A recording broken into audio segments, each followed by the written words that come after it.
Tonight, from SoFi Stadium in Inglewood, California, it's a special Saturday night edition of the NFL on EA Sports.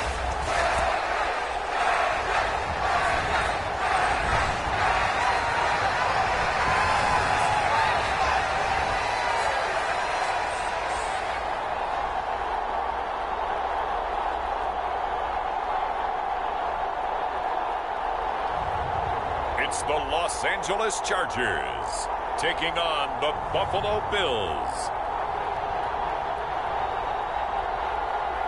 Night beginning to fall over Southern California, but the lights are shining bright here at the spectacular SoFi Stadium in metropolitan Los Angeles. And tonight we've got an AFC matchup in store for you, as it'll be the Buffalo Bills taking on the LA Chargers.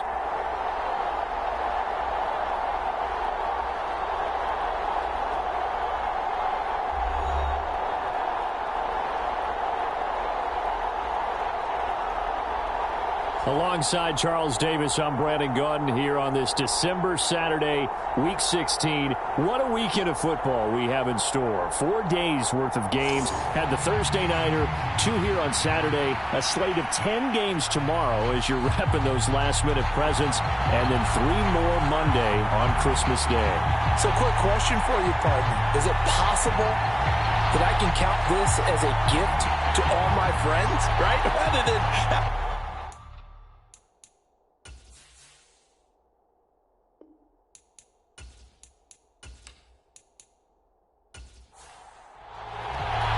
The second of 2 on this late season Saturday night. The Bills and Chargers, off we go in Week 16. And from the end zone, Deontay Hardy will bring it out.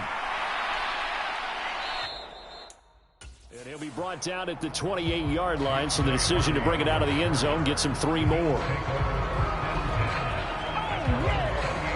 So here come the Bills on offense for the first time. And they will be led out by their signal caller in his second year in the NFL now.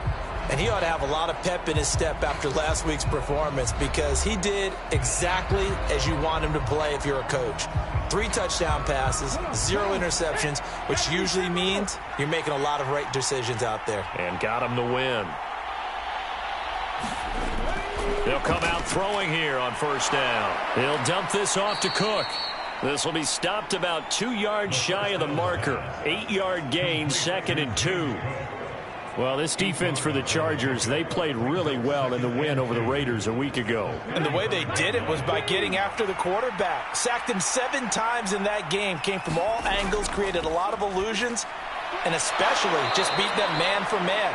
That's the kind of defense that really frustrates an opponent. And Knox is going to have a Bills first down as the tackle made at the 42. They go play action here on first down.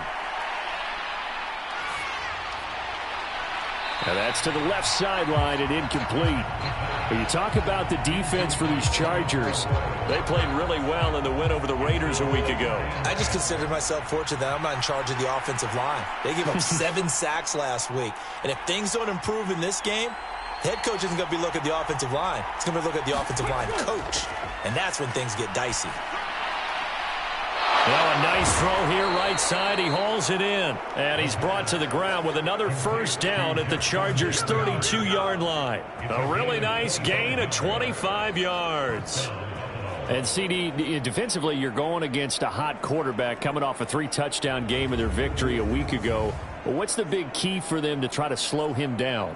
You ask all the tough questions, don't you, partner? Because with this guy, if you blitz him, he takes advantage of that man coverage and burns you. But if you bring on those extra DBs, he sits back there and does what he wants. To me, it's going to be those DBs. When they catch the ball, big-time tackles really put it on those receivers.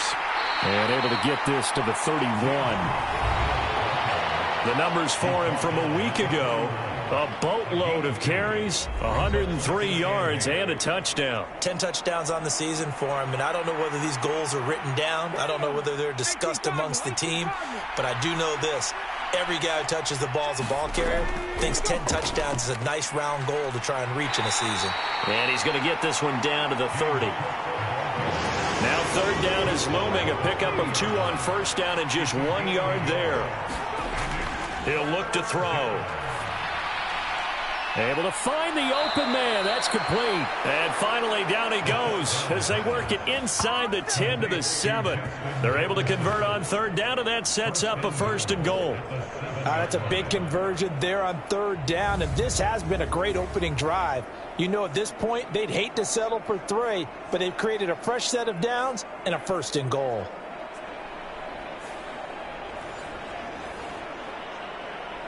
First and goal, a chance for an early statement here on the road. They're going to look to throw. This will be caught at about the 6. A minimal gain there on the 8th play of the drive. 2nd and goal from inside the 5.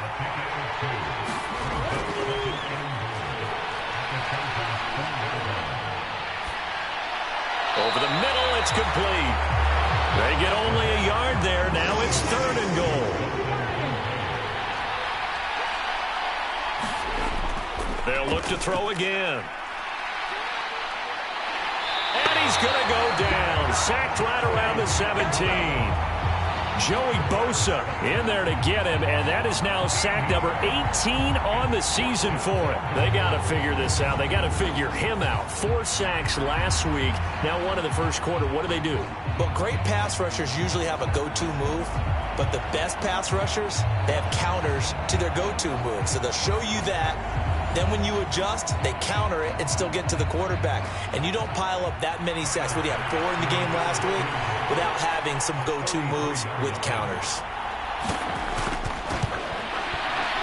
The kick by Bass is good. And the Bills' opening drive yields 3.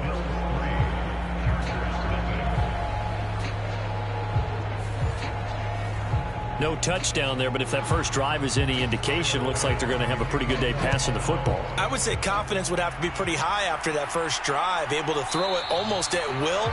You're exactly right. They didn't get the touchdown, but 3 points serves as a nice notice about how this offense is going to move. So here's the Charger offense making their way out. And they will be led out by their rookie quarterback.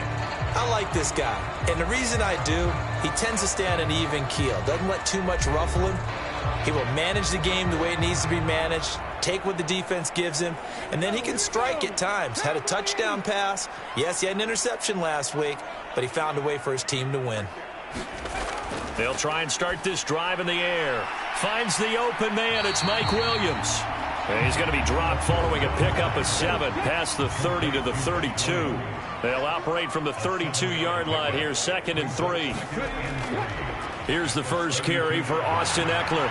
And Eckler is going to pick up a Chargers first down as he'll be brought down at the 38-yard line. These are his numbers from last week's contest.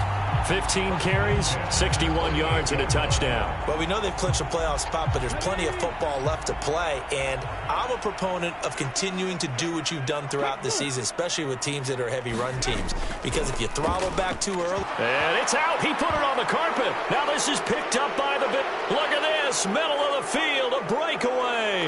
And this is going to be brought back for a Bills touchdown.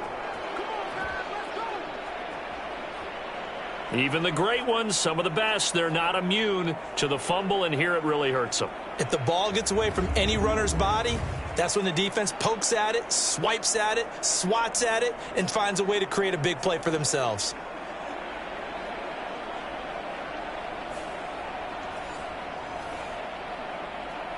Tyler Bass on for the extra point attempt.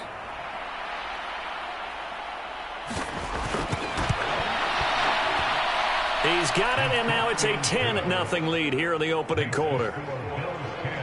The scoop and score, always an exciting play in football, and we witnessed it there, grabbing it off the ground and then rumbling it into the end zone for 6. So an early 10-0 lead for them now as they kick it away. And this will not be returned. It'll come out to the 25.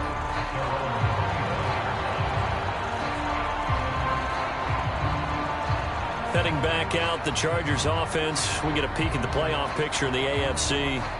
And one thing we do know, they will be a part of the playoffs come January. They have clinched the AFC West. And that feels good for them, but they feel like their work is far from done because as it stands right now, they won't have the first round bye. But a lot of teams will tell you, that's okay with us. We just want to get to the playoffs and wreak havoc from that point on.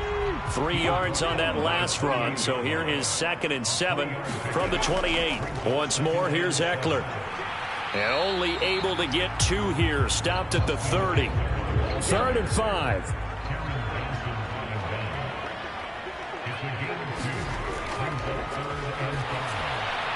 That is caught. And he'll be tackled right on the chalk of the 45. Rookie to rookie on the hookup there, and it's a first down. You can almost hear the sigh of relief coming from their sideline and from their point on the field because this has been a tough start for them thus far. A much-needed first down there. They needed something good to happen. Plays like that will continue to help them dig out of this hole.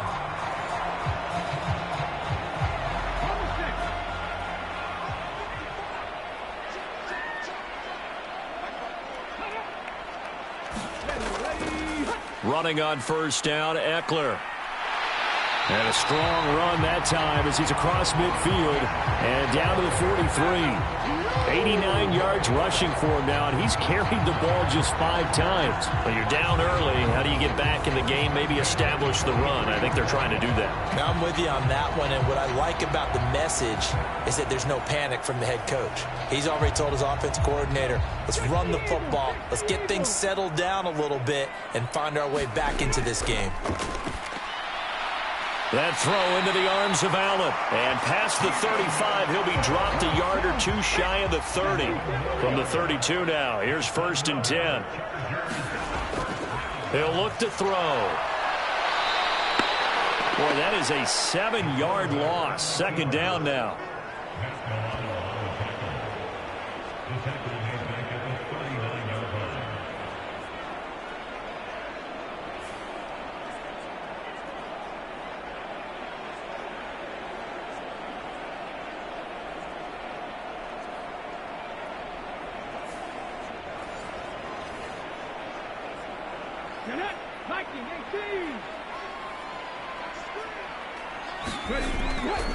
Eckler now between the tackles.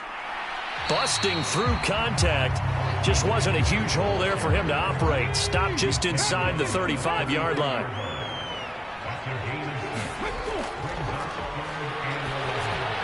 That's complete to Austin Eckler, the running back.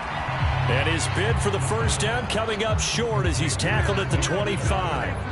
That'll bring up 4th down. They wind up getting 8 yards, but they needed more than that. Brandon, it certainly looked like they had that play defended well, but it still almost worked. Got it to the running back. He wound up getting really good yardage out of it, but it was 3rd and long, and they were able to rally and stop him before he could get to the marker.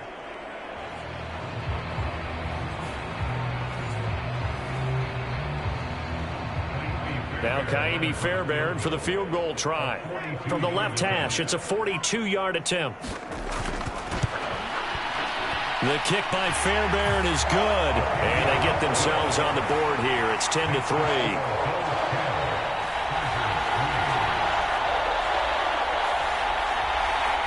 So a good snap, good hold, and right down the middle.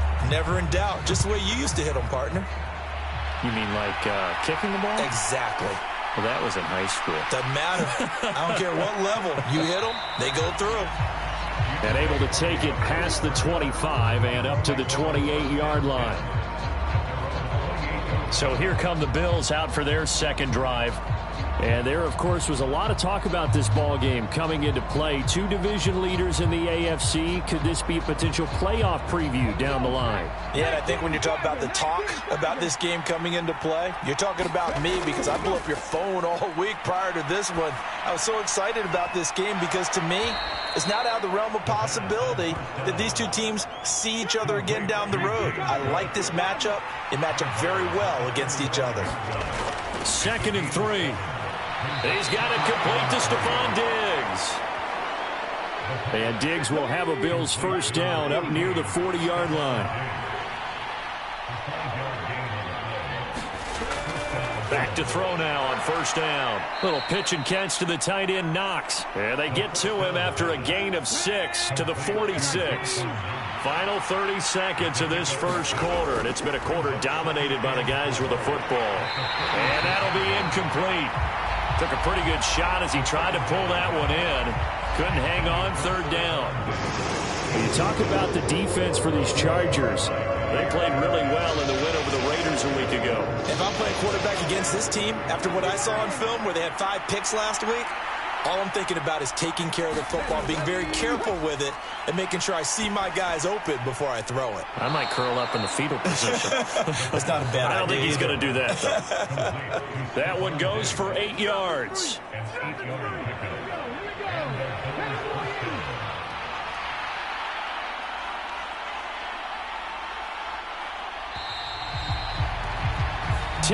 Our score after 1 here on EA Sports.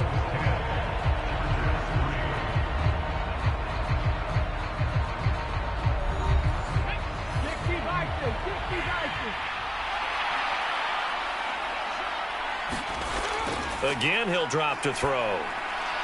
A short throw pulled in by Kincaid. And he gets this inside the 35-yard line. The Bills' passing game getting them down the field. They've got another first down.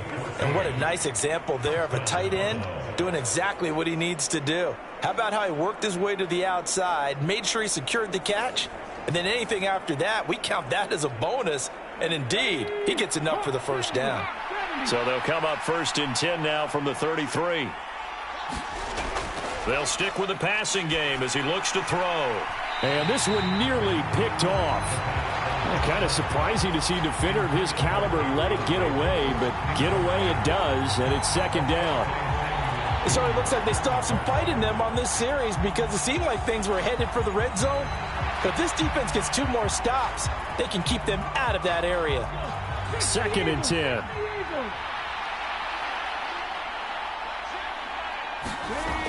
Back to throw again. He's got the connection over the middle to Diggs. That'll leave them with a 3rd and 2 coming up. They got 8 yards there.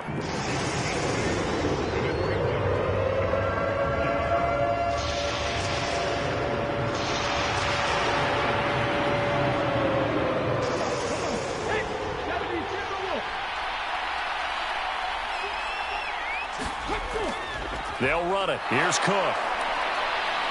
And he picks up the first down yardage as he takes it down to the 16.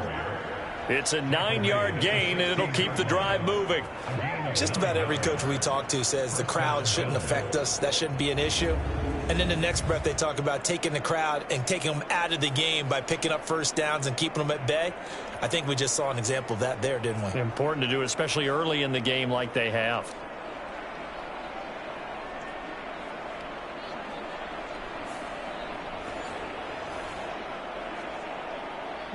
So the ball down to the 16 here for 1st and 10. Here's Cook again. And able to surge forward for about 5 yards down to the 10. Ball sits on the 10, 2nd and 5. They'll set up to throw. And he's got it. And the Bills are going to have a 1st and goal coming up as the tackle made at the 3-yard line. Well, they obviously read man coverage their partner, and he got downfield, broke down the defender, made him What do you mean by that? Yeah, he made him think he was going to run a different route. Probably thought he was going to take it upfield. Then he curls back inside for the completion. And he's going to get this back to the 3-yard line and no further. So they've been in the red zone 3 times, and it's yielded just 3 points. Can they find the end zone here on 2nd and goal? Harris is in. Touchdown, Bills. That almost looked too easy, and I think thanks goes to the offensive line for making it look easy. Yeah, I agree with you totally on that one. I'm not sure how much everyone understands the preparations that go into a game for an offensive line, because there's a reason that running backs and quarterbacks give them big gifts at the end of a season after a big year. The consistency and the continuity it takes to know each other and execute their blocks is pretty impressive. Tyler Bass now for the point after.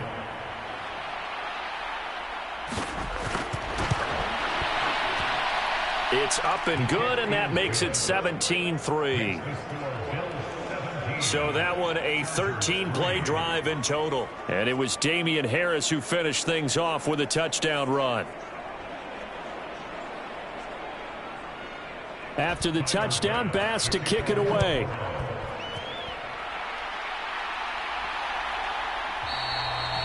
And this will be a touchback, so they'll bring it out to the 25. The offense for Los Angeles returns to the field.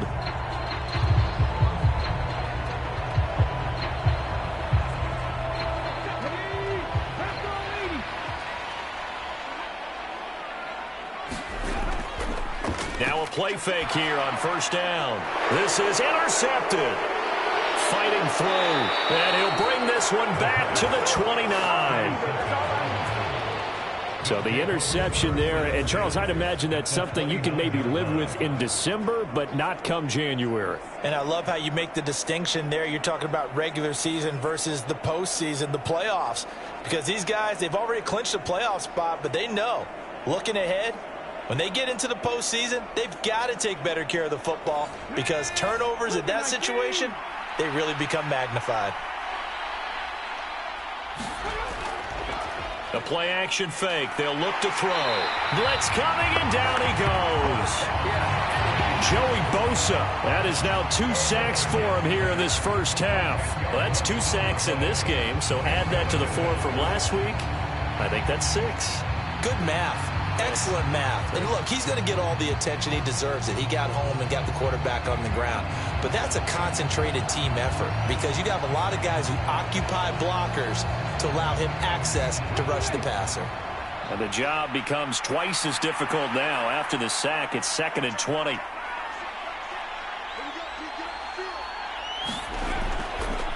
Off the play fake, he'll look to throw. Nowhere to go here. He lost the football. Oh, and one of the linemen on the other side has got it. And they'll set up shop right near midfield at the 49-yard line.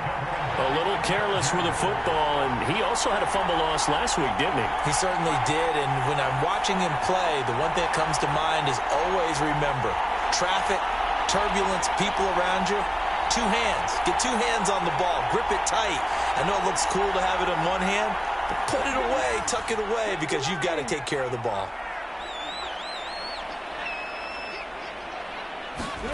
Trying to shake off the interception from the last drive. He'll look to throw.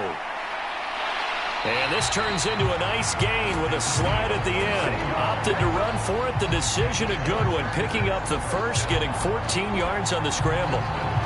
Well, Charles, in the past, a lot of people called this offense one-dimensional. I think you did. Well, I think it was you. I'll be honest, I did. I think the fan base is hoping with this young rookie that they can put some wrinkles in this offense like we just saw. I think you're exactly right because we did have that discussion that what we've seen in the past from them, they needed to broaden, and they have done it here. Look at what he's bringing to their offense, and now as a defensive coordinator, you've got some extra work to do to prepare for him and their offense. And a hard-earned yard there as he ran through one would-be tackler. It's 2nd down. It's Eckler again. It's a 4-yard pickup there, and it leaves him with 3rd and 5.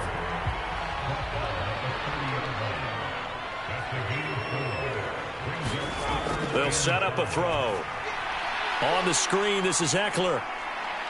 And he'll be taken down, but he does have first down yardage.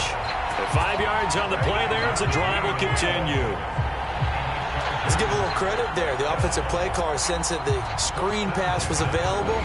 Whenever you're getting a lot of heavy pressure towards your quarterback, that's when you're thinking about running the screen and using that pressure against the defense. And it worked very well there for a first down.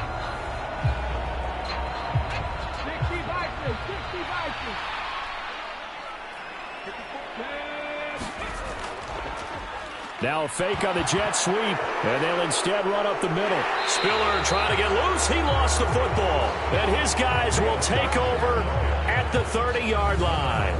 Well, he's not the starter coming in, getting his first carry off the bench. That's not the way to earn more carries. You have to stay in the game, even if you're not on the field, right? Stay mentally sharp, stay ready, and above all, when you get into the game, hold on to the football. Don't let the other team have it. The Bills offense back out onto the field. And last time, the fumble, the turnover. Now, they still have the lead, but I don't think coaches care. The turnovers will bother them no matter what the scoreboard says. That's the relief that you still have the lead. But coaches look at what if and what it should be. Turning the ball over when they've got a chance to score more points and increase the lead, that's what's going to affect them. And they're also thinking to future weeks, maybe when the game's closer, right? No doubt about it. You want to clean up everything. Let's just be honest about it. They want everything to be perfect at all times. They don't want to give up anything that's going to hurt their team. First down, here's the run with Cook. And they get to him after a gain of 6 to the 46. Second down and 4.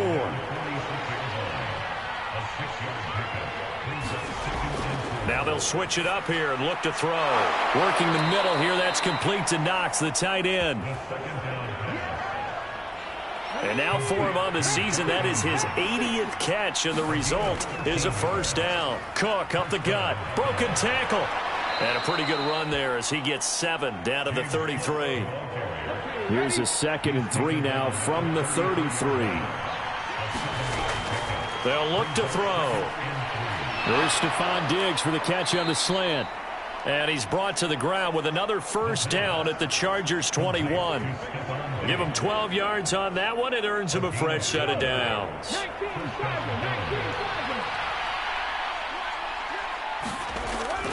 Now a first down carry for Harris. And he finds a little bit of room, enough for 4 yards. It'll be second down. Second down and 6 now.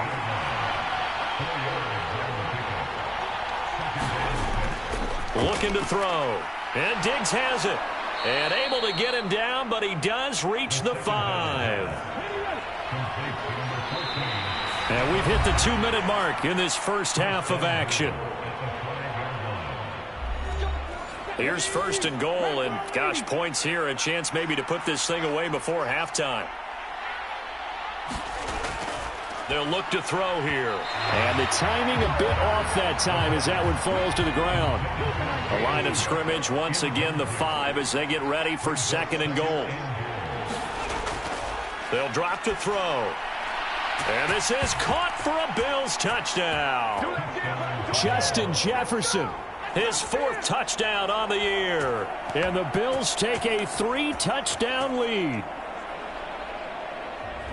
A nice throw there by the second-year quarterback. And I don't believe that was the kind of play he would have made as a rookie. Because usually your rookie season is a continuation of your college days. A lot of one read, and if you don't have it, you just take off and go. Now he's settled in the pocket a little bit more, reading the field and getting to his second and sometimes third progression. That was a nice play. Extra point by Bass, up and good. And the lead now to 3 touchdowns at 21.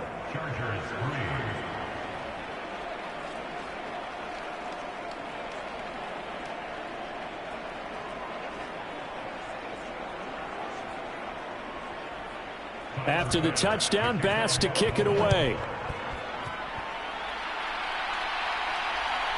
And here comes a return from just beyond the goal line. And that decision to bring it out ends up not being a good one. Costs him about 5 yards as he's tackled at the 20.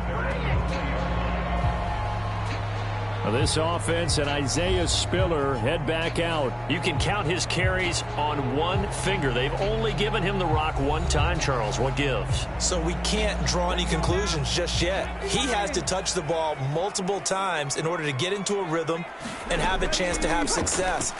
You know who else gets into a rhythm? The offensive line. They feel better about what they're doing when they know they've had multiple opportunities to get it done. Yeah, well, the conclusion we can draw so far, they're losing here in the second quarter. Let's see if they change tunes. And that sack certainly just strengthening his candidacy for Defensive Player of the Year. You think he's got that one in the bag yet? I'm not willing to vote quite yet just because I want to wait until the season's over. But he is really tracking towards it. Just look at all the great plays we've seen from him throughout the season. Strength plays that you referenced there, as well as agility plays. Yeah. They just have not found a way to block him consistently. Now here's a throw right side, taken in by his tight end. So 5 yards here, 5 on the play. And they'll be facing a 3rd and 12. Out of the gun, Eckler running it. And that's not going to get it done. He'll come up well short of the first at about the 21. Now a timeout called for by the defense as they'll head to the sideline and talk over what to do next. The Cook now on to punt as he gets this one away. That'll be a 43-yard punt, just a single yard on the return. And the Bills will take over the football with a 1st and 10. James Cook and the Buffalo offense returning to work now. The passing game, they've had more success there than the running game. Maybe something they game plan for. How come they didn't tell us about it? Because they wanted to keep it a secret. We did ask, didn't we? But I think what happened in this one is they've realized that they've established the run pretty well, and teams are going to key on that. They thought they could open it up and have success through the air, and that's exactly what's going on. Yeah, they've had success, at least so far, here in the second quarter. And I believe they buzzed down. They're going to take another look at this play with all reviews coming from the replay official here in the final 2 minutes of the half. Did he keep those feet in bounds? That's the question they've got to decide. And I got to say, watching it in real time, it was awfully close. Yeah, it certainly looked like a heck of a catch because he didn't appear to bobble it, which could complicate things. But even with the benefit of replay, that's pretty tight. Well, here's the call. Here's 2nd and 3. Now back to throw. Complete. Jefferson the target. And he'll be taken down, but not before he works it past the 50. Now the Bills will use the second of their timeouts as they get the stoppage with a little over 50 seconds to go in the first half. They'll look to throw now on 1st down. Oh, into a sea of defenders and intercepted. Derwin James with a pick. And the Chargers are going to get the football here at their own 40-yard line. So really the first speed bump that this offense has encountered, they'd have the rule of the roost here in this first half, but now slowed up just a bit by the interception. And there's a chance that that's a wake-up call for them because you don't want to go on autopilot too early. That team on defense is capable of making some plays similar to the one they made right there. Good starting field position for them here as they come up 1st and 10 at the 40. They'll come out throwing here to start the drive. And they'll get to him after a gain of 7 to the 47. The Chargers going to signal for the first of their timeouts as they'll stop it with 40 seconds remaining in this first half. Nowhere to go here. He lost the football. And this ball recovered by the offense. But remember, they cannot advance it here in the final 2 minutes of the half. So this will be blown dead, and it'll come back to the spot of the fumble. And he is tackled inside the 40, not quite to the 35. That good for 19 yards as they pick up the conversion on 3rd. This offense finding its legs now. Here's another 1st and 10. He lets this one fly toward the back of the end zone. And it is incomplete. Good positioning there downfield to break that one up.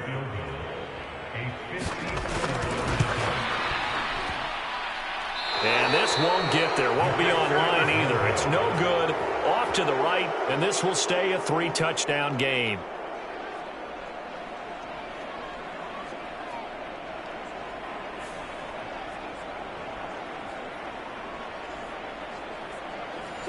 It's hard to be surprised at the miss there with the way this first half has gone.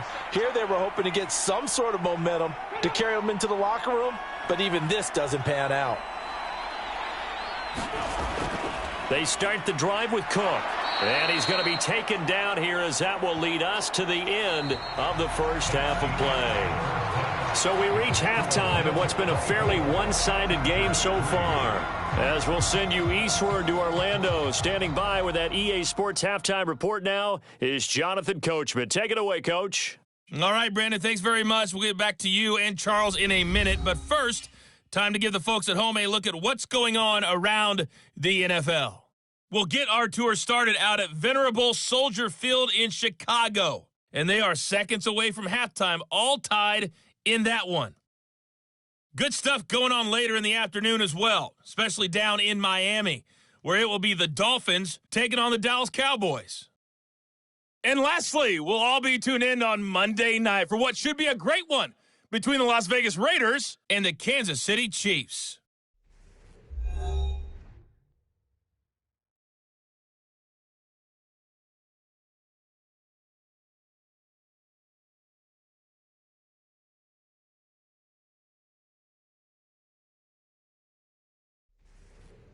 All right, Coach, thank you, and we welcome everyone back for quarter number 3. The Chargers going to get the football first here in this second half, and they trail as we get back underway. And no run back here as the third quarter will commence with a touchback. And as this offense makes their way back out, it's AFC playoff race time as we give you a look. They look up at the scoreboard facing that deficit. A 3-score game, Charles, but look, there's plenty of time to go here. The old football cliche that comes to my mind is you can't get it all back at once. They probably need something, though, out of this drive, at least 3 points. Are you trying to say that there's no 3-score drive on that play sheet for any of those coordinators? They just don't have it, right? You're trying to get it all back. You know you can't get it back in one drive, but maybe cut into it a little bit as you just suggested. Try and create a little bit of momentum, a little bit of a spark, and then maybe that'll carry over.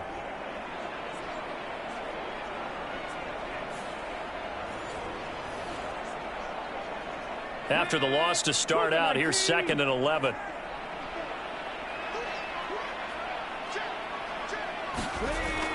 Back to throw. Quick hitter here, it's complete. They get 11 back on that one. It leads to 3rd down. This offense in desperate need of a conversion as they come up on 3rd down. They'll try to pick up the first with Eckler, and he'll be brought down shy of the 40 at the 38-yard line. And they pick up the first down there with a gain of 4. I know the game's changed. A lot of people would say it's evolved.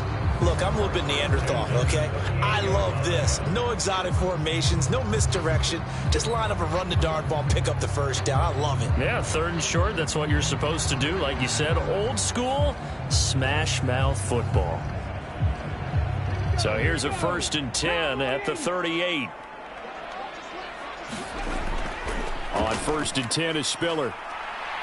And nothing doing. He's immediately taken down at the line of scrimmage. Here's 2nd and 10.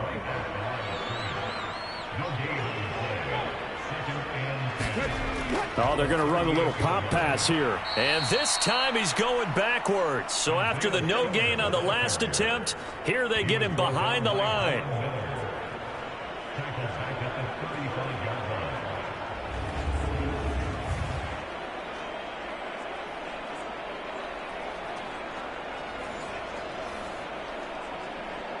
An extra defensive back here for the Bills on 3rd down.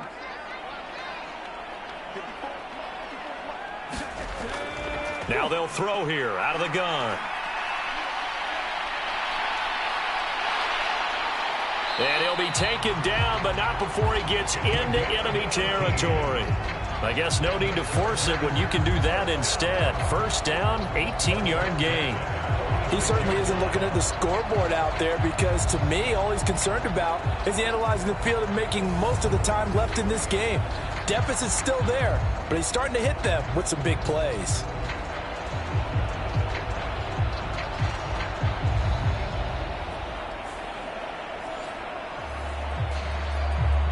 Still in search of their first touchdown of the game, but they're on the move. 1st and 10.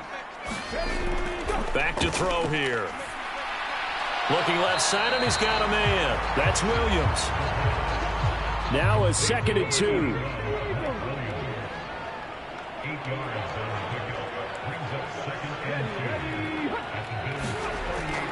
He'll drop to throw. And the Bills are going to get him as he goes down. Vita Vea breaking through to get him to the ground. It's a loss of 7. That's number 4, sack number 4. They had 4 last week, so he's been down on the ground a lot. Partner, they say the eye in the sky does not lie.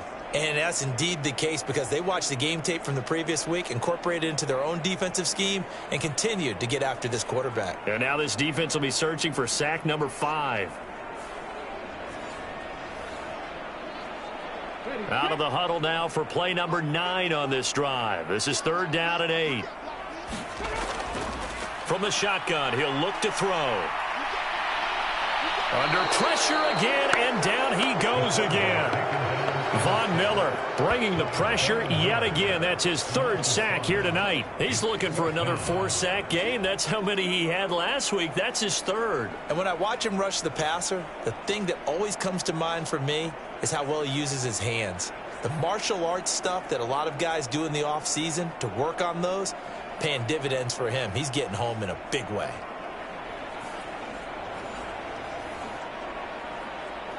Here's Logan Cook now. He'll boot it away from about his 35. He'll get off a fairly short kick here as this is toward the sideline. So here's the Bills offense now. They get ready for their first possession of the second half.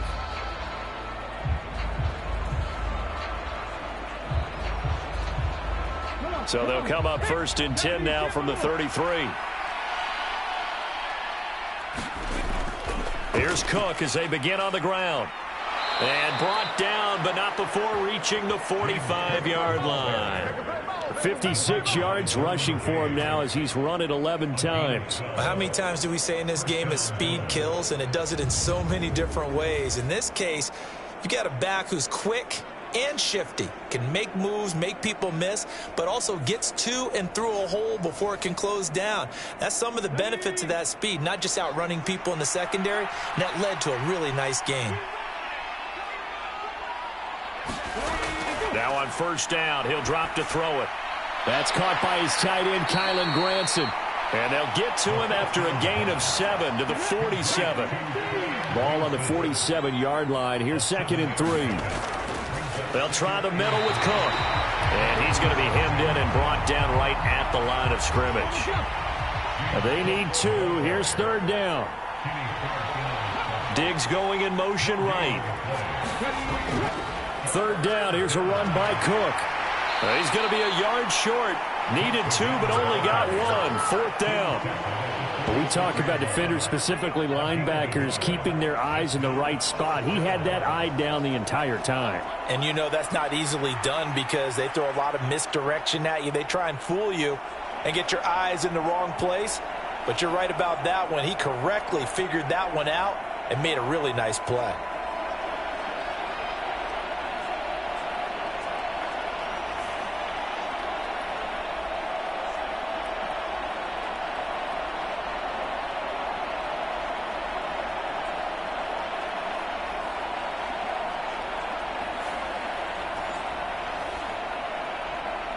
And no move to get the offense off the field. They'll stay put on 4th and 1. Puts it on the carpet. It's out. And picked up by the Chargers. And he'll take it across midfield and down to the 48-yard line. Well, number 1 on the list of things not to do when you're up 3 scores in the 3rd, that right there, give the football away. I love when you speak like that. You know how doctors talk about taking the Hippocratic Oath, first do no harm? You just did the football-cratic one right there. Don't give the ball away when you have a lead that you can lock this game down with. And the LA offense ready for this next possession. I kind of feel like they've reached a do-or-die point in this game, Charles. If they're going to try to pull off an impressive comeback, it has to start right here, right now. Yeah, now they've got a final chance to get out of this situation, but they also understand they've got to move the ball and move it fast. In addition, they need to save as much time so they can get 2 more possessions. One of the things you're hoping for when you run drag routes, you're able to hit a receiver in stride, and he can pick up a lot of yardage after the catch. But in this situation, the defense was effective, able to stop him before you get a good head of steam going. Well, they needed 2. They could only get 1. 4th down. Well done to sniff that out defensively. He had it diagnosed pretty quickly. I love that description because diagnosed is perfect on that one. Read his keys, made the play, and he couldn't even get going moving the football.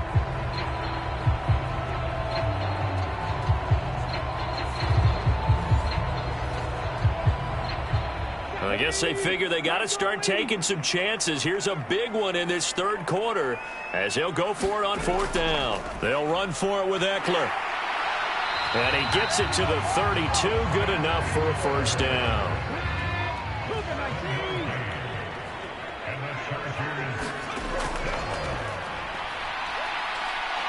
Under pressure, and he will go down. Sacked back at the 38.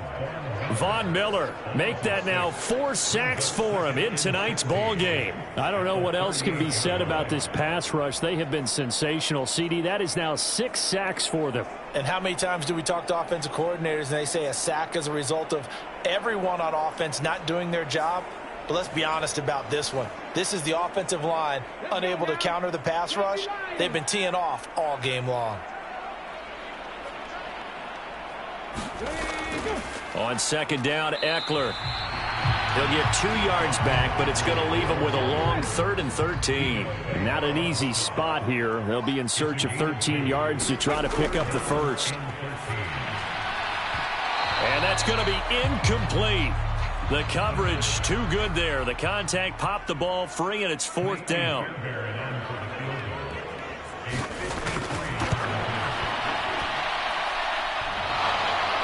And no, it doesn't get there.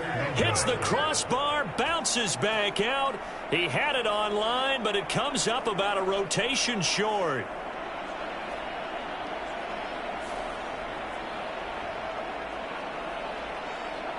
Now the Bills offense gets ready to head back onto the field. And they got across the 50 last time but fumbled and turned it over, so they'll be looking to have a short-term memory here, Mr. Davis. Not only a short-term memory, but a whole lot better ball security. Because if they take care of the ball, continue to move it, their chances of scoring some points, they've got to feel pretty good about. They thought they had things moving in the right direction last time.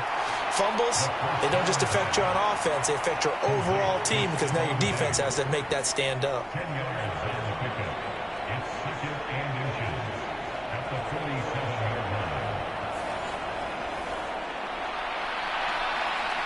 In need of only about the length of the football here on second down.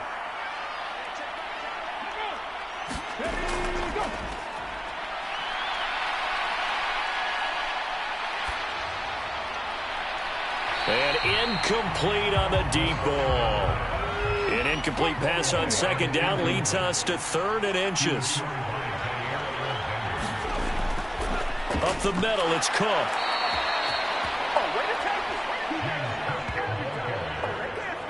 So far this season, this is an offense that's proved its ability to move the football. I mean, they're in the top 5 in the NFL and picking up first downs, and they get the conversion here. And I think a lot of that is due to how they win on 1st and 2nd down, because that leaves them 3rd and short, 3rd and manageable. A lot easier to pick them up then, isn't it?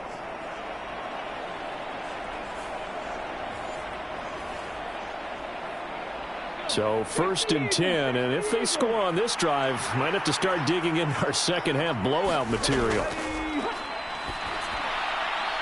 Caught right side, Davis. And he's got this down to the 35.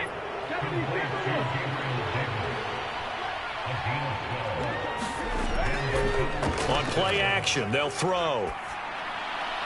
And complete right side to Cook.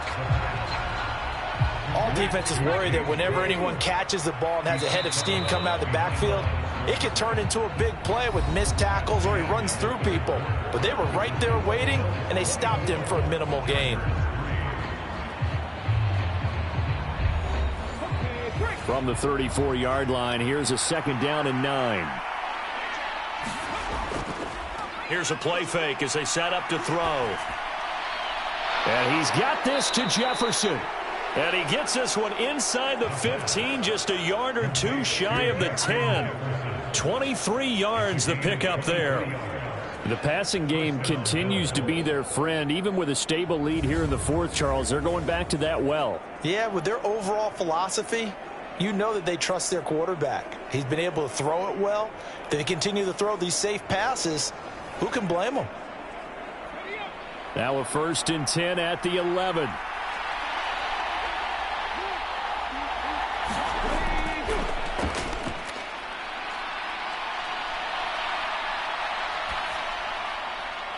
Looking for his tight end on the corner. It's complete. Only able to gain a couple there, and it'll be second down.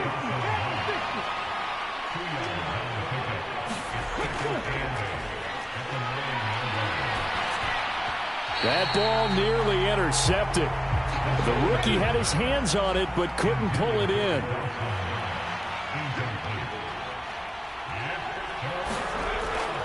On third down, he'll drop to throw.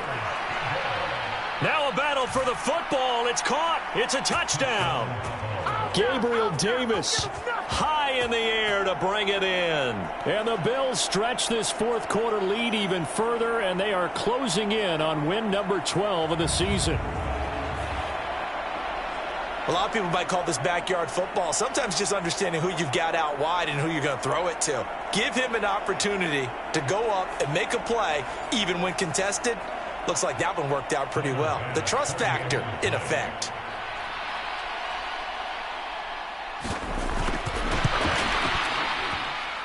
Extra point by Bass, up and good. And that'll increase their lead to 28.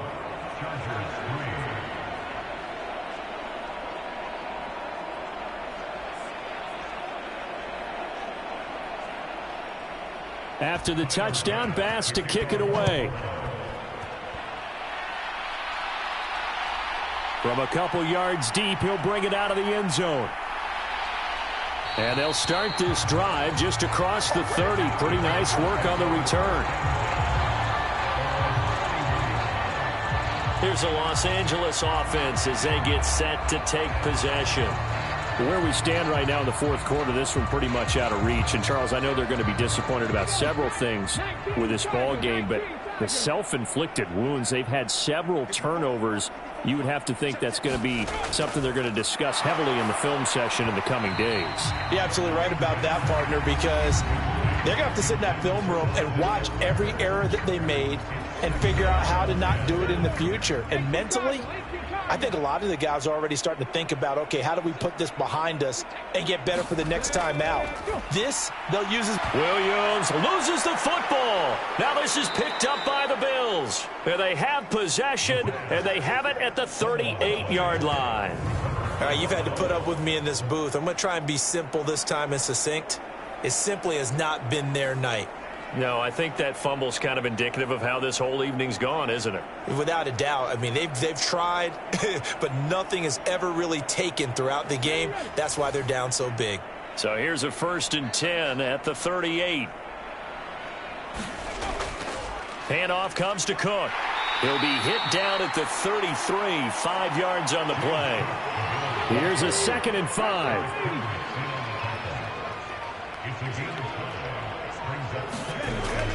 They run with Cook. He's been busy tonight. And this defense not ready for that one as he'll take this down inside the 25. They picked up 5 yards last time. Now they double it and get 10 here. Well, that's a carry they have to be satisfied with. And throughout this game, they've been satisfied with what he's given them. Whenever they've needed a big run, a first down, he's the guy they've turned to. And it doesn't matter what the defense thinks. They feel like they've got the confidence to keep handing it to him and keep picking up good yardage. They run it again with Cook. And he's tackled a yard short of the marker. Good gain of 9 on first down.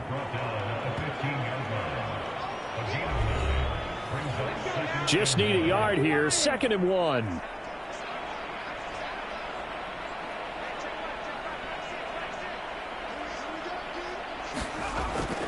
He'll look to throw.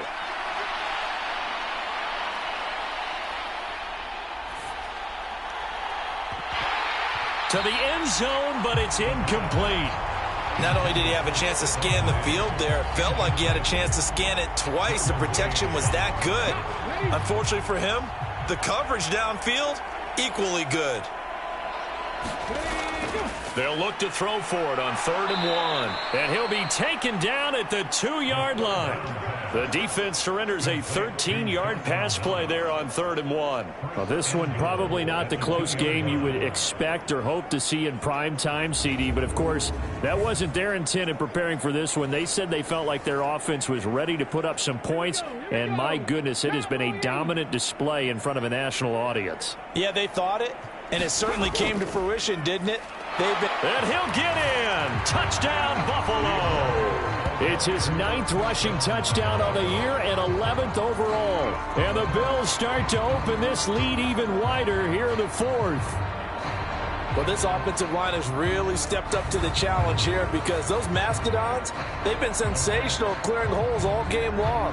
And this is great work down here near the goal line to give their back the space he needs to work his way into the end zone.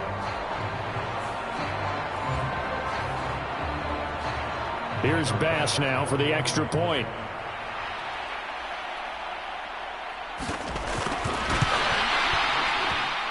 And he's been a busy man, 5 for 5 now as he knocks another one through to extend the lead. That time a 6-play drive. And it was James Cook capping all of that off with a touchdown run. After the touchdown, Bass to kick it away.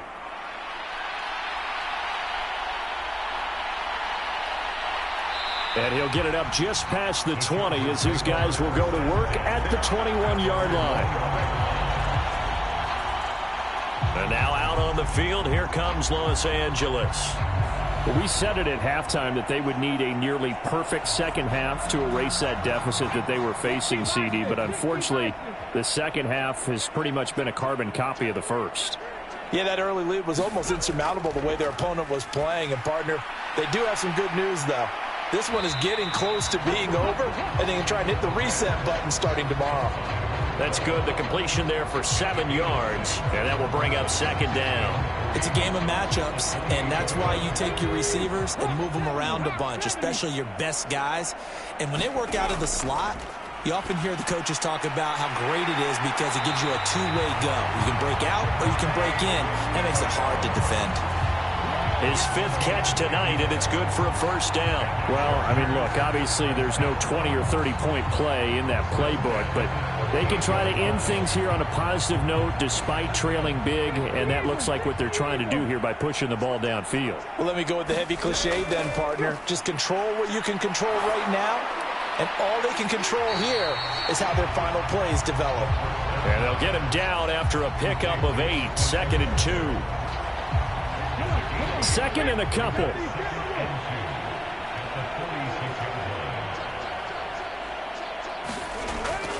They're going to look to throw. That's caught, and it's Eckler again. And he'll get it out a couple yards shy of midfield at the 48. 2 first downs have him up near midfield now on 1st and 10. They'll look to throw again. Buying time to his, and he can't get rid of it. He's taken down. Multiple rushers break through to drop him for the 7th time this game. And you hate to say it with a rookie quarterback. He's done some good things, but overall, looked a little bit overwhelmed back there, hasn't he? He certainly has, but in his defense, he hasn't had a lot of time to throw the football. You like the way I said that? In his defense. In his defense, I got it. You see what I did there? Yeah, he needs better protection, that's for sure. Pass protection has been a problem all night long as they come up facing 2nd and a bundle. Now a shotgun snap as they'll look to throw. And he's got a first down as the tackle made at the Bills' 37. That one a broken play, but it ends up being a good play. The scramble goes for 20. The sack on first down took him out of a traditional running play and put him in a passing situation, but didn't stop him from running anyway, did it? No, I was surprised when he took off. I thought, oh, he's got some space. He might pick up 5, 6, 7 yards. He goes all the way and picks up the first. So 1st and 10 now in Buffalo territory at the 37-yard line. On the screen, complete to Spiller. And they went the wrong way there, losing yardage back at the 43-yard line. So it goes as a completed pass, but they lose a full 5 yards. Well, his completion percentage continues to rise with that one, but sometimes you want your completion percentage to go down. Maybe you should have thought about throwing that one away. I was just going to say, it is easier said than done, but that's where you maybe bury it at his feet, make sure he doesn't catch it. Great call right there. Put it near the receiver, no grounding, nothing like that, but no one gets a chance to pick it off either. 2nd and 15. He's got his man on the crossing route. That'll go for a gain of 7. And 3rd and 8 now. He'll look to throw. And that is incomplete. Oh, he had a defender right there with him to force that to the ground. And fourth down now coming up. Fairbairn able to put this one through. And they'll get back 3, but this remains a large deficit.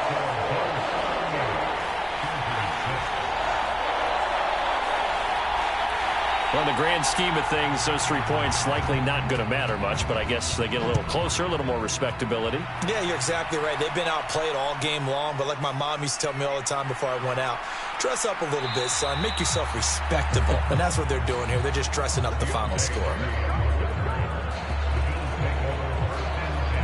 Here's the Buffalo offense now as they get set to take over here. They're looking at a 3rd straight win here if they can hold on. They're coming out with a jumbo package to start the drive.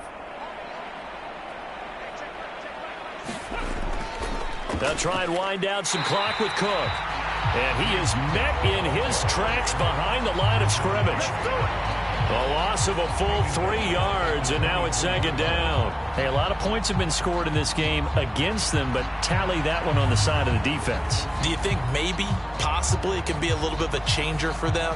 Maybe not a game changer, but a little bit of a momentum one that maybe they can string together some pretty good plays and slow them down.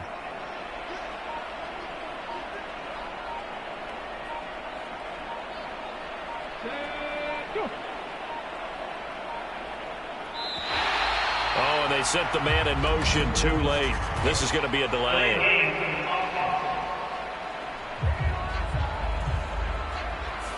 No, they accept the penalty, of course, and push the offense backwards a bit.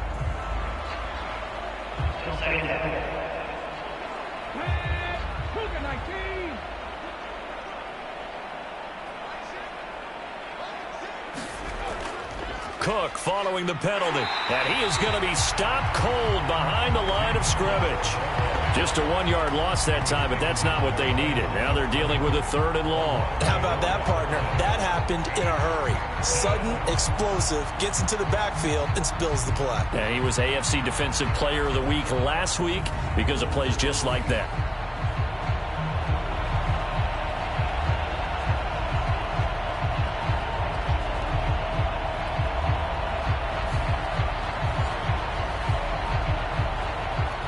The Bills on 3rd down. They've hit on 6 of their 8 tries. Very good. This will be 3rd and 19.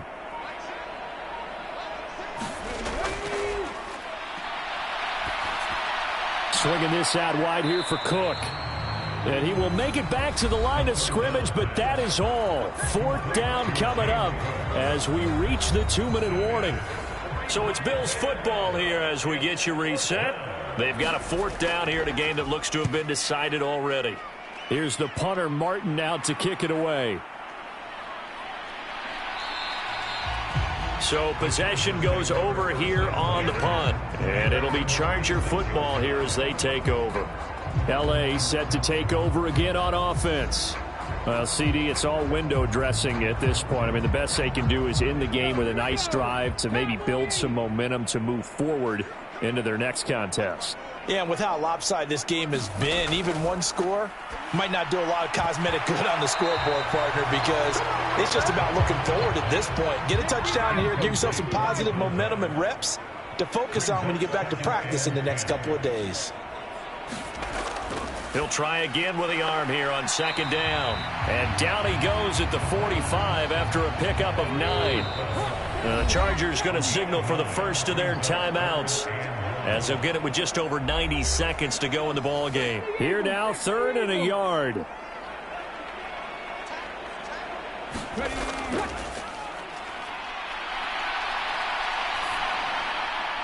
He's got his target. That's complete. And he is going to have the Chargers' 1st down as they're able to get the 3rd down conversion. It's complete to Williams. Now they got to get to the line quickly. Again, he'll drop to throw. And his throw here's incomplete. They got to get it to the 21 here on 3rd down. They'll stick with the passing game as he looks to throw.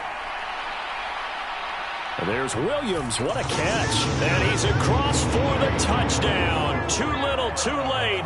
But he does get in for 6. No wonder you're grinning. You just beat me in our fantasy league. Indeed I did, my good man. Obviously, the scoreboard right now is not the friend of this rookie quarterback. But, hey, a touchdown pass there maybe builds a little confidence. Every rep is valuable when you're a rookie. Every time you step up and throw the football, there's a lesson to be learned. Yeah, he took advantage of a little bit of loose coverage there with the lead. But at the same time, got it done. And it'll take a little bit of satisfaction away from that throw.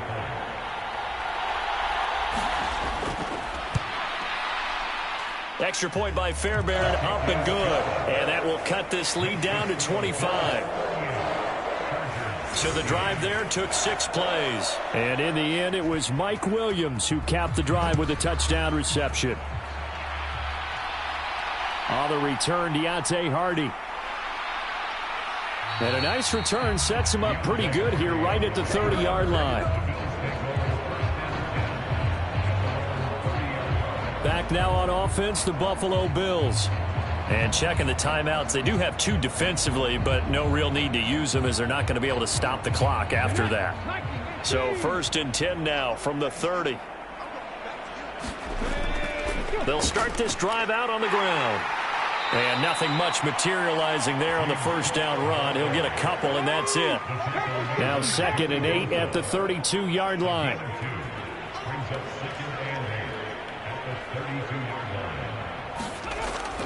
Here's Cook again.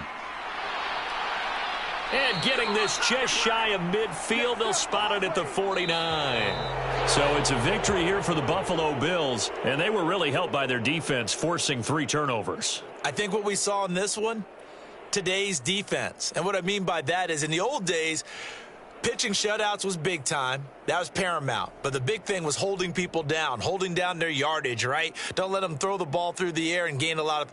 But now it's about taking the ball away, taking away possessions, getting the ball back for their offense. They had 3 takeaways in this one, and it led them to victory. So for Buffalo, the wins keep coming as this one moves them to 12-3 on the year. And for Charles Davis and our entire crew here at EA Sports, I'm Brandon Gaudin saying so long, everybody.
Tonight, from Levi's Stadium in Santa Clara, California,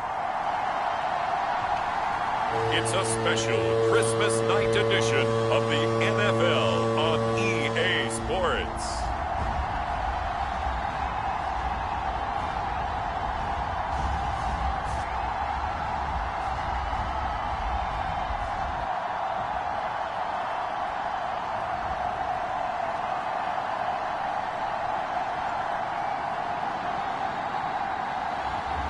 It's the San Francisco 49ers taking on the Baltimore Ravens.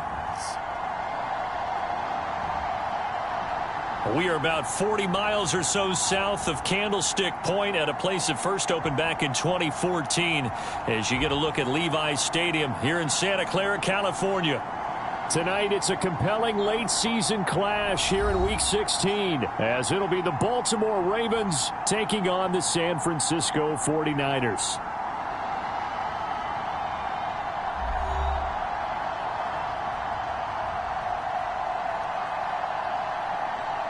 This, not your typical Monday night. With Charles Davis, I'm Brandon Gaudin. Merry Christmas to you and yours, everyone at home.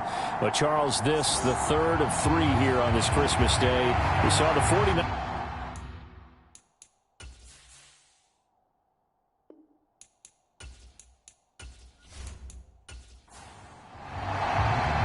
It's the nightcap to a big Christmas day full of football. The Ravens and the Niners. Off we go from Santa Clara. This taken in at the goal line. And the tackle going to be made right there at the 25-yard line. So now the Ravens getting ready for their first go on offense. And leading them out there, their 6'5" quarterback.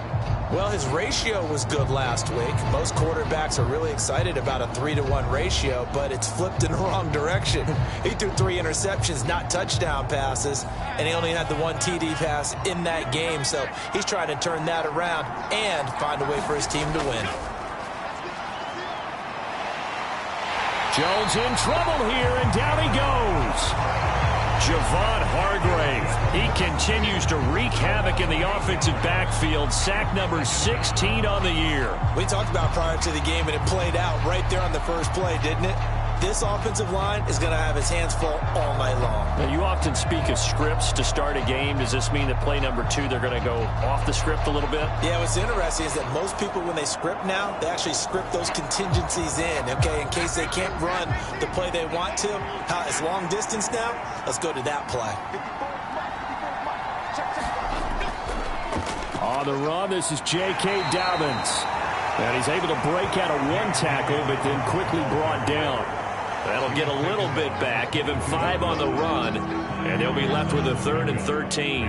This defense for the Niners, they were excellent a week ago in the victory over Arizona. And how'd you like to be the quarterback reviewing the game tape from last week and seeing this defense on the spot on almost every snap? If the ball was in the air, they took it away. If the ball was popped free, they picked it up. 5 takeaways in last week's game. Yeah, this pass broken up. Excellent coverage there on 3rd down, as that was not an easy one to hold on to. And just a single punt for him in the loss last week as he sends this one away. So a change of possession here on the punt. And the Niners will go on offense, 1st and 10. So out comes this offense to take over for the first time. And a glance here at their shifty mobile signal caller. If you ask coaches at any level to design their ideal leader of a team, I think they're going to check every box with this guy. He's got the poise to handle responsibility. He stays calm under any kind of pressure, and he brings out the best of his teammates each and every week. They'll try and start this drive in the air. And this intercepted on the first play of the game. Picked up by Marcus Williams. And he will bring this back. It's a pick 6 and a Raven touchdown. So a pick 6 on the first play of the drive. And, Charles, we have our first points of the game, making it 6-0. And while it's only 6 points in the first quarter, it certainly takes a lot of pressure off of them, doesn't it? They're in the lead. They have control. Now they just want to settle in and play their game and defend that advantage.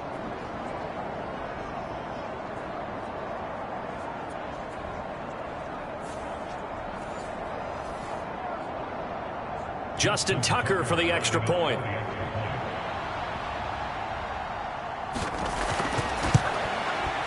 And the Ravens lead at 7-0. So the defense creating some points, not only getting the interception, but then returning it to the end zone for the pick six.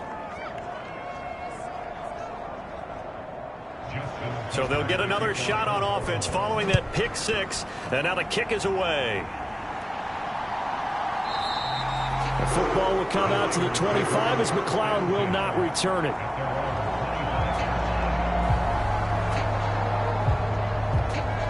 The 49er offense, they're coming back out onto the field, and we're going to give you a look at the playoff picture now into the weekend in the NFC. And what they do know is that they'll be playing at home come January, at least for one game, as they have locked up the NFC West. And everyone wants that top spot, partner. We know that because that guarantees you home field advantage throughout the playoffs.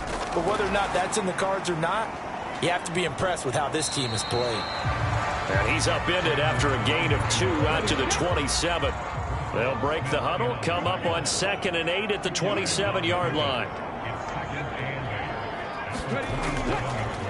First carry of the game for Christian McCaffrey.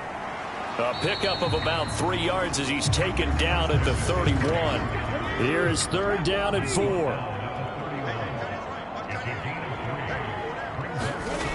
They'll set up to throw. And that's going to be incomplete. The contact there enough to jar that ball free, and it brings up 4th down. How about that? Red man coverage and decided to test them early. But it proved up to the task and forced the incompletion. On 4th down, the Niners trot out Mitch Wishnowsky to punt the football. James Prochet deep for Baltimore. He was only asked to punt once in the victory last week as he sends this one away. A very good kick there, but 15 yards on the return. And the Ravens, they'll take over. Baltimore set to take over here for their 2nd possession of the game. The crowd may be losing just a little bit of the edge after back-to-back punts. They want some big plays. They want to see some offense. They want to see somebody break away, whether it's through the air or on the ground. Now it'll be interesting to see where the patience is on both sides. Each head coach, can you hang in there and not try and force something that could put your team in some jeopardy? On 2nd down, a run to Dobbins. And now off to the races down the right side. And he's going to be out of bounds all the way down inside the 15. 52 yards rushing for him now as he has gotten the night off to a hot start. Terrific run from one of the fastest backs in the game today. A guy who keeps defensive coordinators up at night, no doubt. Remember when we were meeting with the D coordinator before the game and all he talked about was run fits, making sure our guys were in the right place so there were no creases? They missed their fits, didn't they? Yeah, there was no fit there. The only fit was at the end when he threw his headset down after that big run. Now Jones. He'll check this down to Dobbins out of the backfield. And he'll be brought down this time at the 5-yard line. From the 5, 2nd and 4.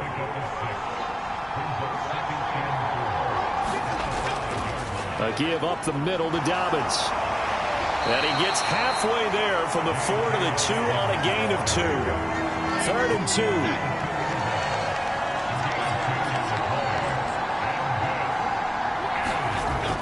2. They'll try to run for it with Dobbins. And he'll get in. Touchdown, Baltimore. J.K. Dobbins. His 8th rushing touchdown on the year. And the Ravens have taken a 2-touchdown lead now. On 3rd down and short and everything well executed, he not only gets the 1st down, Charles, he gets the touchdown as well. And you see the defense commit to the run so often in these situations. There's always that little bit of hesitancy, isn't there, partner? Thinking that they may play action you. They took advantage of that hesitancy and found their way into the end zone with a running play. Now Tucker to add the PAT.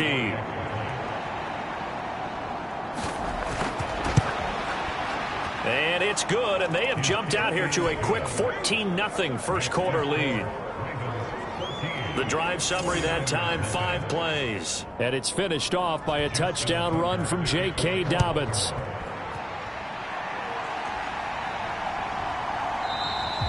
The football will come out to the 25 as McLeod will not return it. The Niners set to take over on offense. Not only are they in search of their first score, they're in search of their first down in this ball game as they come up 1st and 10.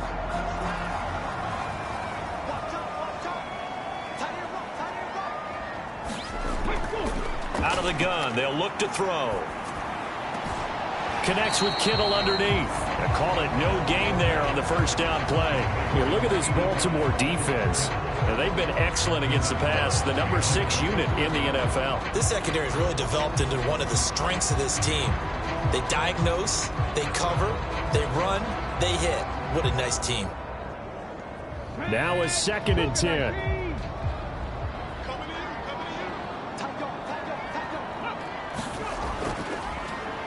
Now he'll try to run with this. And from the 25, they work this to the 29, a gain of 4.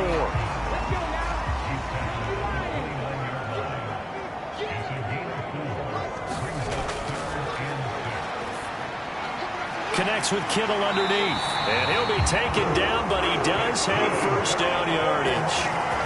9 yards on the pickup there, and it keeps the drive alive. Well, you can absolutely feel the thought process there. They just gave up the touchdown. So in the huddle, they're telling each other, you don't want to give it back now on a 3 and out. Nice job of making sure that they wouldn't, and they pick up the first down.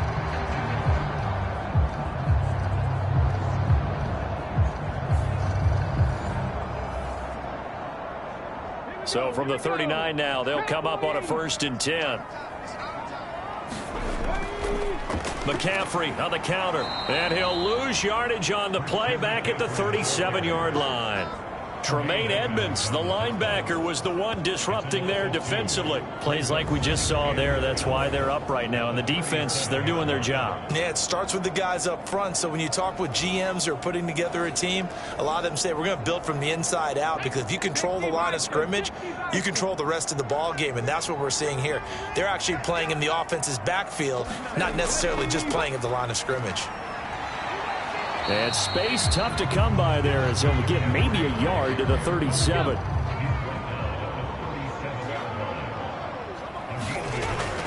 Out of the gun now on 3rd down.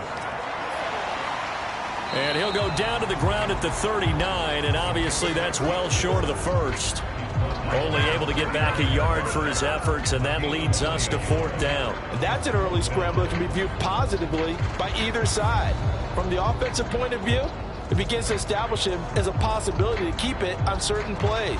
And defensively, they avoided giving up a huge play in one of their first tests in containing a quarterback on the run. So on 4th down, here's the Australia native Mitch Wishnowsky to punt this one away.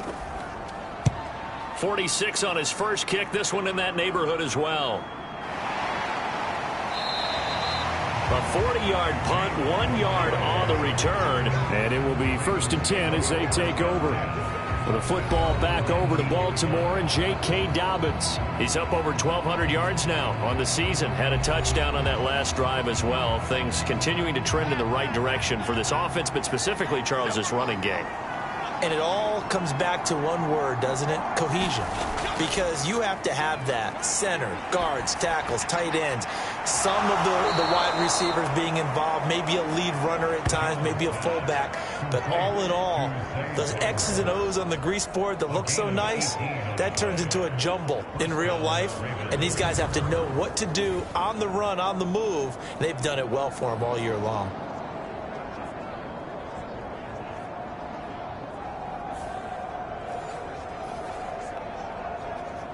One play has him to the 37 here for 1st and 10.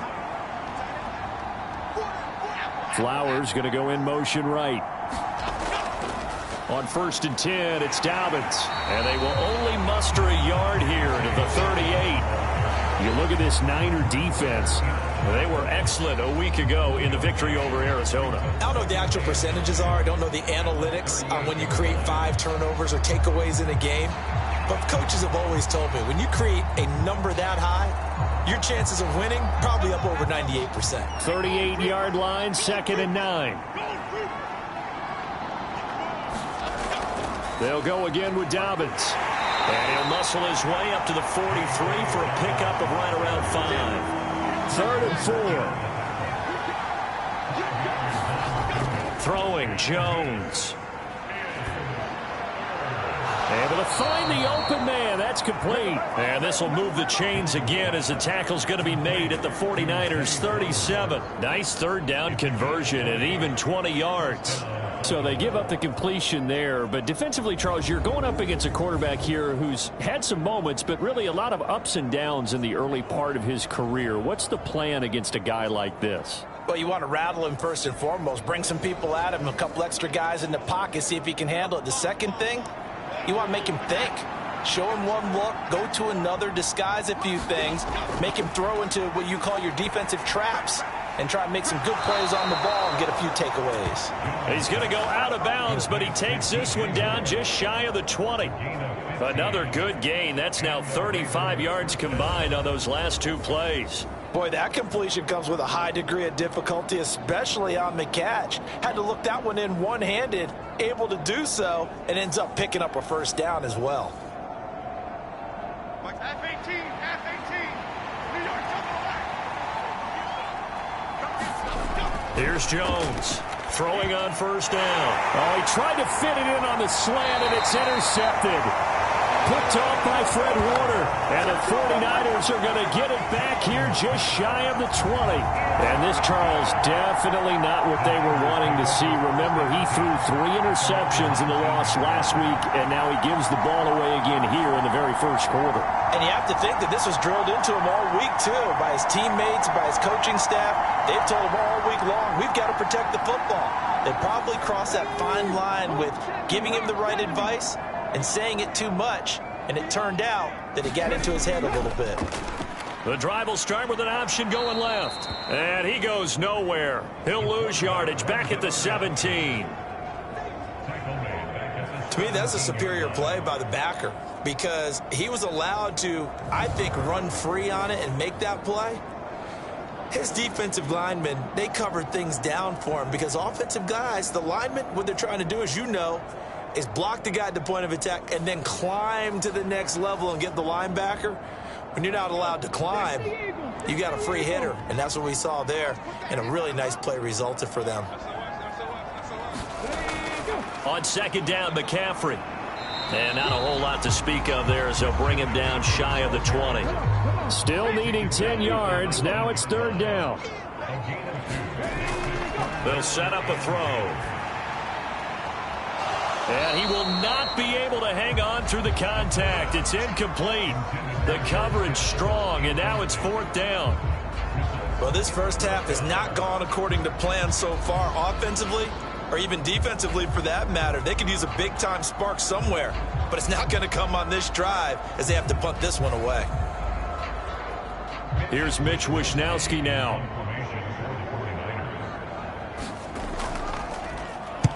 And he's getting a workout here in this first quarter as he gets it away.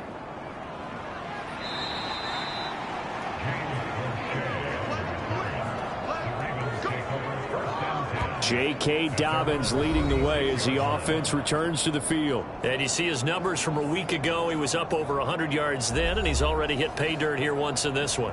We always talk about quarterbacks and receivers getting into rhythm, right? Really feeling good, finding each other downfield. I think running backs operate the same way. They can hit a good rhythm and a good stride, and he's carrying it over from last week. And that one incomplete, but now a penalty flag coming in late. That might be PI. So the yellow flag came out, and that leads to a new set of downs for this offense. 1st and 10. Looking to throw. Jones. That's into the hands of Flowers over the middle. And he's corralled, but not before getting it inside the 35.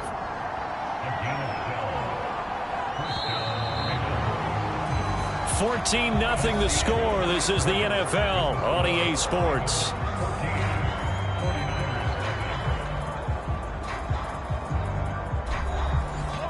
From the 34 now, here's 1st and 10.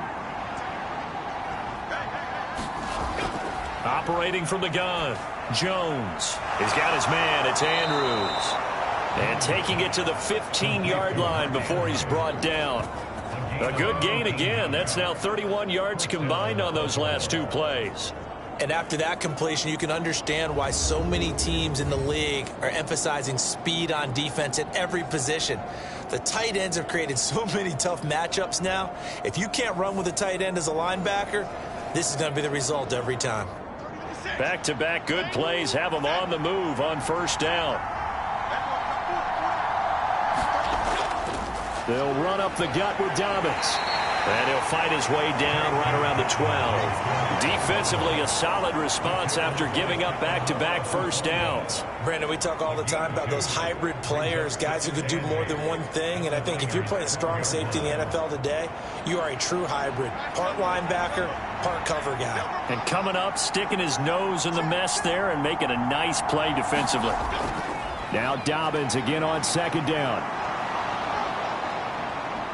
And they corral him just a couple yards shy of the end zone. 74 yards for him on the ground so far tonight as he has been terrific in this first half. Now this is an example of breaking down a defense, because on a lot of these runs, he's getting past the point of attack, and guess what he's doing? Forcing the secondary guys to have to make a lot of tackles.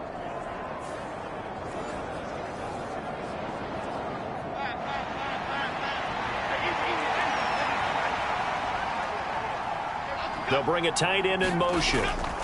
Edwards. Able to get a couple here, but won't get across the plane as they stop him right around the 1. Good work there, holding him out on first down. And this is going to be a battle down here on the goal line. Can they hold their ground for 2, maybe even 3 more plays? 2 of their 3 red zone trips so far they've come up empty on. They'll look to reverse that trend on 2nd and goal.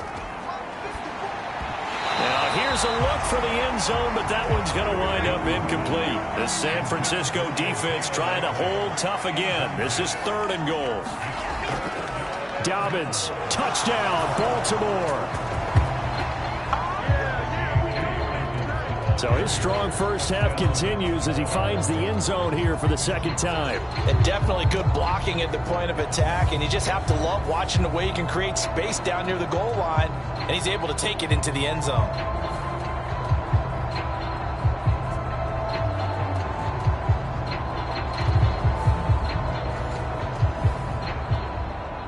Tucker now to add the point after.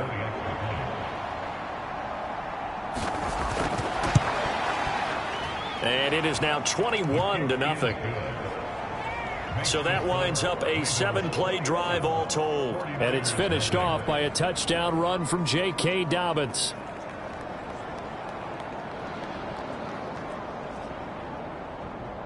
Tucker now to kick it away following the touchdown.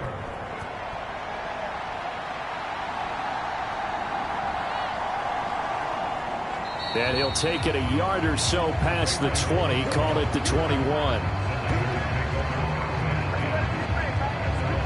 And as this offense makes their way back out, NFC playoff race time, we give you a look at what's going on there.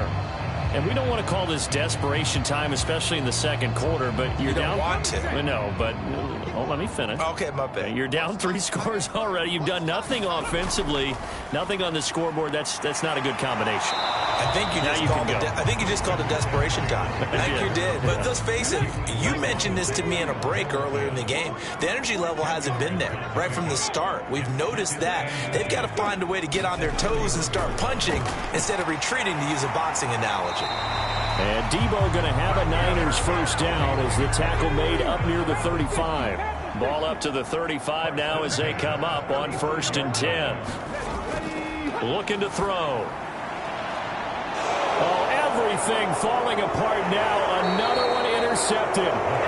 Kyle Hamilton picks it. And they'll set up shop right near midfield at the 49-yard line.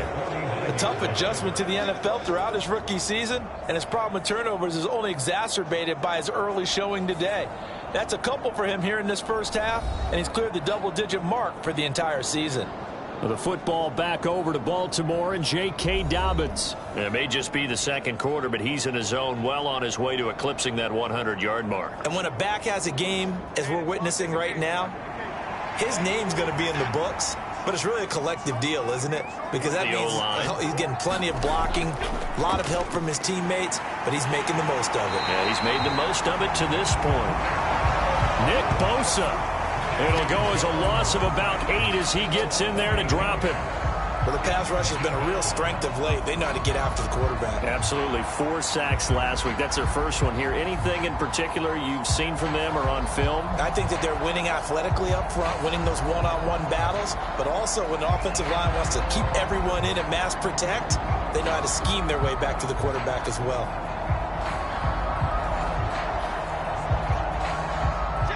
Got to imagine the pass rush will be equally intense here on second down following the sack. It's 2nd and 18. Off play action. Jones. Over the middle, complete. It's Flowers. And they'll get this well past midfield before being stopped just before the 35. 60 catches for him now on the year. This last one, a first down. Good strong throw and catch right there. And so far in this game, the alleys have been open for them to get completions, and they're taking advantage of it.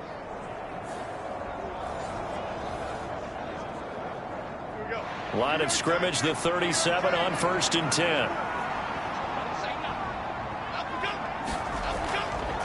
Off the play fake. Jones. He's got the hook up to Odell Beckham. And he's going to get this down near the 20-yard line. 15 more there, and they're on a roll. It's another first down. If this is what it's been like all game long, guys running free in the middle of the field. This defense has just had no answer for this passing game, and that's another good hook up there.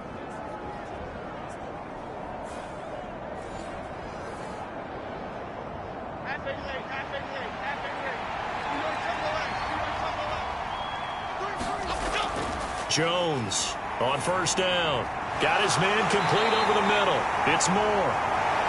So the completion good for 6 yards, and it's 2nd down. I always laugh when people say, what's the toughest route to defend? And I'm like, any of them, especially if it's a good receiver. That makes things very difficult. But when you're running a drag route, something short, shallow, going through defenders, using guys almost as screens in order to get open, that makes things tough for guys trying to get to the football. From the 16, Jones over the middle into traffic, and that's complete. And the Ravens are going to have a 1st and goal as he'll be taken down at the 7-yard line.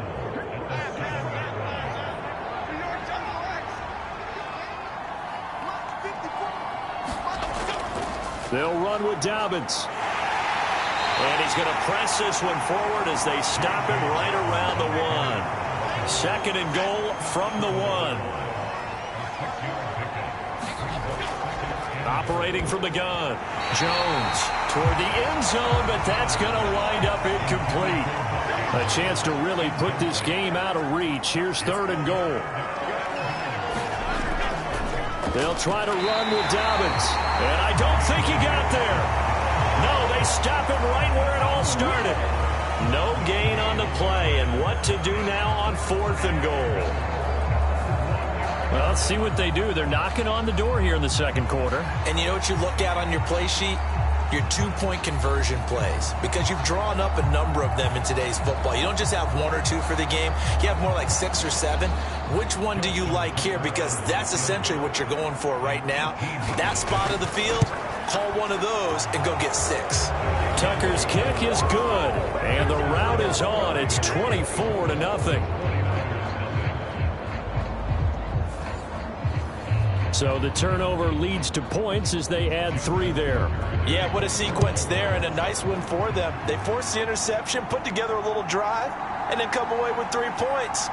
Nothing to it, partner. Just do it. And able to get this across the 20, but not much further as he's dropped it to 23-yard line. The 49er offense now making their way out onto the field. So now, Charles, this drive maybe a touch more important, trying to erase the memory of that interception they had the last time out. Yeah, and everyone goes through this because even the best in the game, you're going to have games where it just doesn't go right for you and interceptions result. So, frankly, to me, it's all about how you respond, not just the types of plays that you call, but how you carry yourself, how you show your team that you're still with it, and how you continue to lead. try to get to the outside. This is McCaffrey. And he still has yet to get on track in this first half as they're going to stop him behind the line. Give him a loss of 6 yards, and it brings up 3rd down. There's so many things that go into playing the position of linebacker. Some of them are actually subtle. Doing the drill work that you do all the time in practice and carrying it over to the game. Get rid of blockers and get to the ball carrier and knock him down for a loss. The Niners on 3rd down. They've only converted once in 4 tries. This is 3rd and 16. They'll look to throw. Man open, that's Ray McCloud. And he's not going to sniff the first down here. He stopped at the 25. So the completion good for 7 there. And that's going to bring up a 4th down. That's certainly playing down and distance very well by the defense, isn't it? Take whatever you want underneath, by all means.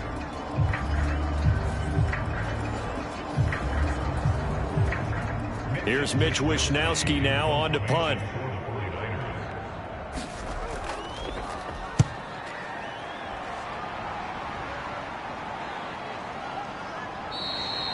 Call that a 45-yard punt, just 2 yards there on the return. And they will take over 1st and 10. And the Ravens taking the field. And last time they got 3 points, but it was a chip shot field goal. And when you go to the sideline after a chip shot field goal, maybe the offense not too happy. It's a balancing act, isn't it? Because you're exactly right. They're none too pleased that they didn't punch it in for 6 points. But also have to remember they did put points on the board. 3 points is 3 points. And in this league, you take points when you can get them. Not easily done. Now Dobbins again on 2nd down. And they'll stop him after a gain of a couple to the 33. 2 yards on the first down carry, and then followed up by 2 yards on the second down carry. Well, that's definitely not going to be enough to get the job done. Wasn't the expression 3 yards in a cloud of dust? Now they're going to need 6 on 3rd down to keep the drive going. That is caught. And it'll be touchdown here, but not before he does pick up the first. A gain of 32 that time. Well, he looked his way quite a bit in this first half, and with good reason. You can see it there. He is such a handful defensively. Just too hard to keep him under wraps. He delivers a big play here for this offense.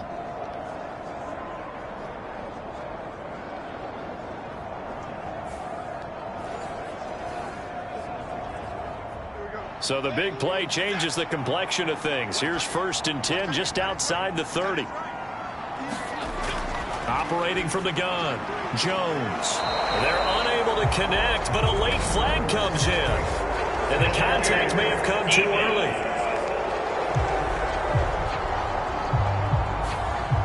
So they take a decent shot, CD, and the flag comes out for pass interference. Yeah, a little DPI, as they like to call it in the business, right? And the farther you get downfield, the more... And in for the Ravens touchdown.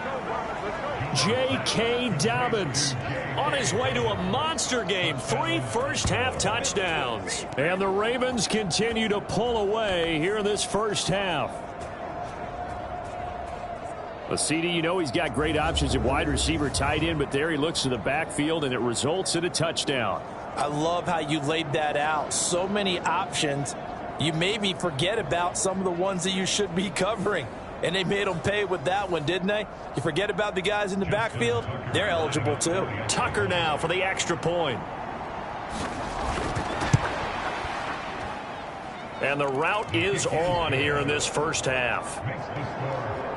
So that drive, 4 plays. And it's capped off with a Ravens touchdown. Tucker now to kick it away following the touchdown.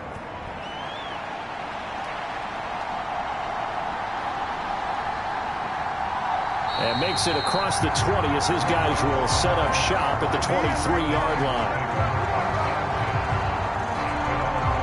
Well, the 49ers settling in for their next drive. See if they can put this drive in the end zone, Charles, because it's been a little bit of a rough go at times. They've had to punt the football a ton in this ball game because of stalled-out drives. So are you saying that you're kind of tired of seeing the punter run out there and do his thing during this game? Is that what you're trying to say?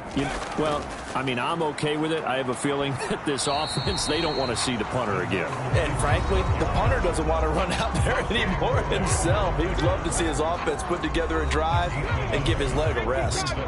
From the 24 now, here's a 2nd and 9. Now back to throw. Open man is Juwan Jennings.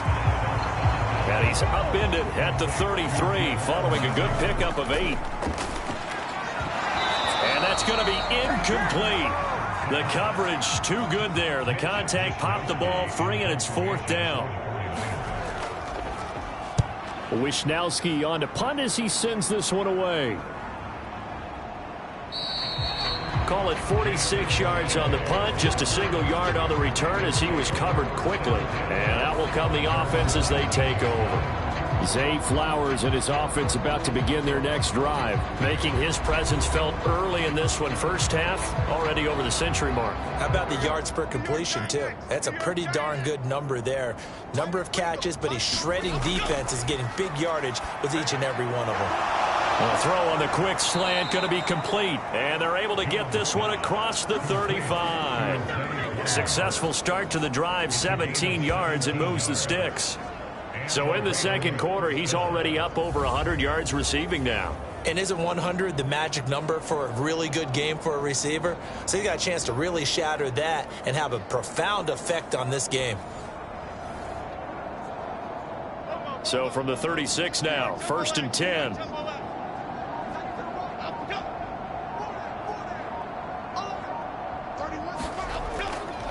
They'll try the draw here with Dobbins. And unable to get downhill there as he'll take this up to about the 37. They work now on 2nd and 9.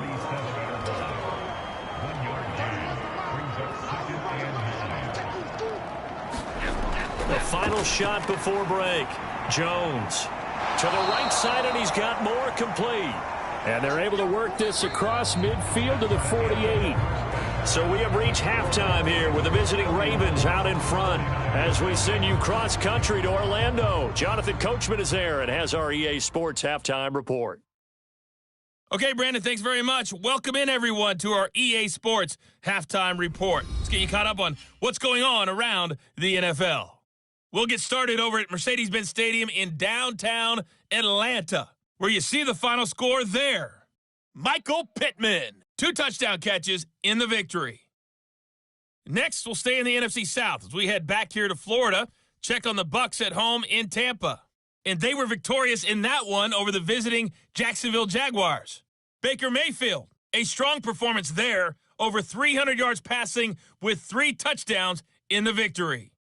Lastly, we head to Southern California to check on the Rams at home at SoFi Stadium. And they were losers in that ball game to the visiting New Orleans Saints. Dak Prescott, a strong performance there, over 300 yards passing with 3 touchdowns in the victory. We were treated to a fine first half from running back J.K. Dobbins. He had 2 touchdowns on the ground and added another on the receiving end for good measure. He was awesome.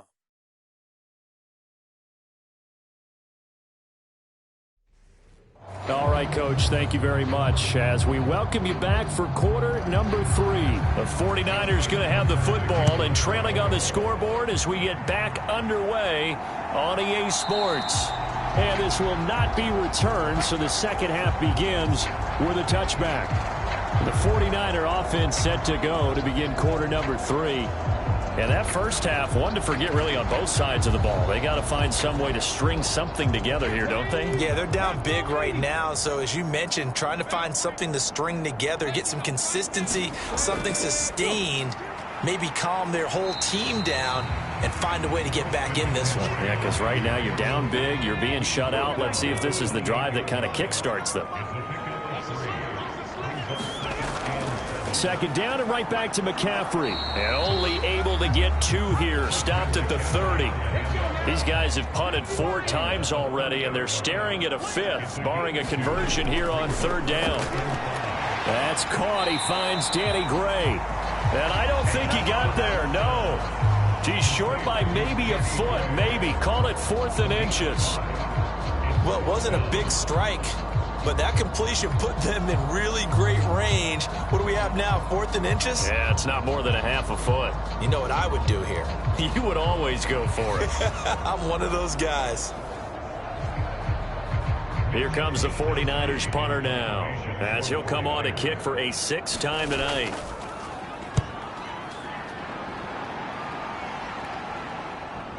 Oh, the return is Prochet.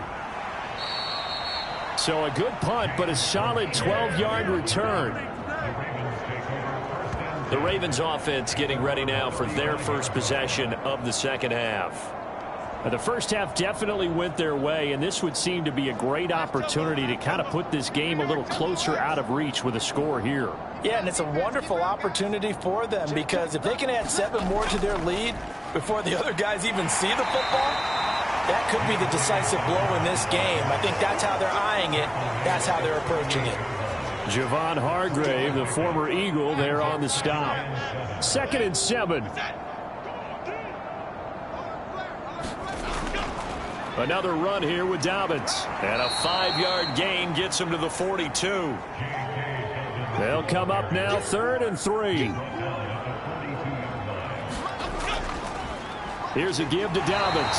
And he'll be tackled about 2 yards shy of the line to gain. A 1-yard pickup leads to 4th down. Now that was a big-time play by the defense. They as well knew where the first down line was, and they didn't let them get anywhere near it.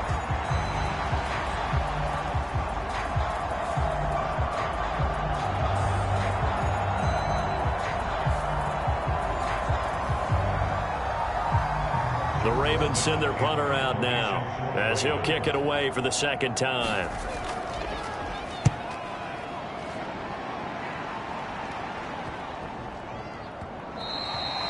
And that one hits at the 7, but bounds into the end zone, and that'll be a touchback. San Francisco set to go on offense once more. Well, we haven't exactly been treated to a nail-biter in this one, CD, and if they cannot score here, this one's pretty much all but over. Are you saying that you feel like people are starting to think about getting out of here, maybe beating the traffic in order to get home or to their final destination? Yeah, I don't think there's a whole lot of reason to hang around, especially if they can't score here. Yeah, you're right about that, because it has been pretty clear who the better team has been in this one. And in a league that we talk about every game being a one-score game as we go into it, watching this blowout, let's just say it's been unusual. On 3rd and short, they'll try and pick it up through the air. That's caught by Jennings. And oh, he's just going to be short here, barely. Maybe by a half a foot. It'll be 4th and inches. I thought they might take a shot down the field, but instead they ran a little drag route there. I think they were hoping he could catch it and run away from the defender. But a really good job keeping the play in front of them, and they force a 4th down. Here comes the 49ers punter now, as he's on here to punt it away.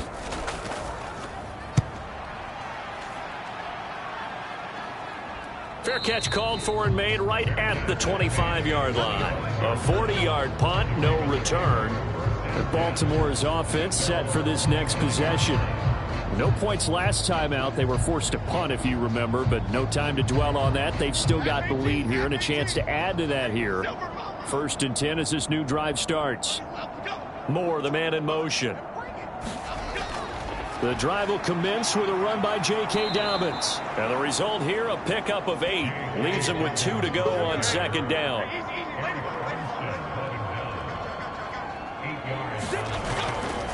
Now a handoff for Dobbins. And he'll get it out near the 40 to the 39. So from the 39 now, they'll come up on a 1st and 10. Operating from the gun, Jones. Throw caught by Flowers. And he'll be taken down, but not before he works it past the 50. They get 14 on that one. That's good for a Baltimore 1st down. Well, I certainly don't want to pile on, but this defense has just not been up to the challenge in this game, and this continues as we see here. Coverage, not been very good. Soft in spots. And there's an easy throw and catch for another 1st down. So from inside Niner territory now, this is 1st and 10 at the 47. Back to throw. Jones. Over the middle, complete. It's Flowers. From the 43, here's 2nd and 6. Looking to throw. Jones. That's caught. It's Flowers. And this will move the chains again as the tackle's going to be made at the 49ers 19. A first down there on a pickup of 25. This offensive game plan has just been sensational. I mean, when you think about all the different ways they've gotten their receivers open so far, it's really been impressive. Scheme, design, execution. So here's a 1st and 10 now down inside the 20.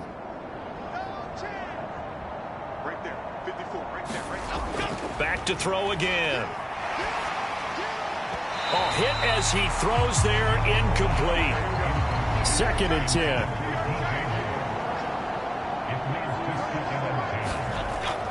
Operating from the gun. Jones stiff-armed him. And they work this near the 5. He'll be stopped at the 6. A solid pickup of 13 sets him up 1st and goal.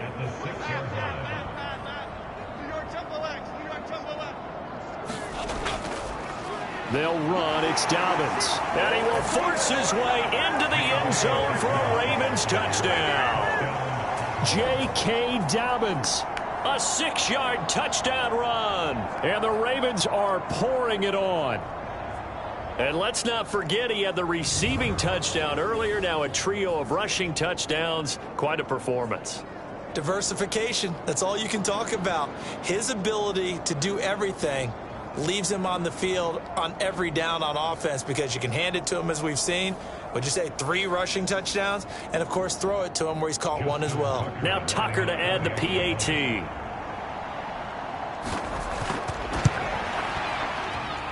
And he's been a busy man, 5 for 5 now as he knocks another one through to extend the lead. So that one, an 8-play drive. It spans 75 yards. And it's finished off by a touchdown run from J.K. Dobbins. Tucker now to kick it away following the touchdown. The football will come out to the 25 as McLeod will not return it. San Francisco's offense returns to the field. But the disparity in this game, it just seems to grow with each possession here, Charles. They are really struggling. They have not put up a single point, and on the other side, the points keep piling up and up and up. So you know the frustration level has to be rising, right? So they've got to find a way to quell that. Because no, bottled up, fumble. It's out, it's loose.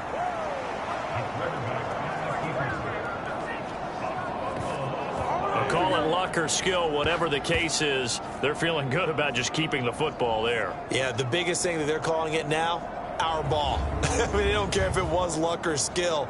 Boy, the panic that jumps up in your chest when that ball's on the ground, whether you get it or your teammate gets it, just as long as you maintain possession, that's all you're looking for. The fumble on 1st down now. Here's 2nd down. And they'll go on the ground. And he'll be taken down here at about the 23-yard line. These guys have punted 4 times already, and they're staring at a 5th, barring a conversion here on 3rd down. Back to throw. That's caught by the Notre Dame man. It's Durham Smythe. And a good job defensively. They stop him short of the 1st at the 32. So the completion results there in 9 yards. And that's going to make it 4th down. So much about this game is just understanding situations and then having to execute, isn't it? Guard the 1st down sticks. Don't let them get there. And they rallied and made the tackle. Here comes the 49ers punter now as he'll come on to kick this one away.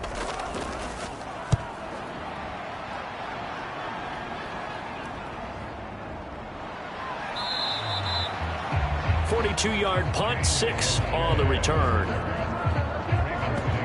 J.K. Dobbins leading the way as the offense returns to the field. I guess it kind of goes without saying at this point, but he's had a great game, as we like to say, a nose for the end zone, no doubt. Continues to find it throughout this game, and I'm sure he's got a nice place to live. He might want to make an offer on the end zone for a second home because that's what it's been like throughout this contest.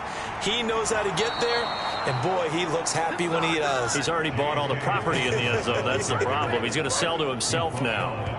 127 yards rushing for him now as his big night continues. He continues to have a big night here under the lights carrying the football. And some guys prefer night games. For whatever reason, their bodies react a certain way. They love the spotlight. Maybe that's what it is. The best seats in the house, the ones where he's carrying the football for his offensive teammates. The worst seats, the 11 guys trying to tackle him on defense. New York WX. 31's the mic. It's time to wheel. Right back to Dobbins on first. And he maneuvers up the middle for 3. And it's second down. Ball spotted at the 45. Here's a 2nd and 7. A shotgun snap and again to Dobbins. And he'll be brought down at the 48-yard line.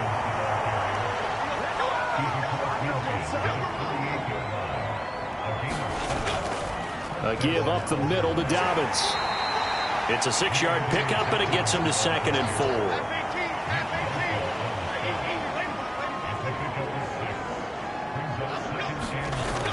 Now they'll switch it up here and look to throw. Throw left side complete. That's Flowers. And he'll go out of bounds after taking it a little further down inside the 40.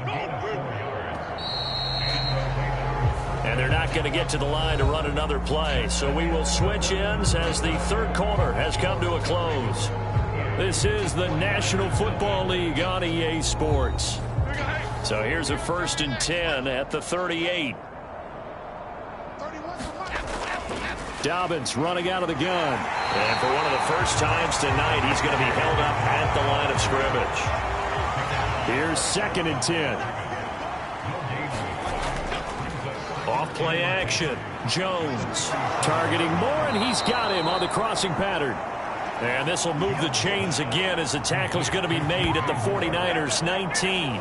His 5th catch tonight, and it's good for a 1st down. Well, partner, nothing but praise from me for this offense. They have been tremendous all night long.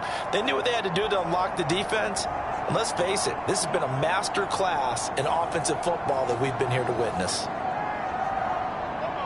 So here's a 1st and 10 now down inside the 20. Operating from the gun. Jones. Oh, it's intercepted. A drive killer there. Picked up by Talanoa Hufanga. And into the end zone. A pick 6 for the 49er D as they score the touchdown.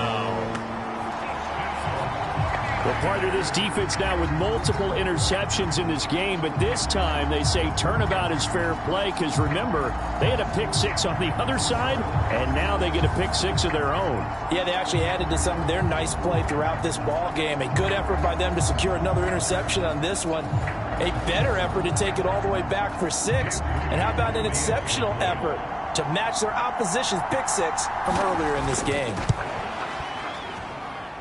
Moody good with the extra point as they make the score just a slight bit more respectable here in the final quarter of play.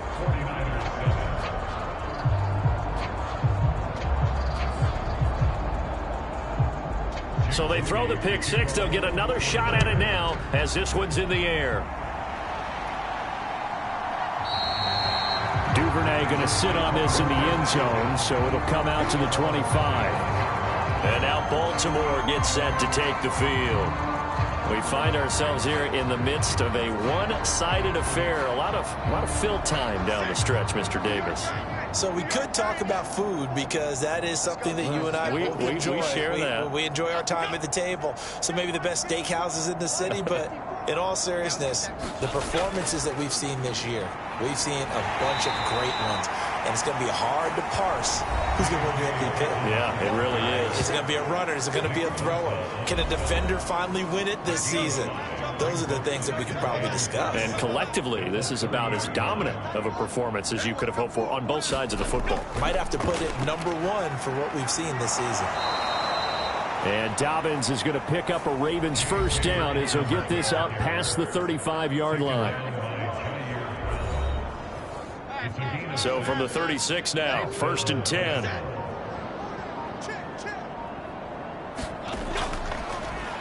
Up the middle, it's Hill. And they bring him to the ground just shy of midfield. That one good for 13 and a Raven 1st down. Another example of this offense really having their way, Charles, and another big chunk play there on the ground. And when you look at the defense, they've got to do a much better job of wrapping up when they tackle. A lot of great opportunities continue to slip through their fingers, as do the runners. F-18, New York WX. Let's go. Edwards now on 1st and 10. And he's got this one across midfield into 49er territory. Here's a 2nd and 5.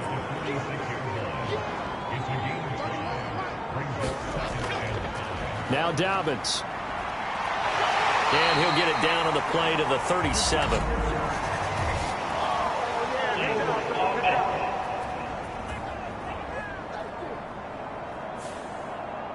They'll come up now on a 2nd and long after the hold. Back to throw. Jones. A short throw caught by Andrews. Just a gain of a couple there. And that's going to lead to a 3rd and 12. Got to give credit where it's due. Really nice defense on that play. The pitch and catch was successful, but not any run after it. The Ravens on 3rd down. They've hit 4 of 7. This is 3rd down and 12. All the option left, it's Jones. And to the 49-yard line, but no further. And obviously he is well short of the first. They'll get a couple of yards on the keeper, but it's going to lead to a 4th down. Anytime you decide to use your quarterback as a runner, most of the time when you design a play, you're expected to break a little bit bigger than this one, because when you run him on short gains, your risk-reward and him taking hits, I'm not sure that's the payoff they were looking for. The Ravens send their punter out now as he's on to kick it away. Averaging over 50 yards a punt so far as this one's away. And he couldn't get it to check up. That kicks all the way into the end zone for a touchback. And San Francisco gets set to go here. Their mini 2-game win streak appears it might be going by the wayside unless they can pull a rabbit out of their hat.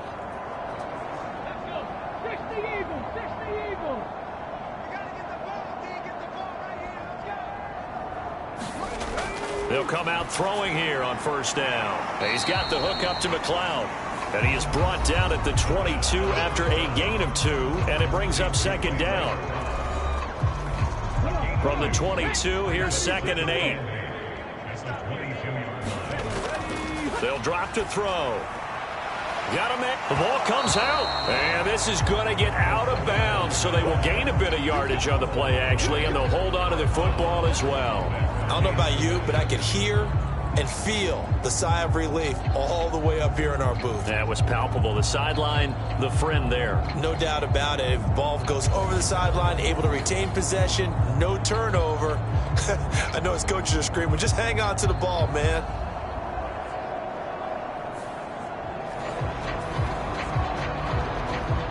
So possession still theirs, but now they face a 3rd down. Back to throw here. Finding Gray on the out route. And he'll be taken down, but he does have 1st down yardage. It's a gain of 8, and it'll wind up moving the chains. This is a nice job of just taking what the defense is going to give you on 3rd down. You're not looking for a big play downfield. You just want to find something that can get you past the marker. They found it and were able to keep the drive moving.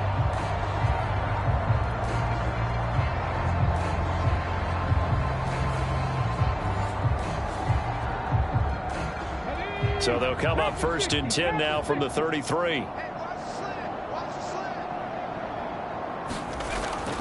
They'll look to throw here. And he goes down. The Ravens able to get to him. The sack recorded. It's a loss of 5, and now it's 2nd down. But one thing I do know, these guys on defense, they don't want this game to end. They're winning by multiple touchdowns. They've shut down the opposing quarterback in a big way, and they're still picking up sacks as we approach the end of this one.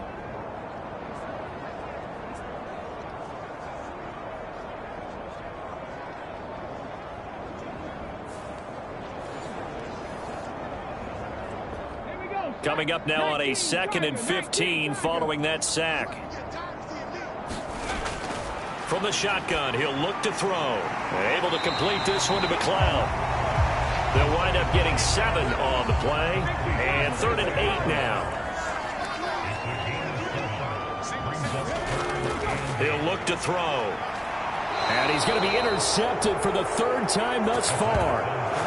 Picked off by Marcus Williams. But with this advantage, this defense knew that passes were coming, and they stayed in position, Charles, and picked one off here in the 4th quarter. Yeah, what a way to cap things off, huh? Because I think this is part of the game within the game. They see the scoreboard, they see what they can accomplish, and they went for it. Baltimore about ready to go on offense. And after the interception, they are sitting in an even better spot with the ball and a comfortable 4th quarter lead. On the ground with Hill to begin the drive.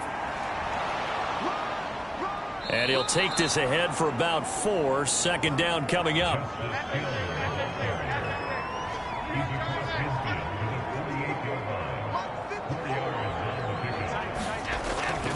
They'll run up the gut with Dobbins. Still a couple yards short of the first as the 3-yard gain brings up a 3rd down.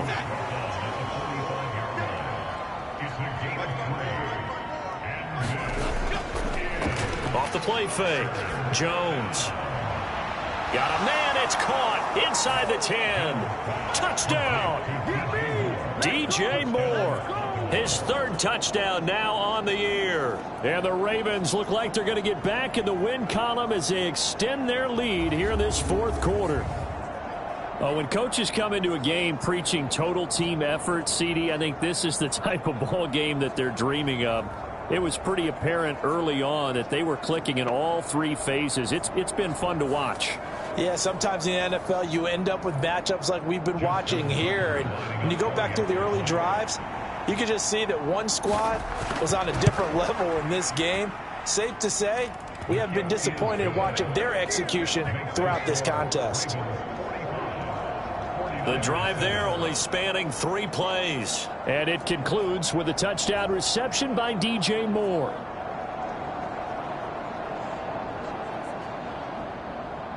Tucker now to kick it away following the touchdown.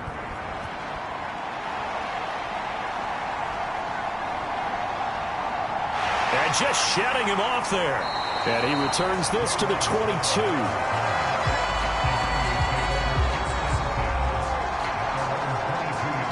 And the 49ers getting set to trot out there.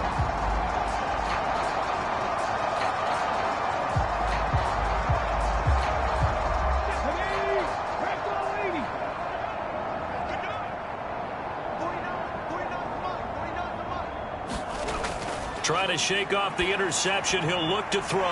Able to find Gray here. This will be stopped about 2 yards shy of the marker. 8-yard gain, 2nd and 2. He'll drop to throw. Looking for Gray and finding him once again. A gain of 5, good enough for the 1st down. They're going to look to throw. Got an open man. It's McLeod. And he'll get up near the 45. They'll spot it at the 44. And that's good for a pickup of 10 yards. And that'll leave him with a 2nd and just a few inches left. Just 2 minutes remaining here in the 4th quarter of what has been a one-sided affair. So it's 49er football here as we get you reset. A good position to be in here, 2nd and inches. They'll look to throw again. And he rifles one incomplete. An incomplete pass on 2nd down leads us to 3rd and inches. Again, he'll drop to throw. And that is incomplete. Oh, he had a defender right there with him to force that to the ground. And 4th down now coming up. On 4th down, the punt team is on as this is sent away. And great special teams work here. This is knocking on the door of the 5. They'll spot it at the 6-yard line. Absolutely love the flexibility of these punters. Their leg drive, able to get it way up in the air, and that allows their punt team to get down there and down it inside the 10 because they've had some time. The Ravens ready to take over. And a few kneel downs should just about do it. Now, defensively, they do have all 3 timeouts, but very little reason to use them at this point. They'll start on the ground with Dobbins. And he's going to get this from the 6 out to the 12. A pickup of 6 as they double their workspace. Here now, 2nd and 4.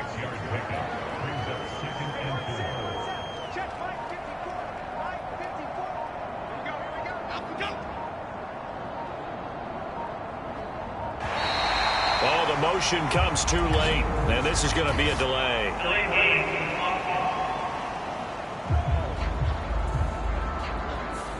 And that flag accepted.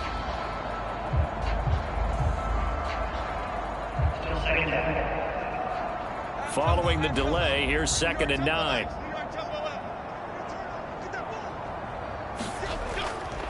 They'll go again with Dobbins. And he will take this up to about the 8-yard line. Only a yard on the pickup, and now they've got a 3rd down and 8.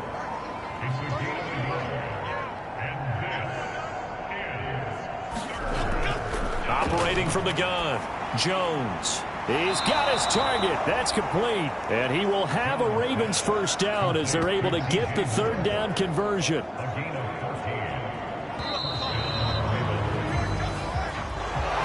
Well, partner, under the lights in primetime, this offense, they gave the nation quite a show, putting up that many points to come away with what will certainly be a memorable win for them.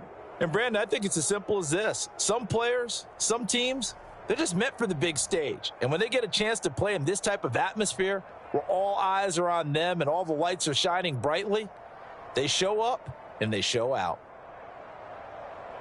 So for the Ravens, it's an important win for their playoff hopes as they hit the 10-win mark now at 10-5. And they will head back home next week. Meanwhile, for San Francisco, it's a bad time of year to take a loss like this as they drop to 10-5. And they'll try to rebound next week on the road in Washington. I'm Brandon Gaudin. Certainly have to thank Charles Davis, my broadcast partner, and our entire crew. We'll catch you next time right here. It's the NFL on EA Sports.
today.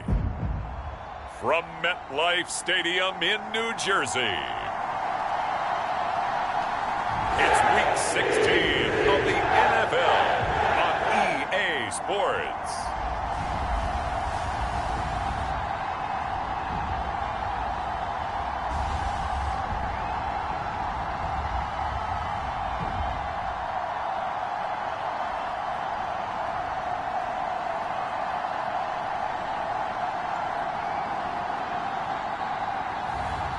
Jacob Eason and the New York Jets taking on Jacoby Brissett and the Washington Commanders.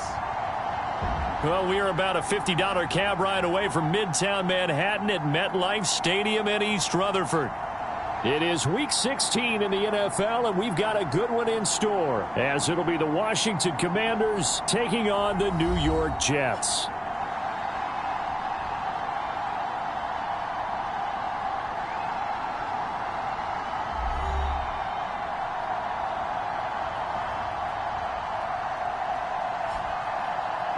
Hi again, everyone. With Charles Davis, I'm Brandon Gaudin. And, Charles, you look at this Jets ball club.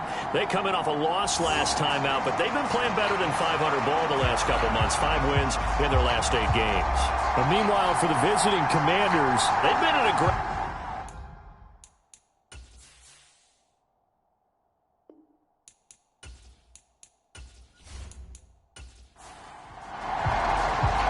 Happy Christmas Eve to all. What a good one we have in store as we are underway here in Week 16. This fielded right at the goal line. And not much happening on the return as he'll get this to about the 23. The Commanders' offense set to go to work, and they're led by the veteran who's bounced around a bit in season number 8 now. It's Jacoby Brissett. And he is hot, hot, hot. Yeah, okay, so there's a blemish in there, right? He did throw one interception in the last game. But 5 touchdown passes. Okay, that's the offset you want. I say bench him. 5 touchdowns, 1 interception. You are tough, Coach. I thought the ratio was if you got to 3-to-1, your quarterback was operating at peak efficiency. 5-to-1. And a win. And a win? Yeah, just let him keep throwing it. A look at the numbers for Thomas from a week ago. 8 catches, 56 yards. And he was able to pull that last pass in, but he's going to face a tall order here because he's going up against the number 2 unit in the NFL against the pass. Brissett's throw complete to Dotson. 50 catches for him now on the year, and he's got a first down.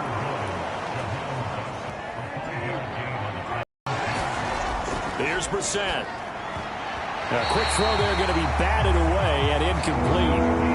Now they face a 3rd and 10 after back-to-back incompletions.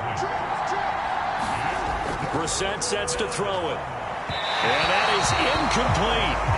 1 first down here, and that's all, folks. Good work by this defense to hold things in check and force a punting situation. So on 4th down, Washington going to call on Tress Way to punt it away. Back deep for the Jets, McCole Hardman. Going to be 37 yards there on the punt. And the Jets will take over.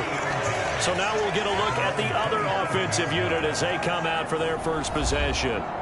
They'll be led out by the man from the University of Washington. This is Jacob Eason. Okay, I thought there was something to build on in last week's game by his performance. I thought he played fairly well overall. The numbers won't knock your socks off. 2 touchdown passes and an interception. The bottom line, though, they lost. Yeah. How does he eliminate that 1 interception, continue to take care of the ball, and maybe increase the number of times he puts the ball in the end zone with a receiver? And they're able to get this one across the 35. Give him 10 that time, escaping the danger, running with it, and picking up a first down.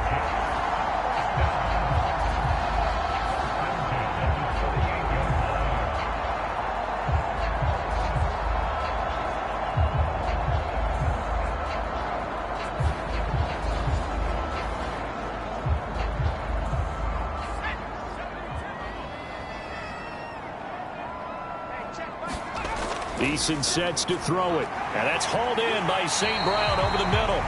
And this will be stopped at the 44. That one good for 7 yards. Now 2nd and 3.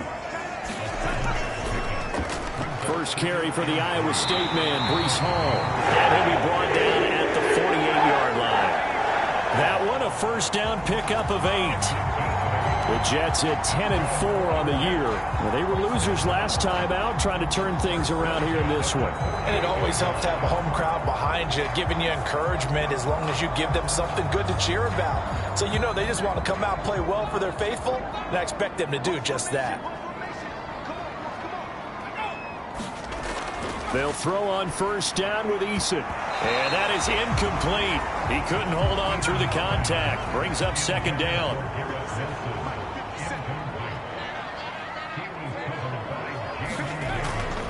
On second down, a run with Hall. Wiggles free. And again the footwork. And he gets this inside the 35-yard line. Give him 15 yards on that one, and the Jets move the chains. That's pretty much meat and potatoes right there, wasn't it? Just go right at them and let your big horse charge up the middle. Not too fancy there, was it? Nothing fancy at all, challenging that defense. And on that go-around, the offense won the challenge.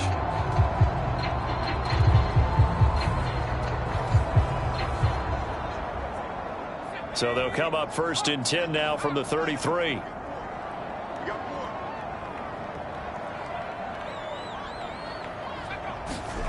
Now Eason. Got his man complete over the middle. It's Hall. It'll go as a gain of 4. And that's going to bring up second down.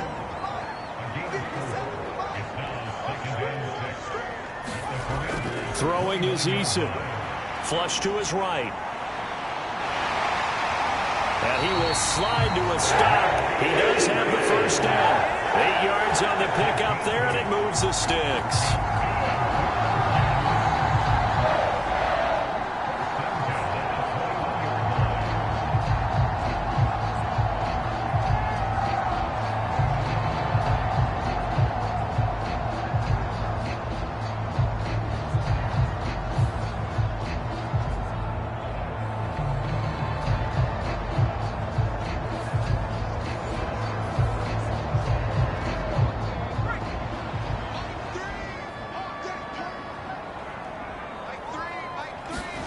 On first down, Jacob Eason. And he works his way past the line of scrimmage and then slides to a hole. Now a 2nd and 6. Here's Eason to throw. That's caught. This is Abanikanda. And just 3 yards on the catch there. He couldn't get away. And now it's 3rd and 3. From the gun is Eason. That pass caught by McLaurin. Touchdown, Jets. Terry McLaurin with touchdown number 7 on the year. And the Jets get the upper hand as they're on the board first here this afternoon. An ideal start for them, really. You force the punt, and then you go down and score. And you've got to see a fist pump on the sideline from the head coach, don't you? Because he's turned into his bench, and he's telling his team, this is how we prepare. Force the punt, go downfield and score. I told you guys, it's just like a boxer in the gym preparing for the fight. Now we get to turn it all loose. Extra point by Koo, up and good. And that makes the score 7-0.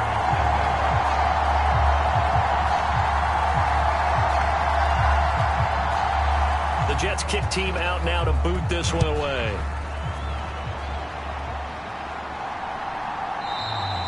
Johnson won't return this, and the football will come out to the 25. Now Washington going to retake the field for drive number 2. Defense got the better of them last series, forcing a punt. See if they make a few changes in the game plan here and try to get points out of this drive. 1st and 10. Brissett to throw on first. Short throw there, caught by Thomas. Yeah, this will be a gain of 5 as he gets it to the 30. Well, it's time for them to be good teammates right here. And what I mean by that is possess the ball for a little while. Get at least 2 first downs. Give their defense a chance to settle down a little bit after they give up a touchdown. And the Jets pressure 2 notches. Down he goes. Myles Garrett in there for the sack, and he's closing in on the all-time record. That's number 19 on the year. Now that was a passer's nightmare. The front door totally shut down by the defense. So he kept going backwards. hoping to find another avenue of escape. It didn't exist.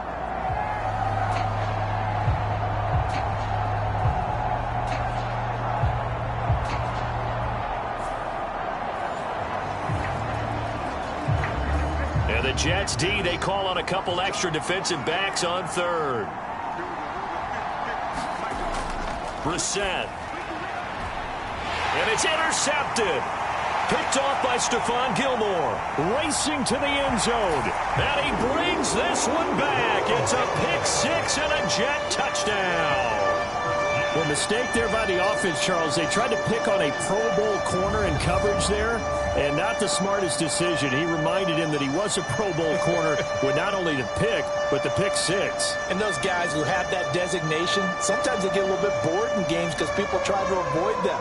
They absolutely love it when they get challenged, and it's a chance to remind everyone exactly why they were tabbed as one of the best in the league the prior season. Now Younghoe Koo for the extra point.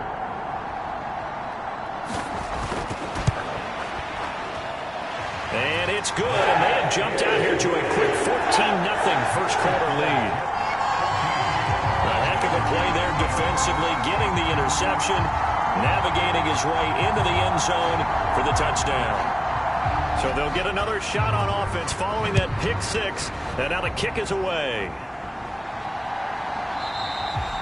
Johnson won't return this, and the football will come out to the 25. Out comes Washington's offense as they get set to take over here. They find themselves in a good-sized hole here, and a good-sized hole early on in this game as they come up on first down.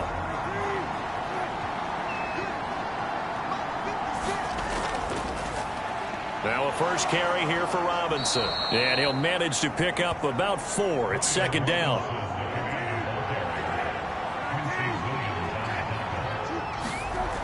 Now Brissett. That's caught. It's DeMarcus Robinson. First connection there of the afternoon for those two, and it's good for a first down. We've seen quite a bit of the short passing game here early on first quarter, haven't we? We have, and I think it works a couple of ways for this team because, number one, you throw the short game until they stop it. And if they're not going to stop it, you keep throwing it, and occasionally you'll break a tackle and turn it into a bigger gain. Also, if they start to creep up, start to pressure receivers, now you go over the top, take it deep, and now you get some of those big shots downfield. What we saw a lot of last week. He had 5 tackles for loss a week ago and 1 here in the first quarter now. And I think a lot of that comes from not just his athletic ability and his intelligence and understanding how he's being blocked and how to get to the ball carriers, but also comes from scheme as well. When you've got a guy that hot, playing that well, your defense coordinator is looking for ways to create mismatches and get him to the football. Oh, and his early struggles continue. Here's another one intercepted. And he brings this one back. It's a pick six and a Jet touchdown. Charles, it is pretty rare that we see a team build this kind of lead in the opening quarter. And, man, they seem to be clicking on all 3 phases right there. The defense doing its part with a pick six. And it's absolutely been the definition of a start that you would pick for yourself and for your team, right? And I have a feeling that they just want to stay in this zone. What's truly incredible about this start is they can add on a couple more scores. This one could legitimately be over in the second quarter.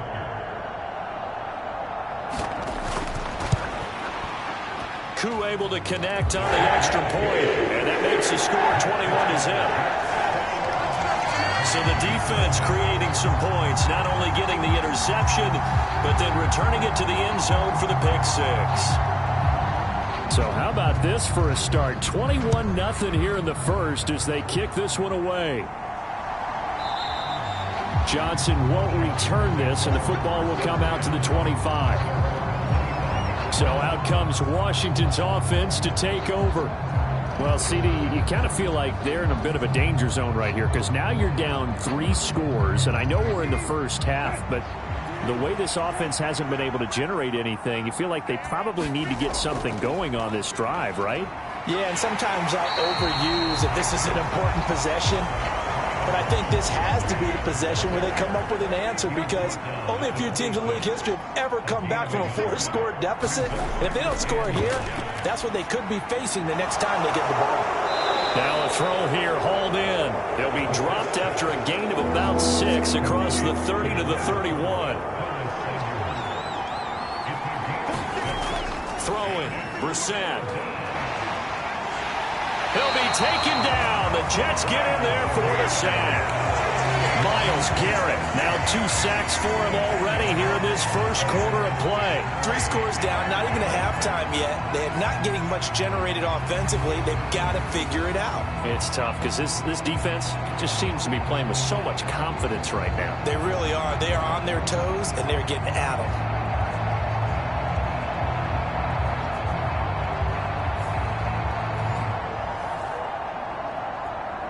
Tressway on 4th down is sent out to punt. And he'll get this away into the icy winter air. 37 yards on the punt with no return. And the Jets will take over 1st and 10. So we take a look at the playoff picture in the AFC as the Jets come back out on offense. Well, with 3 weeks left, they are in one of those 3 wild card spots, Charles, but that spot is not clinched, and there's not a ton of breathing room for them, so the bottom line, they just need to focus on winning right now. Yeah, they totally have their eyes open, don't they? They know they've got teams trying to run them down. They can hear their footsteps. The question coaches ask guys in the locker room, do you have another gear left to pull away and lock in that playoff spot? If so, let's hit it. The numbers for Hall in last week's ball game. 8 carries, 70 yards, and a touchdown. And when he went over 1,000 yards last week, you know what it did for their offense? It gave them a true identity because everyone's going to talk about this. The offensive line's going to take pride in it. Of course, the guy carrying the football will. But how about the coaching staff? When they go in and talk contracts, when they talk to reporters, hey, we had a 1,000-yard rusher this year. That means something in today's NFL. Eason. And that's going to be incomplete. The contact there enough to jar that ball free, and it brings up 4th down. And the kick's away as he angles this one for the sideline. And this will carry out of bounds. Where are they going to spot it now? At about the 18-yard line, it looks like. And the Washington offense heading out. And last drive, 3 and out. Still a goose egg on the scoreboard. How do they break that goose egg? They've got to find a way to get the ball in the hands of their playmakers, get them some space, and try and make a 1st down and get some momentum going. It's been a struggle for them throughout the game, and that 3 and out on the last possession, that told you just how stalled they are on offense. So who will step up here? We'll see. Justin Pugh, the left guard that time with a flag. Here's Brissett. That went behind his man, incomplete. So another incompletion there. He's hitting on fewer than half his pass attempts in this one, and that is not a winning formula. Yeah, so let's make sure we give a little bit of credit to the defense here. They've given him a lot to think about, a lot of different looks, and he seems a little bit confused trying to complete passes. Throwing on 2nd and long. Brissett out left to Dotson. They'll wind up getting 10 back as that sets them up for 3rd down. They'll come to the line here needing 9 yards to pick up the first. On 3rd down, Brissett. Oh, had his hands on it, couldn't bring it in. Pretty symptomatic of how this game's been going. Now the former Oklahoma Sooner Tressway on to punt the football. And he's getting a workout here in this first quarter as he gets it away.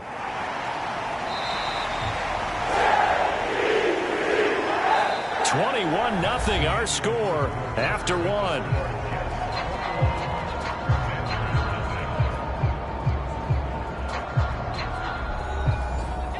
Jets offense coming up now to start their next drive.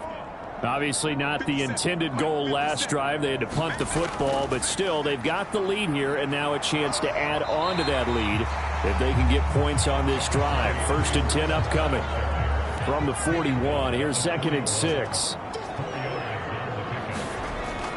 Looking to throw. Eason.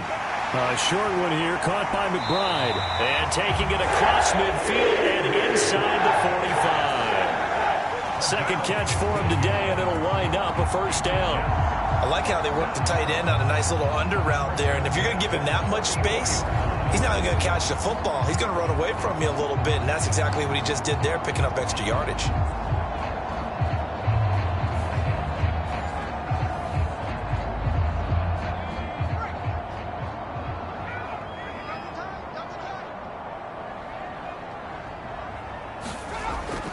On 1st and 10, it's Hall. And hit behind the line. He lost the football. It's loose. And the defense says they have it. They do. One play into the ball game, an early turnover. Do you remember in preseason we were going to the different training camps and visiting teams, and we always would see the running backs working out and going through those gauntlet drills, and, you know, guys either slapping at the ball or the machines.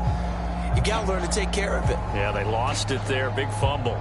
Out comes the Washington offense as we get a look at the playoff rate. And now before the ball changes hands, they're going to take a look at this just to make sure that they have it right.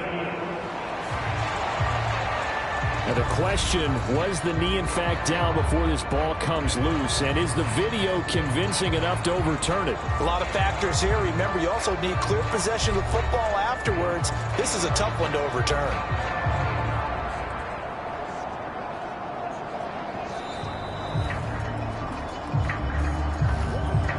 So that one overturned. They say the knee was down, and that will not be ruled a fumble.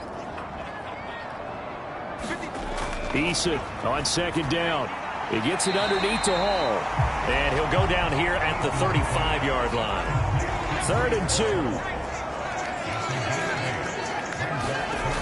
Eason going to throw it out of the shotgun. And that is incomplete. The offense staying out. They're going to go on 4th and 2. Operating from the gun. Eason. That is caught. And inside the 20 before he's brought down.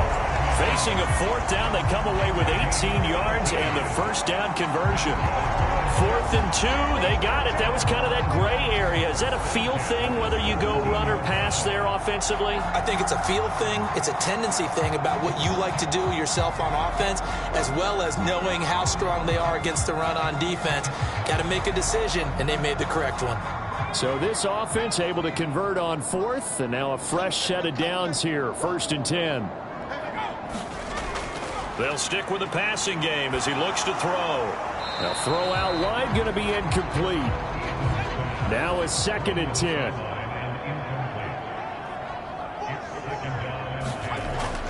Back to throw again.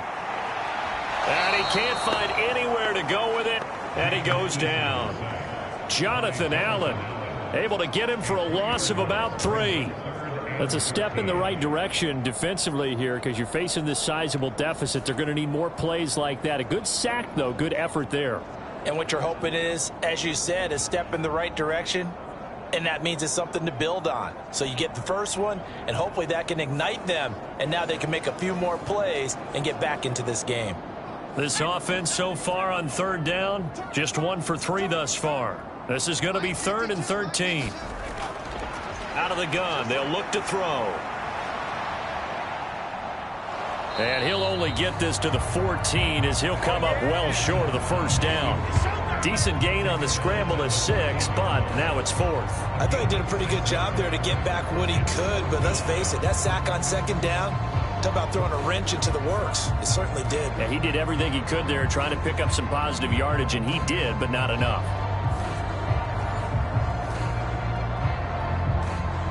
Field goal coming from Younghoe Koo. From the left hash, a 31-yard attempt. Koo knocks this one through the post. And the round is on. It's 24-0.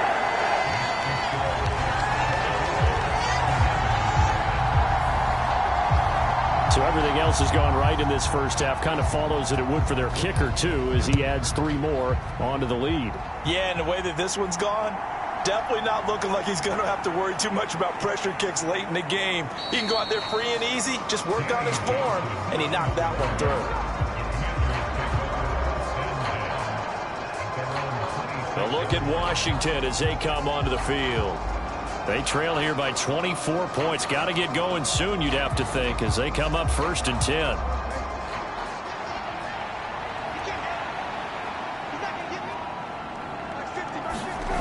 Brissett now. Oh, he dropped it. And that's pretty indicative of the way this one's gone. So now 2nd and 10 after the incompletion on first down.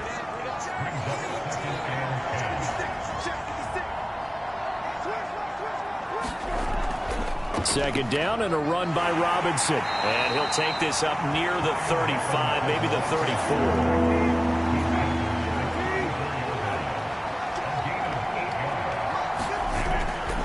Robinson will try to pick it up. And he's able to get the first before he's taken down at the 36. A 3rd down gain of 3 yards, and that'll be enough. Yeah, they really needed to get something going, didn't they? They had punted on the last 2 possessions. The running game starting to come to the front for them, providing a nice pickup there to keep this drive going.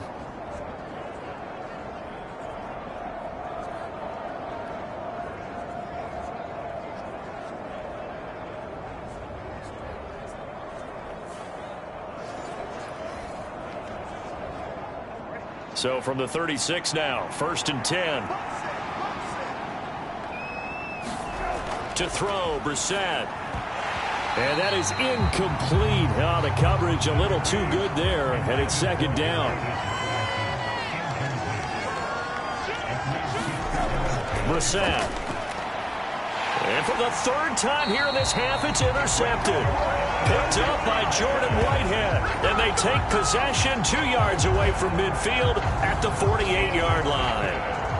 Well, there are several factors at play for why they face this deficit right now, Charles, but that's now 3 interceptions that he has thrown and just giving the football away pretty careless here in the opening half. Yeah, I know that all of our parents taught us to share as youngsters, but in this game, you don't want to share with the other team. Keep it for yourself. Keep it for your team. Got to cut down on all of those throws, those errant passes, if they hope to get back into this game. Throwing to start the drive. Eason. A short one here, caught by McBride. And he is tackled inside the 40, not quite to the 35.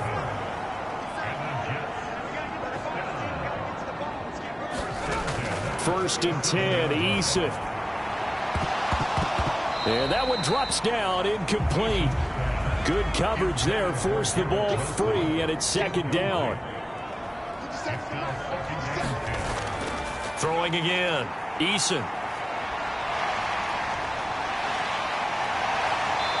And brought down, but not before they're inside the 25. Good work by Eason that time, and it'll be a 1st down. I can't be sure how much of that was planned pre-snap, but it certainly opens up some avenues for their offense. And if he can stay a threat to break off those kind of runs, it'll pull defenders away from coverage and open up some choice throwing lanes for him moving forward.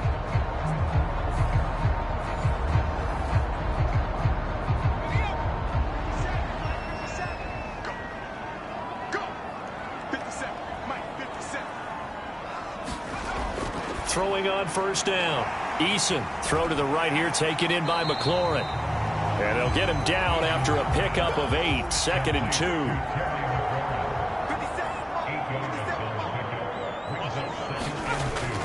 Back to throw. Eason, flushed out right.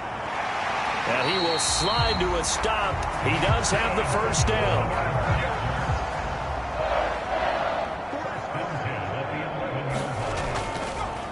To give up the middle.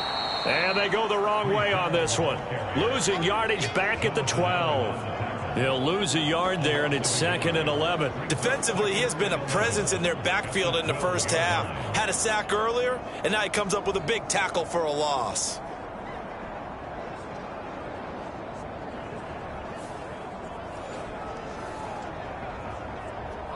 So after the loss of a yard, they'll look to push forward here on 2nd down and 11. Looking to throw. Eason eluding the pressure right. And he'll take this beyond the line of scrimmage as he slides to a halt. Now play number 8 on this drive, and they need 9 yards to pick up the 1st on 3rd. And incomplete. They tried to drop it off, but he couldn't hold on.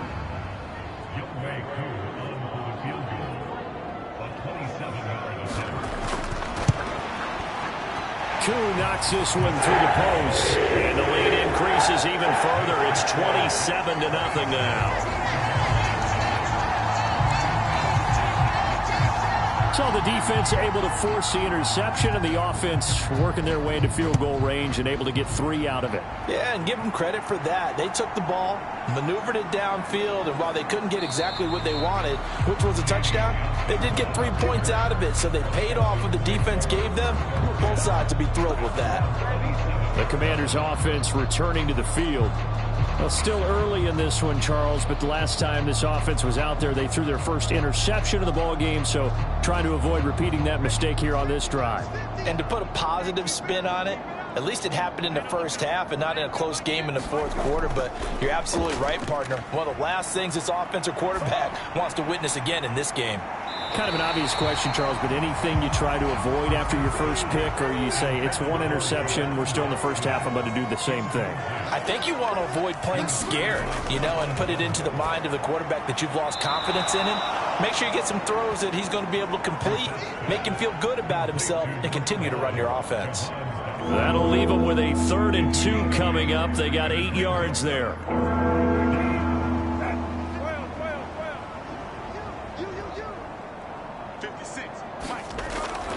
On 3rd down, Robinson. And he will have first down yardage as he's brought down at the 41. It'll go as a gain of 6 that time, and it moves the chains as well. Exactly what they needed right there, because they needed to use the ground game to take some pressure off, because the quarterback's been struggling a little bit.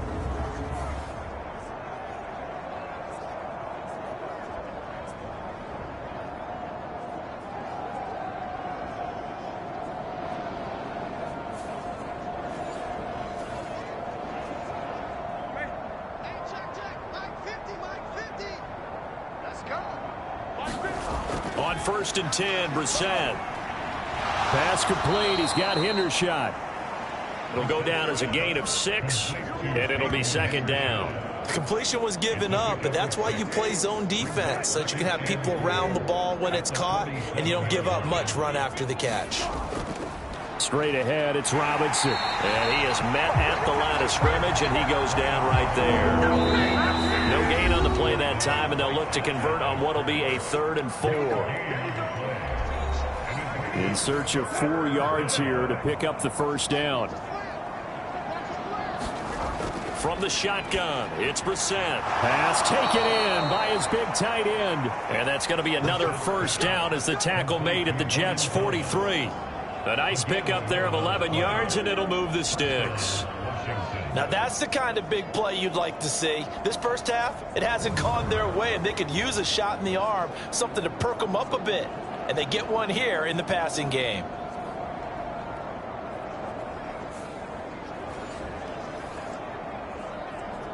This offense finding its legs now. Here's another 1st and 10. He'll look to throw.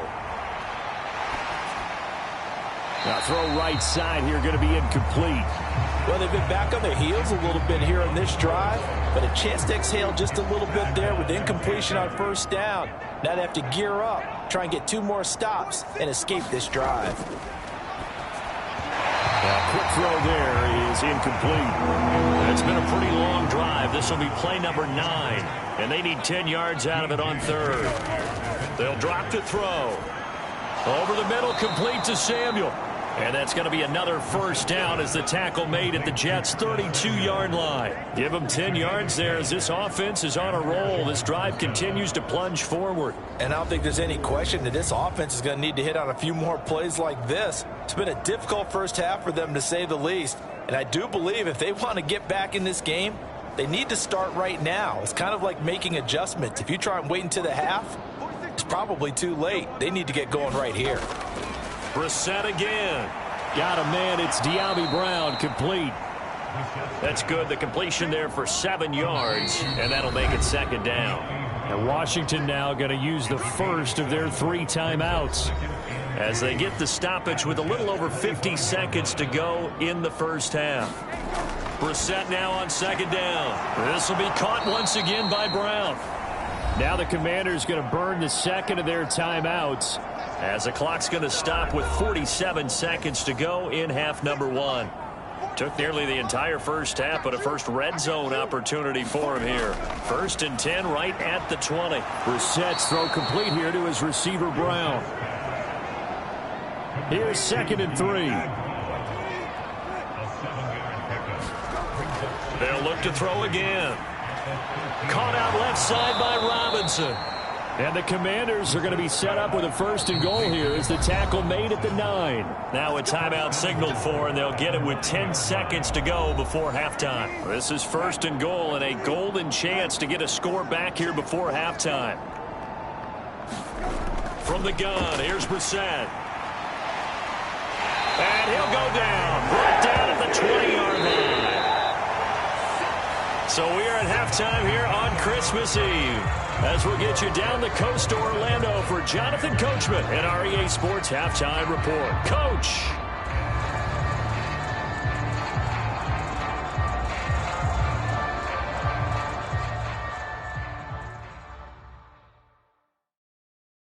All right, Brandon, thanks very much. Welcome in everyone to this Christmas Eve edition of the EA Sports Halftime Report. So let's get to it. We'll get started over at Mercedes-Benz Stadium in downtown Atlanta. And that's been a back-and-forth game, all tied in the second quarter. We'll stay in the NFC North as we head over to Minneapolis to check on the Vikings at home in U.S. Bank Stadium. And they trail the visiting Lions in that one. Jared Goff has a touchdown pass. Lastly, let's get you to Charlotte, North Carolina. Check on the Panthers at home at Bank of America Stadium. As you can see, the score there in the second quarter. Christian Watson, a touchdown reception.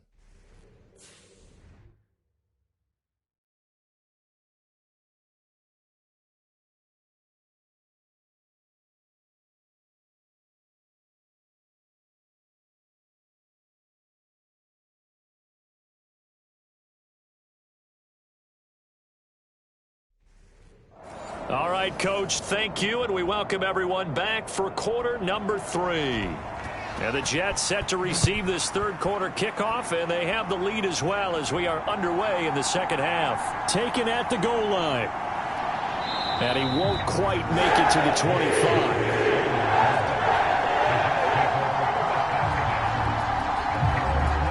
And the Jets going to take over on offense to begin this third quarter.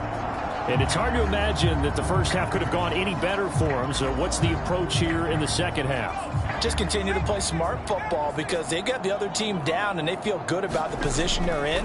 The obvious thing people would say is just keep attacking, but I think you also have to be smart about it.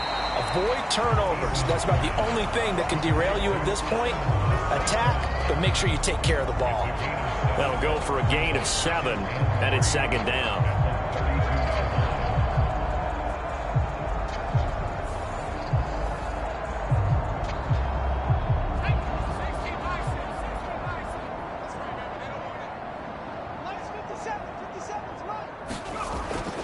Back to throw. Eason. And he cannot avoid the pressure as the Washington pass rush gets home. Call it a loss of 5, a big sack to bring up third down. That time, Charles, great job keeping him in the pocket and not letting him escape. And, Brandon, I think this was a great example of the front and the back working together, meaning the back covering, no place to go with the football, and the front, terrific job on the edge so he couldn't escape outside. And then, of course, the inside pressure kept him hemmed in as well. Here comes third down and 7.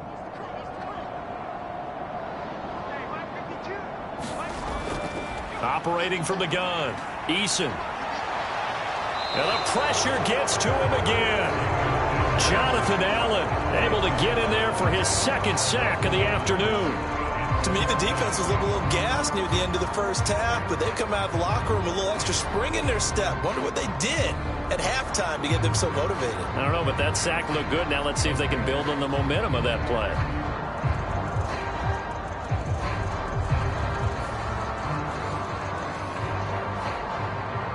Here's A.J. Cole now as he'll punt it away for the second time.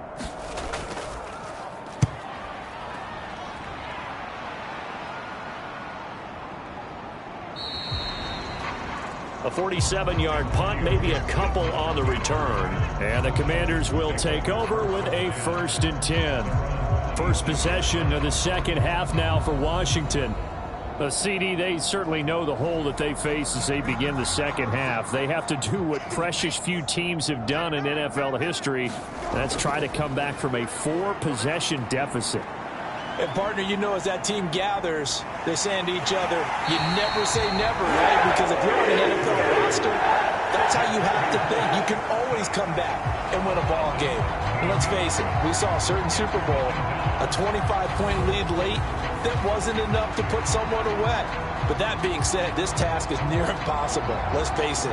And bottom line is, it officially becomes impossible if this possession is an empty one. Now then, after the sack, it'll be interesting to see what they have planned for 2nd and 23. They'll look to throw here. Now Robinson coughs up the football. It's loose. And it's scooped up by the Jets. And they'll be at the 18-yard line. Great field position here in the red zone. We have seen this before, and we know coaches preach about this and work on it all the time. Catch the ball. You know there's going to be some traffic somewhere. They've got to put it away and secure it as they try and get downfield. So 1st and 10, and if they score on this drive, might have to start digging in our second half blowout material.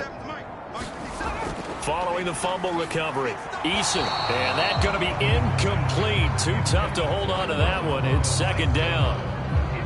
That's an excellent play by the defender. He diagnosed that one, closed quickly, and helped force the incompletion. 2nd down, here's Eason. And that almost their first INT of the ball game. Had his sights on it, but he couldn't seal the deal. To throw on 3rd down, Eason. Wilson's got it complete. And the tackle made at the 13. He is well short of the first. It'll be a gain of 5, and it'll be 4th down.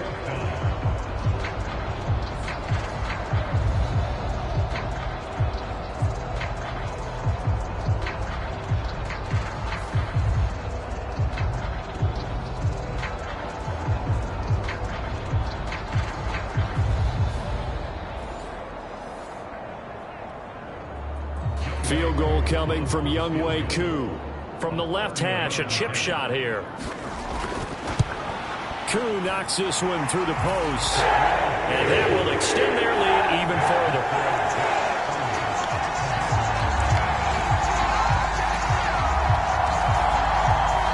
So the fumble recovery had them set up in ideal field position, but they can muster only 3 points out of it. Yeah, when you're able to force turnovers, especially when it results in field position like they had, you really want to make it hurt. Here, they take the field goal. That's definitely not what they were hoping for. The Washington offense set to take over.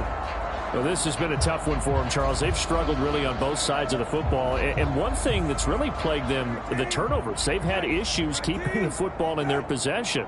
And every game that's ever been played, all coaches talk about taking care of the football and limiting turnovers. And in this one, after we saw that first turnover, we worried that things would snowball, and it certainly did, especially on the scoreboard.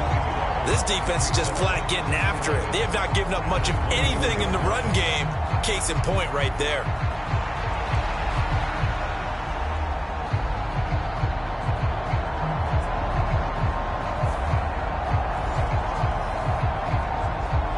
A loss of a yard there to start out. That leads to a 2nd and 11. Brissett sets to throw it. Short throw to the tight end Thomas.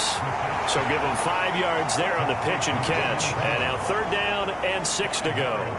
Well, that tight end position, it just seems to continue to evolve every year in the NFL. Yeah, you're getting really terrific athletes. A lot of them maybe were wide receivers at one point. And his pass is intercepted for the 4th time today. And he brings this one back. It's a pick 6 and a Jet touchdown. Well, I mean, you get it. They're trying to make something happen here in this 3rd quarter, CD, but I don't think a pick 6 is exactly what they had in mind. No, not at all, because this offense, they've been stuck all game long. Haven't dented the scoreboard yet, and they're kind of forced to take a few chances here, and that one, it backfired in a big way.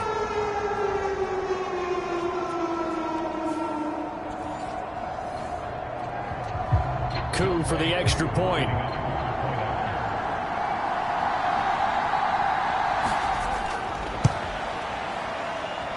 And the lead grows even larger here in the third quarter. A heck of a play there defensively, getting the interception, navigating his way into the end zone for the touchdown. So they throw the pick six. They'll get another shot at it now as this one's in the air. Johnson won't return this, and the football will come out to the 25. Here comes the Commanders' offense back onto the field. Well, we're still in the third quarter, so there's some time to kind of clean this up and make it look more respectable. Now, a win, that's probably gone out the window, Charles, but I don't know. Do you look at this as a time to just improve and maybe start to look towards the future?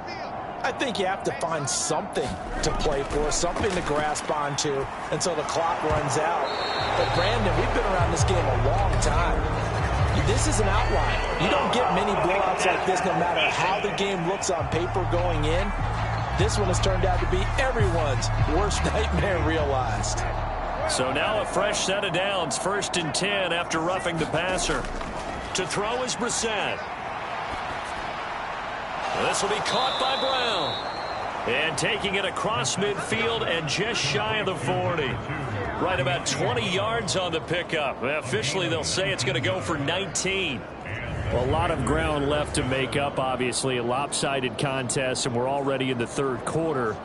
And they won't get it all back in one play or one drive. That's cliche, but it's true, Charles. If they can just maybe get plays like that and get a little momentum built, they can get the scoreboard a little closer. And can you add some blinders to the cliche, meaning keep these guys from looking at the scoreboard, because that doesn't help them at all right now. Their focus needs to be on finishing every drive with points and playing mistake-free football from here on out. Here's Brissett. That would complete to Dax Milne. And able to break one tackle, but then quickly brought down. But a nice little gain. They'll throw again. Brissett. Pass to the sideline and pulled in.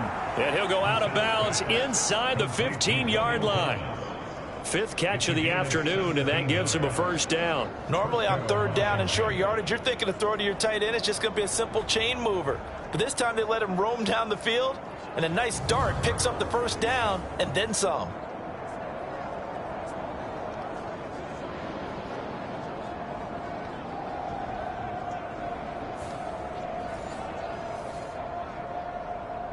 Still in search of their first touchdown of the game, but they're on the move. 1st and 10.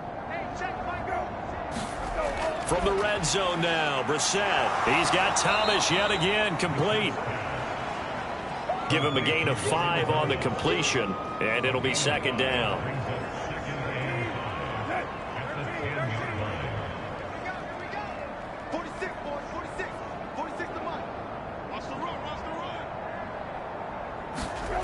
Into the air once more. It's Brissett. Now a battle for the football. It's caught. It's a touchdown. Demarcus Robinson from 10 yards out. And the Commanders are able to at least get one score back. And the defensive there, that was a battle. He just made a really nice play. A really nice play, making sure his body position was correct. And how about the throw? Zipped it in there. And it results in the touchdown.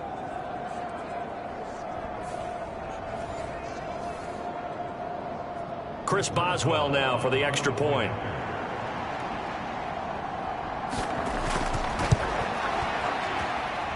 So they get one score back, but still a long ways to go here in this third quarter. So the drive there took 6 plays. And the result, a touchdown for Washington. Kick team out there for the Commanders as they send this one away.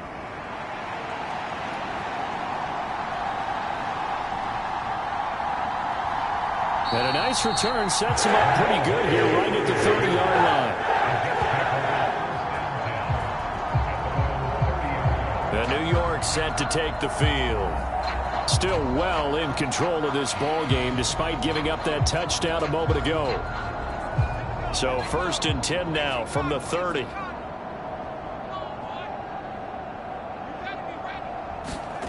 From the gun is Eason. Being chased out left. And they get him down, but not before he takes it across the 40-yard line. Good coverage downfield led to him taking off, picking up the first down on a 13-yard run. Fast, slow, it doesn't matter. If you give a quarterback enough room to escape, he can hit you for a big gain. You've got to give him a little more focus moving forward.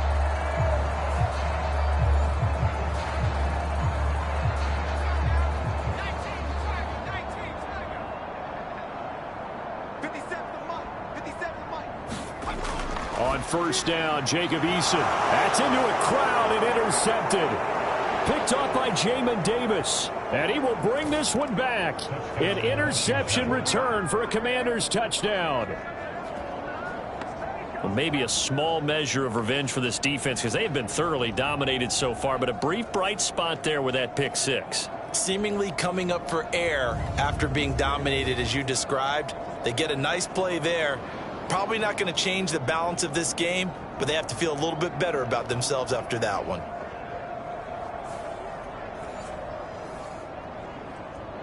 Boswell for the extra point.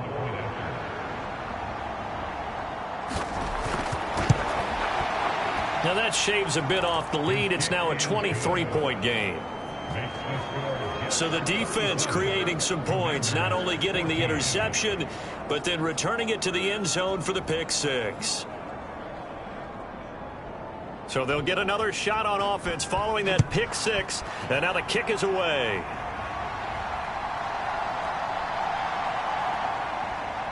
And he'll get it up past the 20 to about the 22.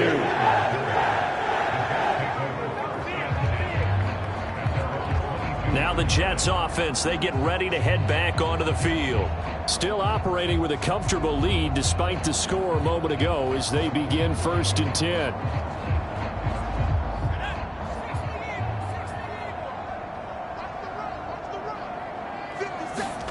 Throwing after the interception. Eason. A short one here caught by McBride. Calling a gain of 6 on the play, and that'll bring up 2nd down.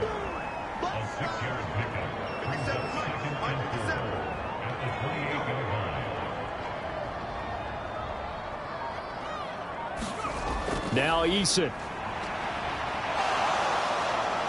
And he can't find a receiver, and he's brought down. Jonathan Allen able to disrupt yet another pass play. That is his 3rd sack of the afternoon. We've seen him escape similar situations earlier in the game and get away from pretty good yardage. At that time, they get him down. Yeah, they've had enough evidence that he can get away and run for good yardage, haven't they?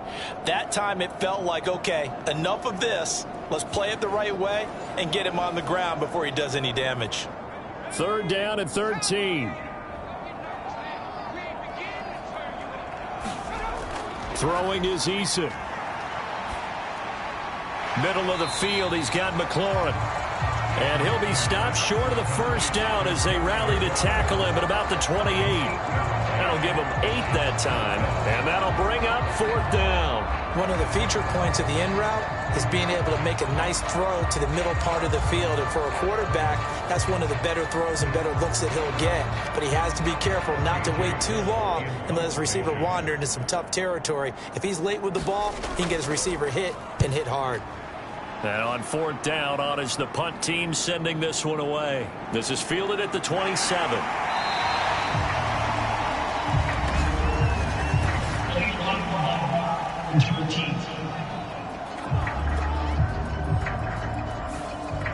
So the special teams penalty cost some yardage there as they come out on 1st and 10. Now Brissett. Hitting Samuel on the slant. And he's taken down but able to slip across the 35. A gain of 11 to kick off the drive, and it's a quick 1st down.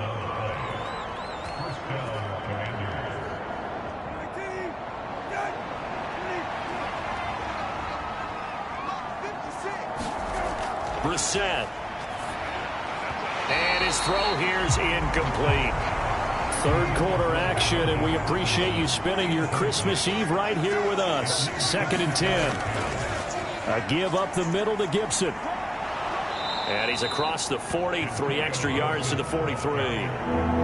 This offense in desperate need of a conversion as they come up on 3rd down.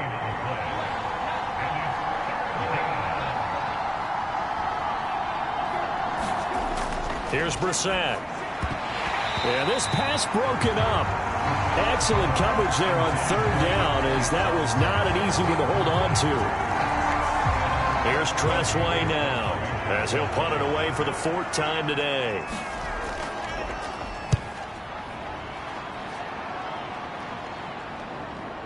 Taking it about the 16. A pretty good punt, but a nice 13-yard return. And that will come the offense as they take over. And New York set to take the field. And now you've got the clock winding down here in the 3rd quarter. You're 3 scores to the good. What's your approach on this drive? Too early to fully commit to playing the clock game. Yet at the same time, you're also not going pell-mell like you would in 2-minute offense. This is what NFL offenses call 4-minute football. Take the clock out of the game a little bit, wind it down, but at the same time, keep advancing the ball down the field. Straight ahead is Hall, and he'll get it out near the 40 to the 39. So from the 39 now, they'll come up on a 1st and 10. Play action. It's Eason. A short one here, caught by McBride. And he'll take this to the other side of midfield before going out of bounds.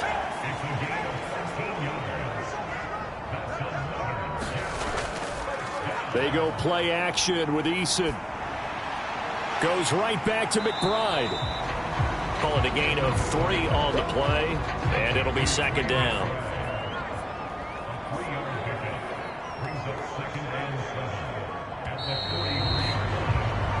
We're off to the 4th quarter here on Christmas Eve. We'll return with more after this. This is the NFL, and it's on EA Sports. They'll come up 2nd and 7. Here's a give to Hall. And he's going to be stopped close to the 1st down marker at Washington's 12-yard line. 38. And this offense on 3rd down today, just 1 conversion and 8 tries. Not good. This time they face a 3rd and 2. Work in the middle of the field, and he's got a man complete. And he is going to have a Jets 1st down as they're able to get the 3rd down conversion. And Brandon, from our time in college football, where receivers weren't running the traditional NFL route tree, one thing they did learn, find open areas, find soft spots, and set up and catch the ball. And I think we just saw that there. Yeah, we saw that indeed, picking up the 1st.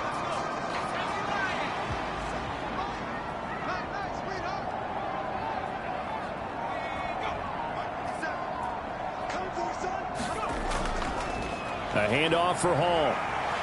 And he stopped right at the 25 after a gain of 5. So from the 25, this is 2nd and 5. Hall again on 2nd down. What a great effort there. He's going to get this inside the 15, and they'll spot it at the 13-yard line. Nice run. Now they face a 2nd and long following the holding penalty. Here's Eason to throw. Throwing quickly to Wilson. A gain of 8 there on the 8th play of the drive. An 8-play drive to this point. So here's play number 9 on 3rd and 7.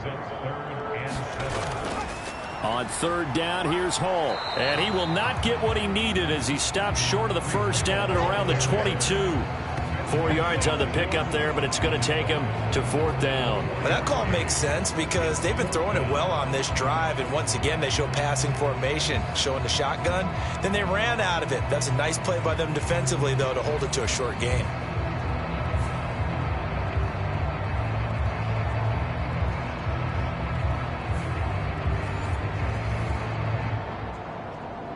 Field goal coming from Younghoe Koo. And this a 39-yard attempt.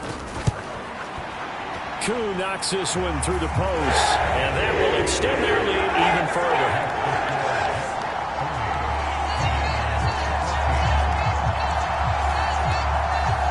So a nice kick there as they are able to add on to their lead. And that's exactly what you're looking to do. Maneuver yourself into range. That way, if your drive stalls out, you're able to get something out of it. And they do so right there. And he's up across the 25 and down at the 28.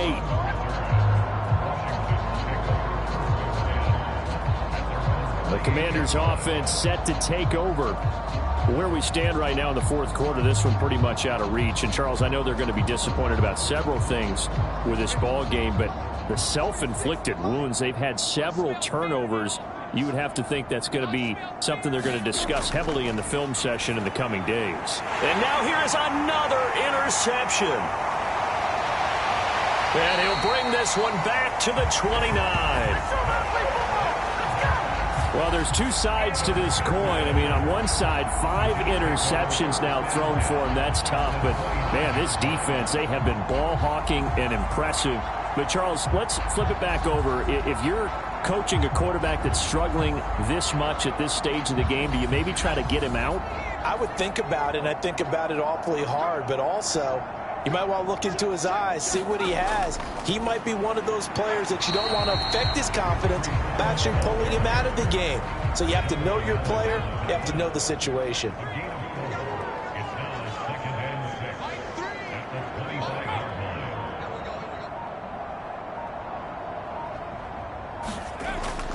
Ball again on second down. And this time he's not going anywhere. They'll get him down right at the line of scrimmage.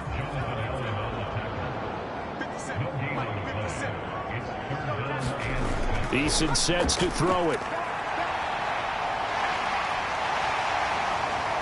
And he will slide to a stop. He does have the first down. Last play they got stuffed at the line. Different story here, over 20 yards. Brandon, that's a gamer move right there. Facing third down, steps up, calls his own number, and nearly makes the house call. If I'm the coach, I let him take another one right here. Give him a chance to be the first one to hit the end zone after that effort he just gave him.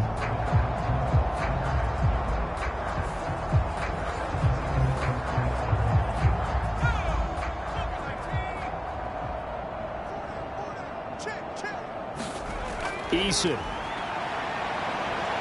That escapes the sack. And he's in. Touchdown, Jets.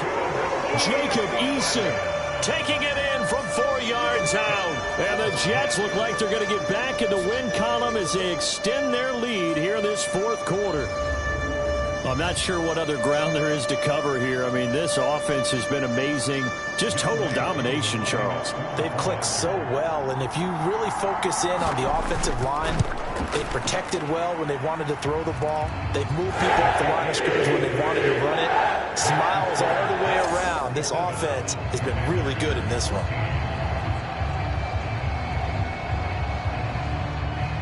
The Jets kick team out now to boot this one away.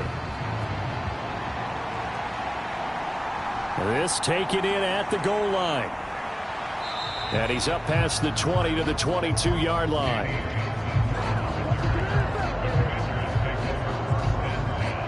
The Washington offense set to take over again. Well, we said it at halftime that they would need a nearly perfect second half to erase that deficit that they were facing, CD. But unfortunately, the second half has pretty much been a carbon copy of the first. Yeah, that early lead was almost insurmountable the way their opponent was playing. And, partner, they do have some good news, though. This one is getting close to being over, and they can try and hit the reset button starting tomorrow. This 2nd and 4. Throwing, Brissett. Powering forward. Robinson's got it. 60 catches for him now on the year. This last one, a first down.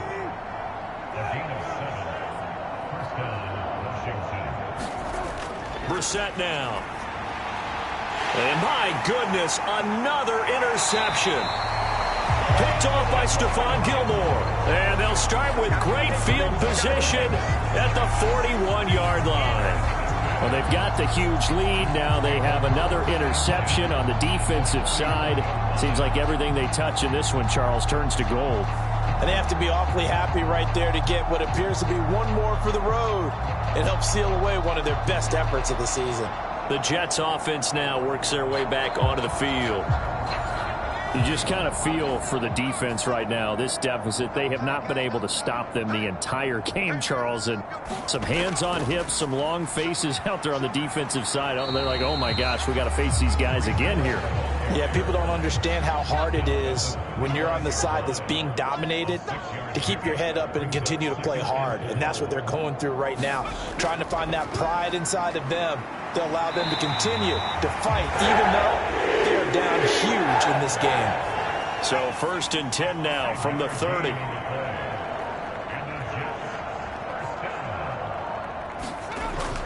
They'll go again with Hall. Shrugs the tackle. Nice. And inside the 20 before he's brought down.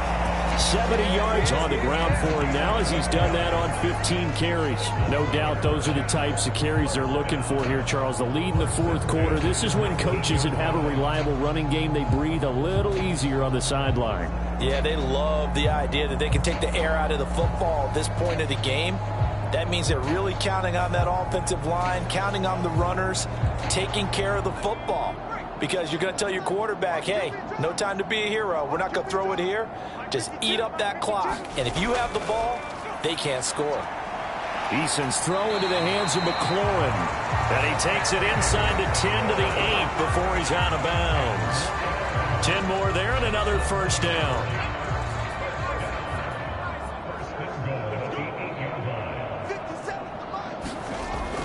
They'll run with Carter.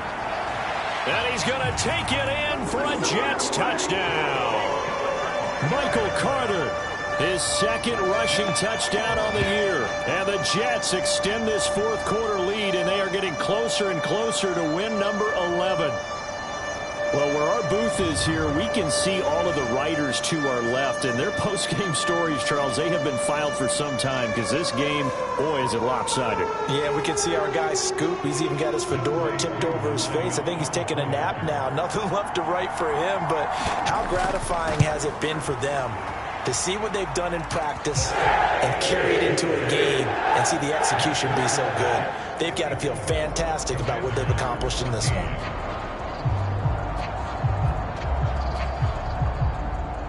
Out is the kickoff unit as they run up and send this one away. This fielded right at the goal line.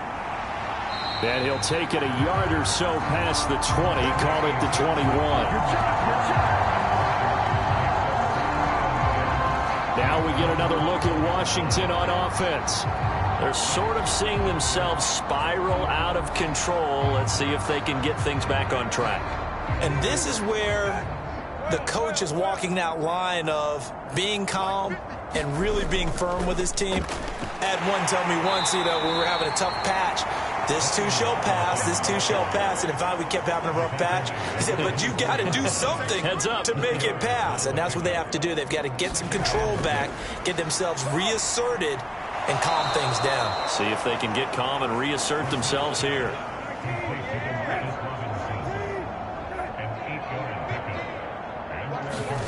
Brissett to throw on first. Into the hands of Hendershot. And getting this just shy of midfield, they'll spot it at the 49. They get 17 there. Good for a Commander's first down. And a nice milestone reached on that last throw is here late in the season. He goes over 4,000 yards passing. And he's really thrown the ball well all season long. Had some big games along the way. He's inspired his receiving corps to go out and make plays for him in each and every ball game. A first down throw for Brissett. Pass complete. He's got Hendershot. And they're well past midfield, just a yard or two shy of the 40. Right back to him for 10 more and a first.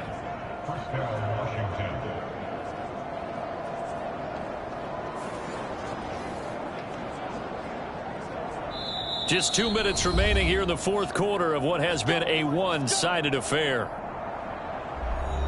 So it's Washington with the football here as we welcome you back. They've got a 1st and 10 as they search for a late score. Again, it's Brissett. And now here is another interception. And the Jets are going to take over at their own 41. Well, partner, I got to tell you, I'm trying to think of something positive to say for this offense, but I'd have to be a spin doctor for that one. This has been a tough performance to watch. And I think it's hard at this point to actually identify what's really gone wrong. I guess the catch-all is everything. Doesn't sound like real sharp analysis, but I don't have much else for you. And the scoreboard just lopsided, and it's been ugly from the get-go. Good starting field position for them as they come up 1st and 10 at the 41-yard line. Now Hall to start the drive. And the result here, a pickup of 8. Leaves them with 2 to go on 2nd down. That's it. That's what you want. Straight ahead positive gain. Just keep that clock ticking. 2nd and a couple. Mike 3. Mike 3. Hey, let's get some penetration here. Let's get some penetration. Go. Hall again on 2nd down. And nowhere really to go there. He'll take this up just shy of midfield. A couple extra tight ends in the formation here as they line up 3rd and 2.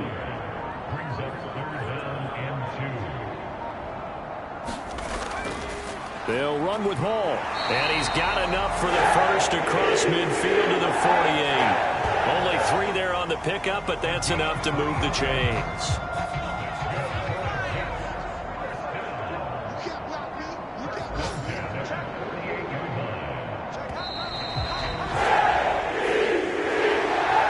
Fans usually love to see scoring, and there was no shortage of it today. What a dominant showing from an offense that was truly playing at an elite level in this contest. Partner, this game was over a long time ago, and you noticed they did not want to slow down anything. Absolutely a dream scenario for everyone on that offense, and they took advantage of every second. Guaranteed popcorn for everyone in their film session. So for the Jets, it's a big win here as they move to 11-4 now on the year. And they will hit the road next week for a date with the Cleveland Browns. Meanwhile, for Washington, it's a tough blow to their playoff aspirations as they drop to 9-6. And they'll get a chance to redeem themselves at home next week. So that's a wrap. For Charles Davis, I'm Brandon Gaudin. And this has been a presentation of the NFL on EA Sports. For more, check us out at easports.com. It's a win for the Jets as we say so long from MetLife Stadium.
today.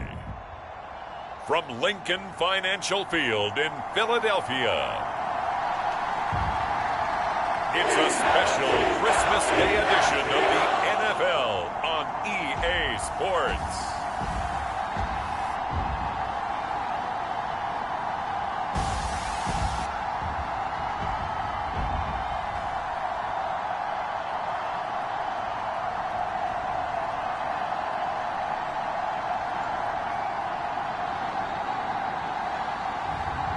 It's the Philadelphia Eagles taking on the New York Giants.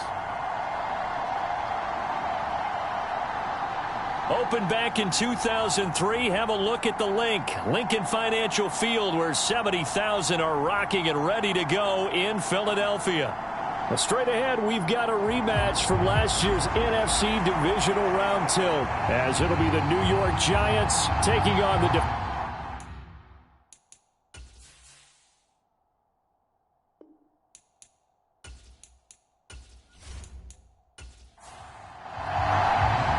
It's the second of 3 on this Christmas Day with the Giants and Eagles, and off we go in Philadelphia. And no run back on the opening kickoff. It'll come out to the 25. So here are the Giants ready to start their initial drive of the game. And a glance here at the man calling the plays under center, their 6'4" quarterback. And he's had a great season so far throwing the football. Very likely could go over 4,000 yards with a good performance here.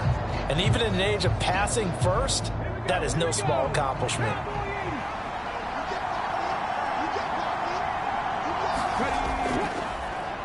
Here's Joe Mixon as they start on the ground. And he is going to be stopped cold behind the line of scrimmage. Call it officially a loss of 2 on the first play from scrimmage. Second down. Now, this defense for the Eagles, they were terrific a week ago in the win over Seattle. And no matter what's done throughout a ball game, it always comes back to blocking and tackling. That's the essence of football. But I think it's hard for people to understand just how difficult it is to tackle, especially open field. Very few missed tackles on tape that I saw last game. This team does a nice job of getting their opponents on the ground. So the opening play of the drive goes backwards. Now they'll come up on 2nd and 12.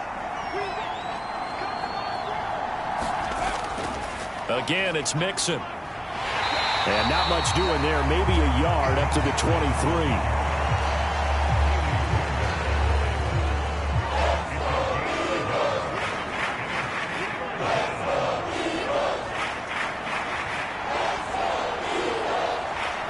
Three and out, a real danger here on their opening drive as they come up on a 3rd and 12. On 3rd down, here's Richardson. Oh, his first throw of the game, going to be intercepted. Keely Ringo picks it off. And he takes this one back into the end zone, and the Eagles defense gets a pick-6 TD. So a big defensive play there on the opening drive, no less, as they make the interception and bring it back for the score. And I think that's a signal for how this defense wants to play. They want to be disruptive, and you know they're going to take some chances. Well, sometimes it can burn you, but right there, it paid off.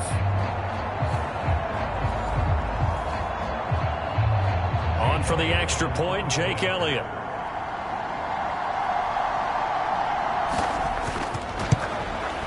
He's got it, and the Eagles lead at 7-zip. A heck of a play there defensively, getting the interception, navigating his way into the end zone for the touchdown.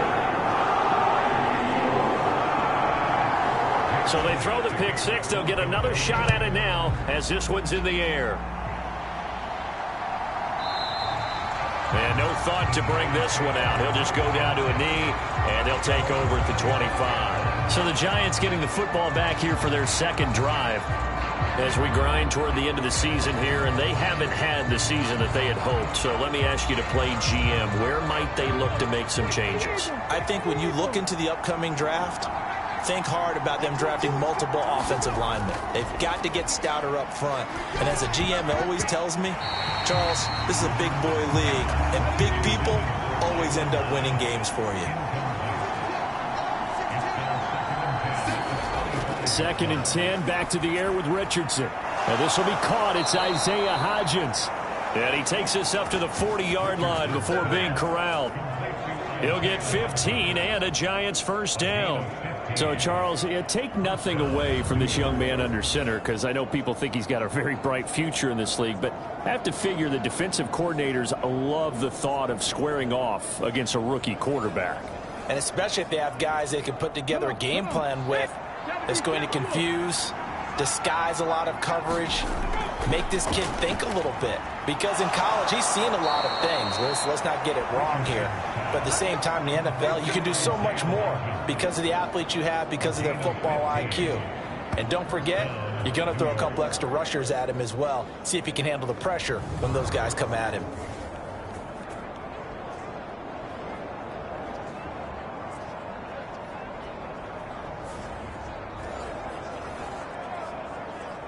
So from Philadelphia territory now, here's a 1st and 10 at the 45-yard line. Richardson to throw off play action. He's got the rookie from Tennessee, Jalen Hyatt. And they're able to work this to the 25 before it's all said and done. The end result, 21 yards. I tell you what, it looks like he's shaking off that pick six just fine. It's not just defensive backs that have to have short memories. Quarterbacks utilize that as well. A much more confident throw right there.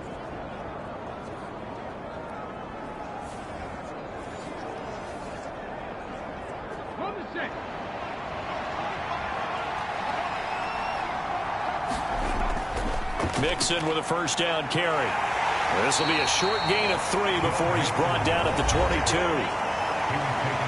The numbers for Mixon last week, 23 carries, 132 yards, and a touchdown. And the way they ran the ball last week has to bring a smile to the faces of the entire coaching staff, because not only are they seeing a back pile up yardage, they're seeing an offensive line in sync, and that bodes well this late in the season. Richards, and he lost the football, and it's picked up by the Eagles.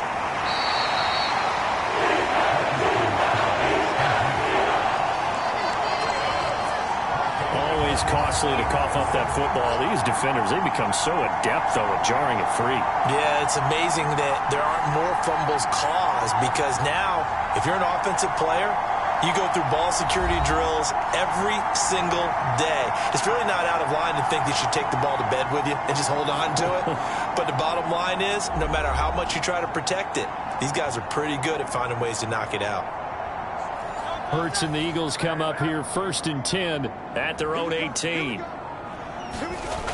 They'll try and start this drive in the air. That's caught by the big tight end, Dallas Goedert. And he's going to get this one across the 30-yard line. These are his numbers from last week's contest. 6 catches, 78 yards. And he was able to get open there, but that's not always easy against this bunch defensively. We are deep enough into the season where numbers count. This is the #1 rated defense in the NFL. He'll have a tough time. Well, they're going to get about 3 here out of this first down run, and that'll bring up 2nd and 7.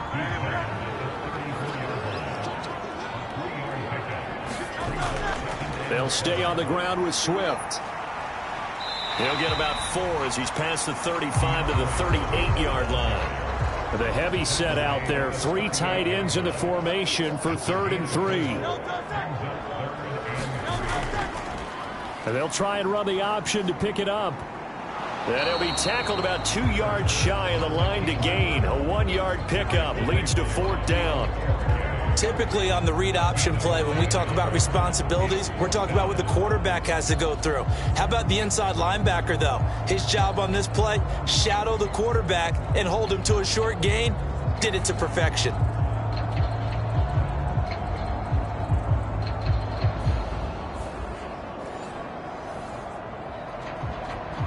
Here's Aaron Sipos out now to punt on 4th down.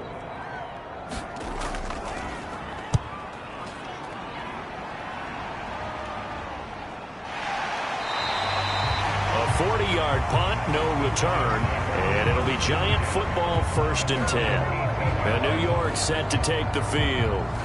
And Job one here, Charles. Just keep possession of the football. 2 drives, 2 turnovers to this point. You're exactly right, Doctor. Hippocratic oath. First, do no harm. And right now, they're harming themselves on offense. I like that. No one is mistaking me for a doctor, though. But thank you, Dr. Davis.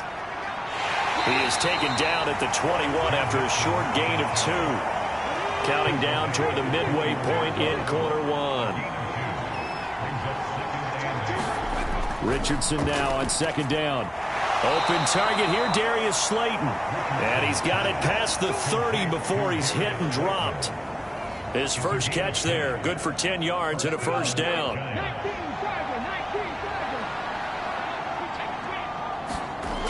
Back to throw. Here's Richardson. And that one complete to Hodgins. And he gets this up across the 35 before he's out of bounds. Ball on the 36 now. Here's a 2nd and 5. Hodgins in motion. Richardson. He'll find Hodgins there complete. And this winds up a gain of 4 to the 41.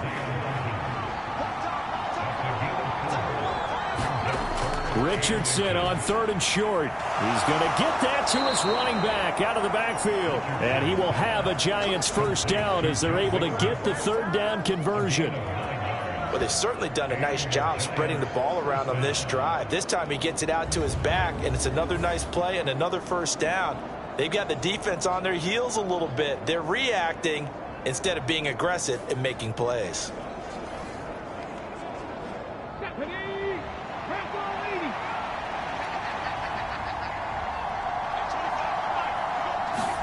From the midfield stripe, they'll look to throw. Now a quick throw there, but it's going to be incomplete. 2nd and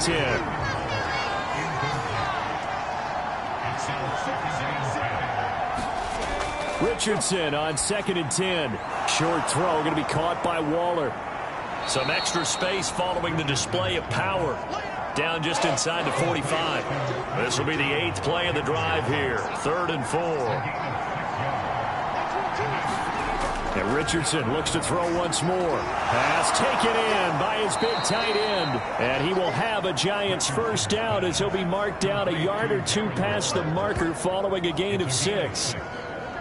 Well, sometimes our pregame meetings do pay off, don't they? What do the guys in the locker room call him? Well, they said it with a chuckle. They called him Old Reliable. Yeah, that means he doesn't move quite as fast as he used to, but he still knows all the tricks, doesn't he? Even that little gentle push-off in order to get open. He finds a way to pick up a first down. So here's a 1st and 10 at the 38.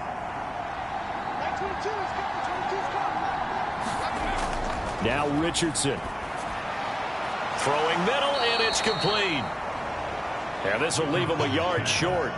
Nice pickup of 9 yards on first down. They like going to him in the slot. He catches another one. I think this comes under the heading of until they stop him, why not go back to it? He has something going really well. Great working relationship with the guy throwing the ball, and they keep making the connection. On 2nd down, here's Mixon. And he'll go down here right around the 23-yard line. 6 yards the pickup, and that's a first down. He was solid last week, over 100 yards in their victory on the ground. They want to get that going again. Absolutely. What they also understand is that from week to week, it's not necessarily the same, but they want it to be, right? What they saw last week on the ground, they want to see in this game as well. 2nd and 7 from the 20. Richardson out of the shotgun. Under pressure, and he'll go down. Sacked back at the 31. Fletcher Cox make that now 8 sacks for him on the season. You know darn well both of these teams reviewed the film and saw that this defense had 5 sacks last week. They got to keep their QB upright. And they're going to try their best to do exactly that. But they're facing a team where getting to the quarterback is a mindset. It's a mantra for them. And they play a game within the game. And you know what it is? Let's race to the quarterback and see who gets there first.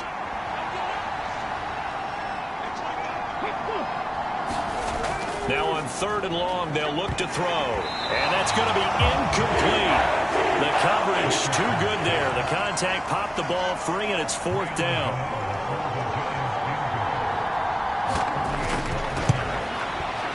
Gano's kick is good, and they are on the board, but still trailing. It's 7-3.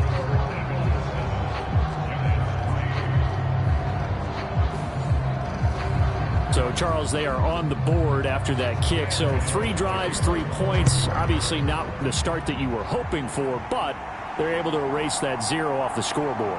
Yeah, I guess what you're saying is a point of drive is not what offenses are striving for by any stretch.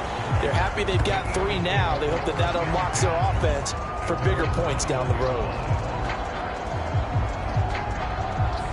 The Eagles offense making their way back out as we take a look at the playoff picture in the NFC. What we do know, Charles, they will be in the playoffs. They currently sit at pole position number 1, but nothing's set in stone right now. They still have to earn that top spot. And it makes me reflect back to preseason when you and I do our tours of camps. The prevailing message in each and every one of them was what? Win the division. Win the division. Win the division. You know you're in the playoffs. It means something. It means a home game. It means a number of other things, but winning the division is paramount. You're right. They won't step off the gas here. Throwing is Hurts. And he will slide to a stop. He does have the first down. After 1, 7-3 the score on EA Sports.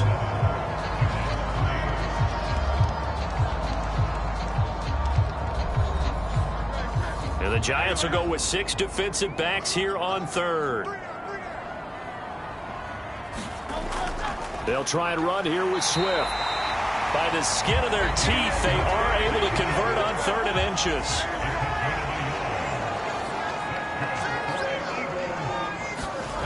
Here's Hurts to throw. And this one complete to Smith. And able to get this one across the 45 before he's brought down. Philadelphia picking up the first on a gain of 15. Of course, the catch was nice, but how about what happened after? Able to stay on his feet and gain all that additional yardage. So many of these slot guys, I think, have running back in their background.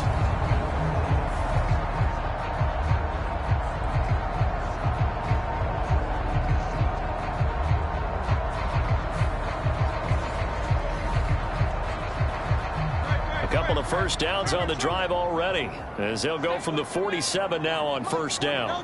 Motion left, Smith. And they'll get it forward to him on the touch pass. Shrugs him off. And he's going to get a solid gain of 9 before being brought down. 2nd and right at a yard.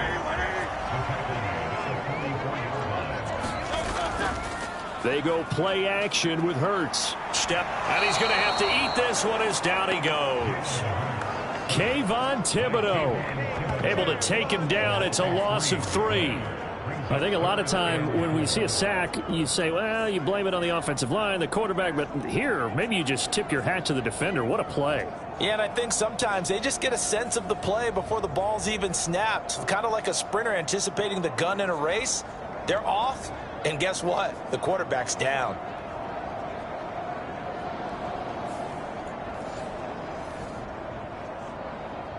Here's the 7th play of this drive. This is 3rd and 4.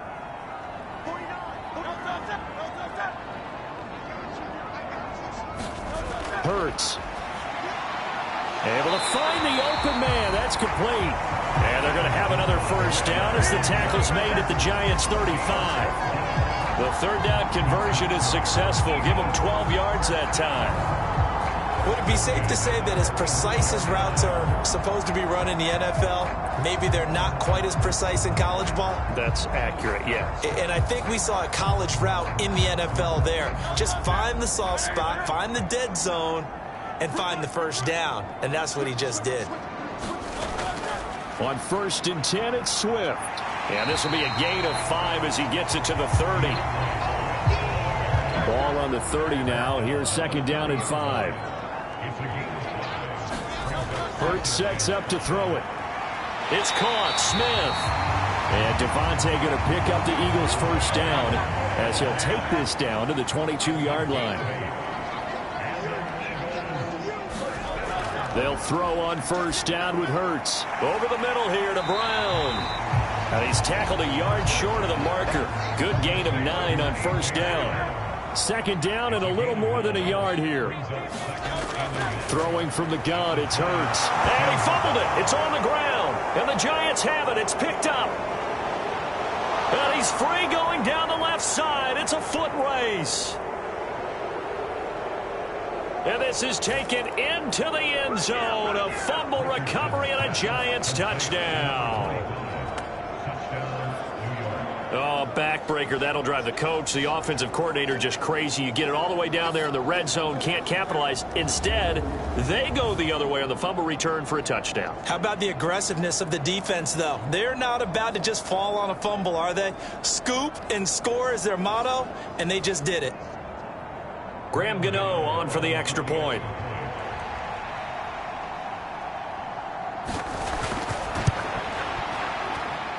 And it's through, and that makes the lead 10-7. So not only the cough up, but then the pickup on the other side, the scoop, and the score the other way, the fumble return for a touchdown. And you can bet they're preaching two hands on the ball here as the kick's away following that fumble return. And the drive will begin at the 25 as Scott is going to stay in the end zone. He threw the touchdown pass on that last drive, his 20th on the year. And he'll start again here, first down. Hurts and the Eagles come up here first and 10 at their 25-yard line. They'll come out throwing here to start the drive. A fight for it, and this is caught. It's caught indeed. A big pickup of 38. Well, partner, I'm not sure how this drive's going to end, but how about the way they flip field position there? A nice attacking play that picked up a heck of a chunk of yardage.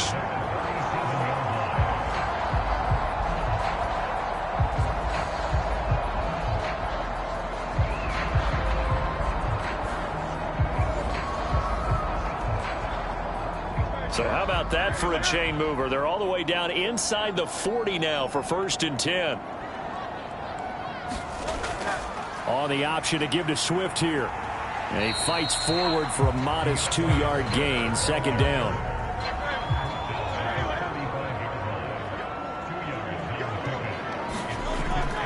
Once again, it's Swift. And a short gain down to about the 33. Just a couple on the ground there, and that's going to bring up third and about 6. Back to throw here. That is caught. And he's got this down almost to the 20 before he's dropped. 60 catches for him now on the year. This last one, a first down.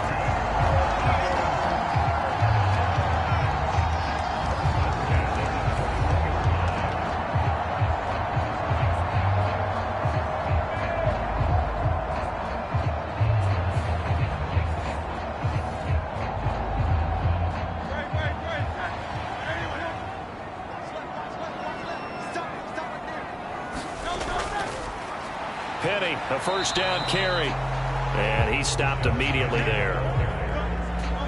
Here's second and 10. Back to throw. And this throw incomplete. Well, the defender all over him that time, but it's going to lead to third down. From the gun, it's Hurts. Pass to the sideline and pulled in. And he's out of bounds. Almost gets to the 10. Give him 10 yards there as this offense is on a roll. This drive continues to plunge forward. Even against double coverage, he found enough of an opening for a noticeable gain. 2 guys on him, yet he finds a way to uncover downfield for the completion.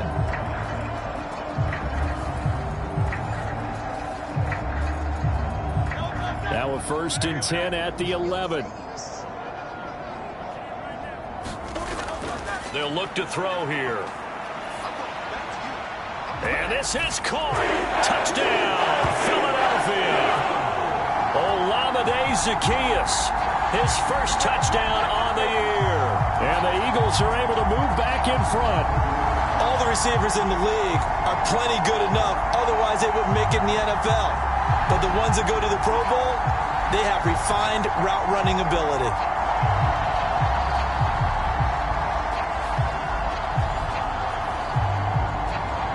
Elliott now to have the extra point.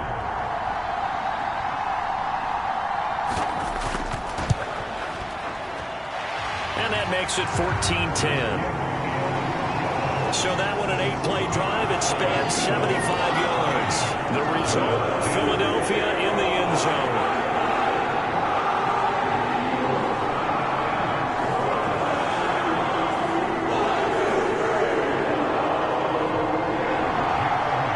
After the touchdown, here's Elliott on to kick it away.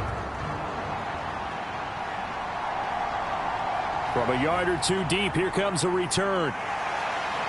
And ultimately, he stopped right where he would have been if he had simply gone down to a knee at the 25. And the Giants ready to come out now. And last time able to get 3. It's not what they wanted. They wanted 6, but they got at least something. They mustered something out of the drive. They'll take it. I like the way you've described it. Not ideal, but they'll take it. Anything to put some points on the board. But this time on offense, they don't even want to see the field goal kicker trot on the field. They want that ball in the end zone. Yeah, they'll be going for 6. They work now on 2nd and 9. On 2nd down, it's Richardson to throw it. That's complete to Slayton. He's going to be dropped following a pickup of 7 past the 30 to the 32.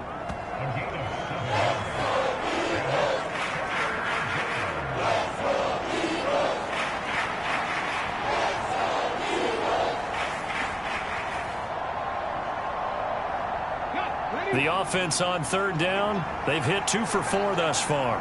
This time it's 3rd and 3. Off play action, Richardson. He's got his target. That's complete. And he will step out of bounds here inside the 30. It's a big play for the Giants on 3rd down. And even 40 yards. We always talk about the guy who paid off the play, don't we? A guy who caught it or ran it. But how about the elements that go into making a big play? This one in particular, able to scan the field, pocket held up nicely. What a terrific job by the offensive line. The route, well run, and the football, right on the money. Play action. Now Richardson.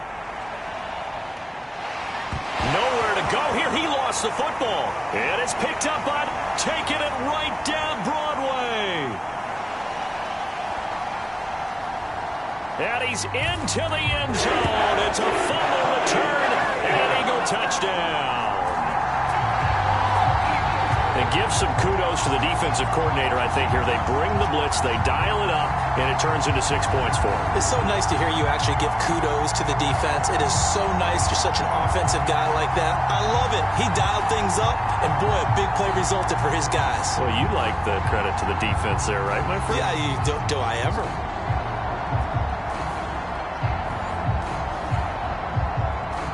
Elliott on for the extra point.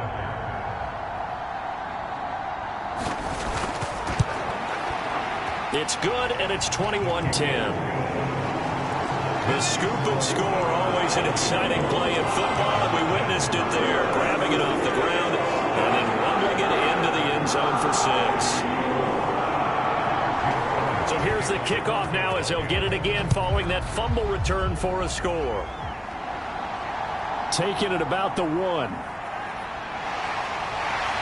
And he brings us out past the 20 to the 24.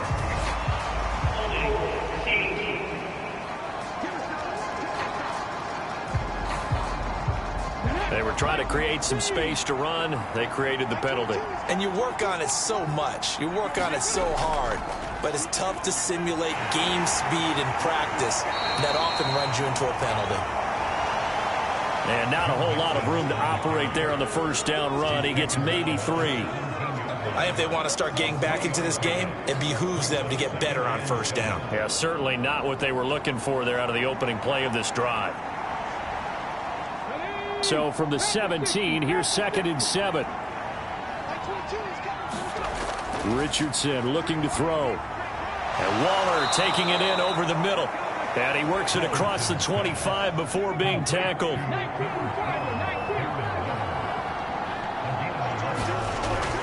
Inside handoff to Mixon. And give him 6 yards here as he stopped near the 35 at the 34. A reminder that when halftime rolls around, Jonathan Coachman will have all the highlights and analysis of this first half of play from our studios in Orlando. Here's a throw right side taken in by his tight end. First down now, but the clock continues to move. Here's Richardson to throw. And he's got his man on the out route. And he'll take this to the other side of midfield before going out of bounds.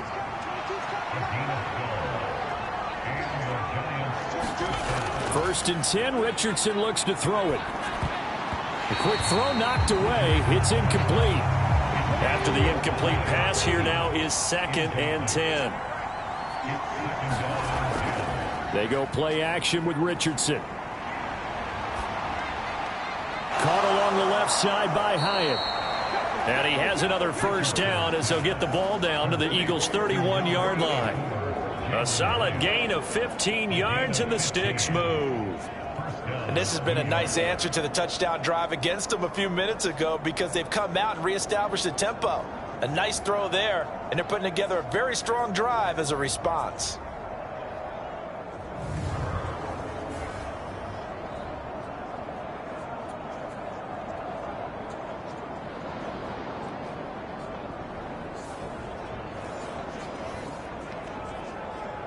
First and 10 here, and you know, if they could just get 3 out of this, something about whittling it to a one-score game at half that might provide a psychological boost. And they'll get this one to about the 20-yard line. The Giants going to go ahead and use the first of their timeouts as they'll stop it with just over a minute to go before halftime.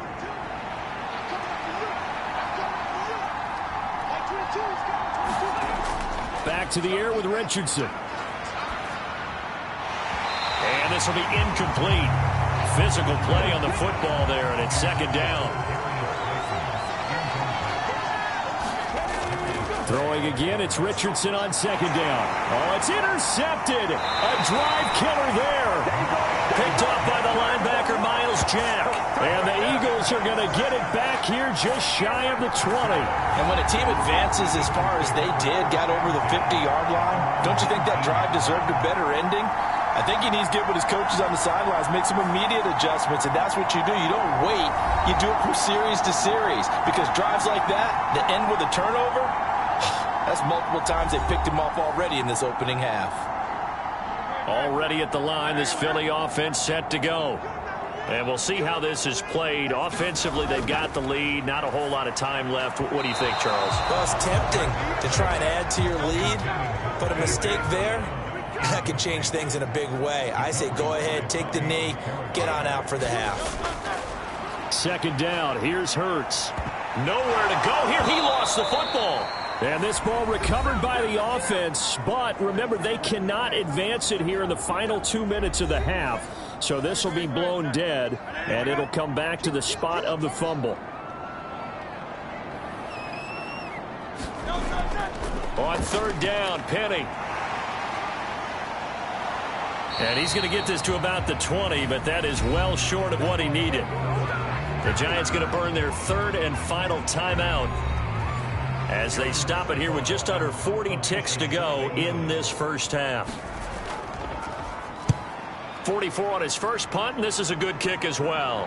And a fair catch taken back near about the 35, 36-yard line. So a change of possession here on the punt. And they will take over 1st and 10. The Giants now going to take over late in this first half. And they do have terrific starting field position, but no timeouts to work with, so they'll need to operate quickly. So good starting field position for them here as they come up 1st and 10 at their 36-yard line. They'll find Paris Campbell. That's complete. And he'll be out of bounds, but able to get it up past the 45. 1st and 10, it's Richardson. This goes out wide for Mixon. And he'll get it out a couple yards shy of midfield at the 48. From the shotgun, Richardson. Throwing into traffic there, and that's complete.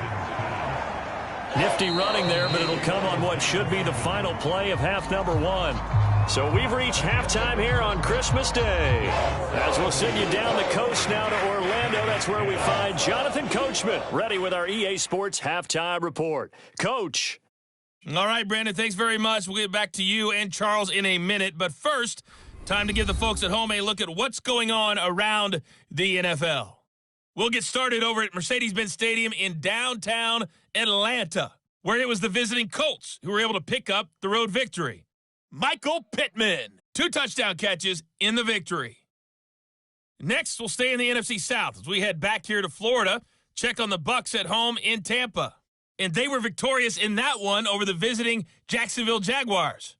Baker Mayfield, a strong performance there, over 300 yards passing with 3 touchdowns in the victory. Lastly, we head to Southern California to check on the Rams at home at SoFi Stadium. And they were losers in that ball game to the visiting New Orleans Saints. Dak Prescott, a strong performance there, over 300 yards passing with 3 touchdowns in the victory. The Eagles got a solid first half from last year's MVP runner-up, Jalen Hurts. He's got a touchdown pass on the ledger as his guys were able to build a double-digit lead. All right, Coach, thank you, and we welcome everyone back for quarter number 3. So the Eagles with the lead, and they're going to get this football first as the third quarter gets underway. Boston Scott on the return from his end zone. And that decision to bring it out ends up not being a good one. Cost him about 5 yards as he's tackled at the 20. Out come the Eagles now as he'll go on offense first here in the third quarter. As this offense takes the field to begin the opening drive of the second half, Charles, remember in that first half, good through the air and really all around an outstanding offensive performance. Absolutely. They reached the end zone several times. The passing game working awfully well, and most importantly, partner. Yeah, they went into the tunnel with a lead. They come back out with that lead. Absolutely. NFL coaches, we know they're perfectionists in a lot of ways, but they had to like what they saw in that first half. Give him 4 yards there on the first down keeper. Well, if you're going to run the read option, typically, you've got to keep an eye on the defensive end. And what does that mean? What are you looking for with a defensive end? Well, you want to play off of what he does. If he collapses inside towards the running back, then you pull it and take it yourself outside in. If he stays outside, you go ahead and leave it with the running back. In this case, pulled it and got good yardage himself. So 5 yards here, 5 on the play. And that will bring up 3rd and 1.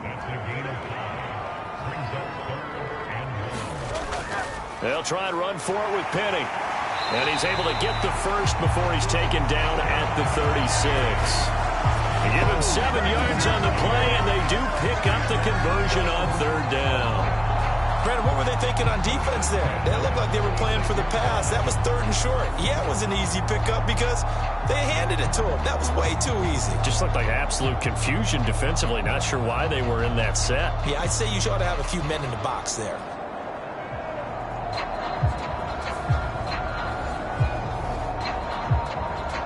So from the 36 now, 1st and 10.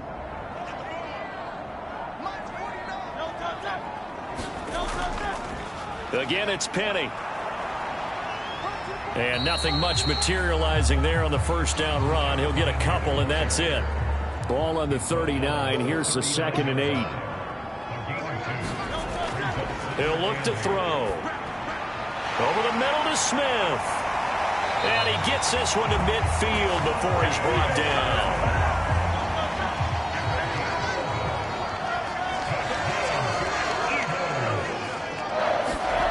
On 1st and 10, it's Hurts. And he'll be brought down at the 48-yard line. 2nd and 7.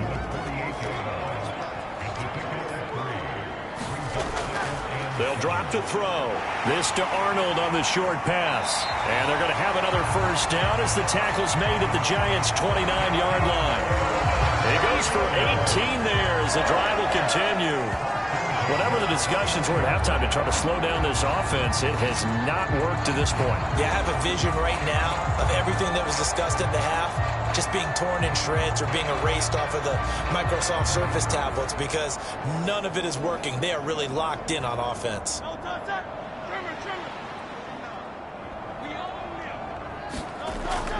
Play action. Here's Hurts.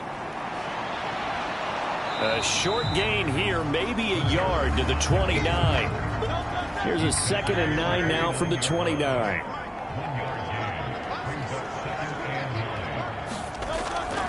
Now back to throw. He finds his tight end, Goddard. That's complete. And they're going to have another first down as the tackle's made at the Giants' 15-yard line. They give them 14 yards that time and a fresh set of downs.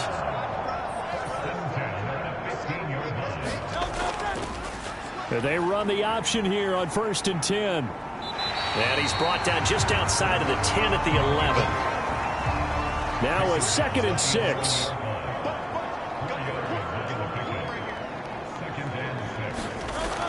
They'll set up to throw. And that falls to the ground, incomplete. A nice job of bodying him up defensively. And now it brings up 3rd down. On 3rd down, he'll drop to throw. A bullet throw, but incomplete. Now Jake Elliott, earlier in his career, he beat these Giants with a 61-yarder. From the left hash, should be a fairly easy one here. The kick by Elliott is good. And the lead grows to 14 at 24-10.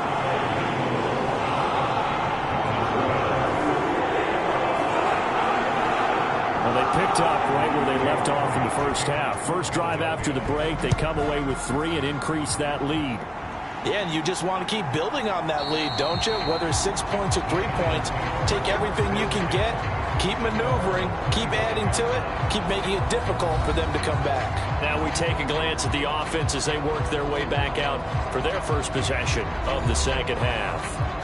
And their deficit a little wider now than it was at halftime following the field goal a moment ago. But the goal is still the same because you know they want to come out, establish a rhythm in the second half, and get going. Make no mistake about it, though. Kicking field goals, not in their game plan. They need to get the ball in the end zone.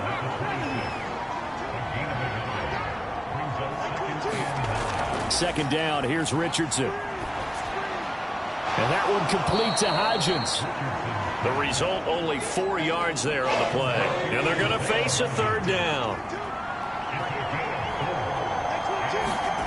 And Richardson back to throw it. Work in the middle of the field, and he's got a man complete. And he will have a Giants first down as they're able to get the 3rd down conversion.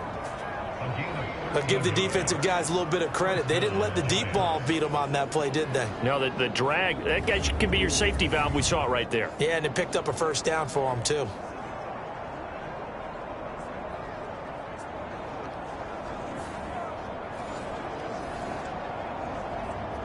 First and 10, and they've got 3 tight ends out there. A jumbo package look. Now Richardson. And that is caught on the right sideline, but out of bounds, says the line judge. The throw took him a little too far. It's 2nd down. And Richardson looks to throw once more. A quick throw knocked away and incomplete. This offense in desperate need of a conversion as they come up on 3rd down. On 3rd down, here's Richardson. He had a man open, but he missed him, and it's incomplete. Here's Jamie Gillen now as he's on a punt for the first time this afternoon. They only punted twice in the win last week as he gets this one away. And the fair catch is taken at about the 13-yard line here. It'll be a 39-yard punt, no return. And the Eagles will be backed up deep to get the drive started as they take over 1st and 10. DeAndre Swift and the Eagles back out there. And he's closing in on that number that all running backs circled beginning of the year, the number 1,000. Could do it on this drive. And you have to think to yourself that this moment, getting to this spot, it started in the offseason, right? Not just the workouts, right? Not just getting yourself physically prepared to play, but mentally, as well as your team, as well as your unit, head coach, offensive coordinator. We run the football. We give you opportunities. He's taking advantage of it. And when you get this close to the mark, you just hope things don't tighten up, right? You probably want to get there and get it in your rearview mirror. You really do, don't you? Because now it becomes predominant, and you wonder about play calling as well. Do you want to call plays to get that out of the way, or are you still calling plays to win the game first? That becomes the burden of the play caller. On the draw, this is Penny. And he'll work this one up to about the 38.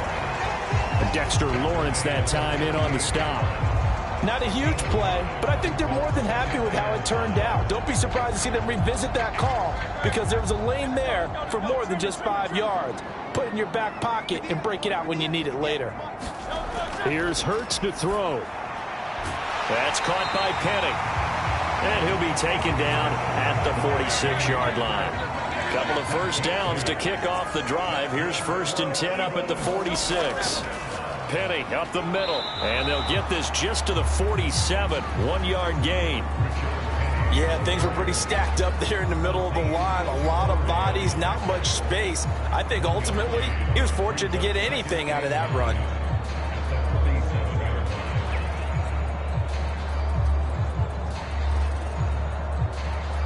Second and 9.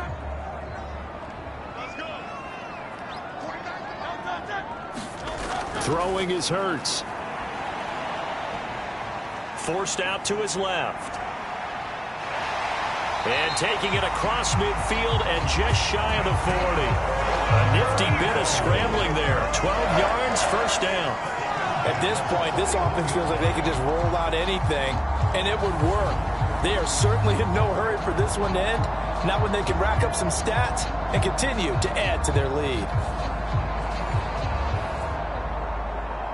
So the drive takes them into Giants territory now. 1st and 10 at the 41. Inside handoff, Penny. And give him 6 yards here as he stopped near the 35 at the 34. And from the 34, here's 2nd and 4. Hurts going to keep it running right. And this time not quite to the 30. It'll be down at the 31-yard line. Line of scrimmage, the 31 now on 1st and 10. Hurts fighting through pressure. And he's able to break out of 1 tackle, but then quickly brought down. From the 29, here's 2nd down and 8.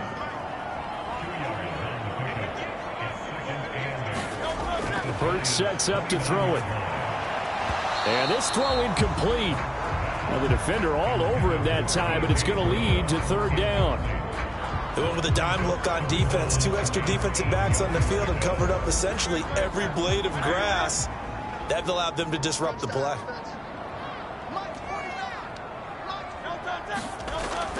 Looking to throw. He'll get this out wide to Penny. And he will not make it to that imaginary yellow line as they get him to the ground at about the 23. We are off to the 4th quarter here on this special Christmas Day broadcast. You are watching the NFL on EA Sports. And with things looking pretty good on the scoreboard, they're going to keep the offense out there and go for it here on 4th. They'll try and run the option. And he's going to have a first down here as he gets this one to the 17-yard line.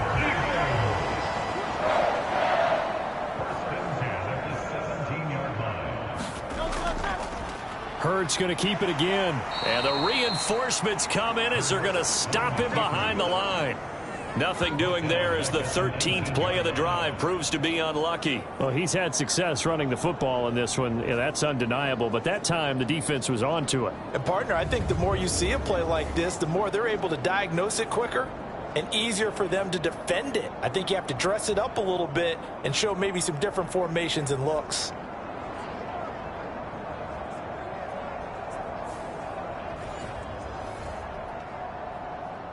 That loss of 3, a rare stumble on a promising drive. Here's 2nd and 13. All the option left, it's Hurts. And the second wave of tacklers is going to get him as they stop him behind the line.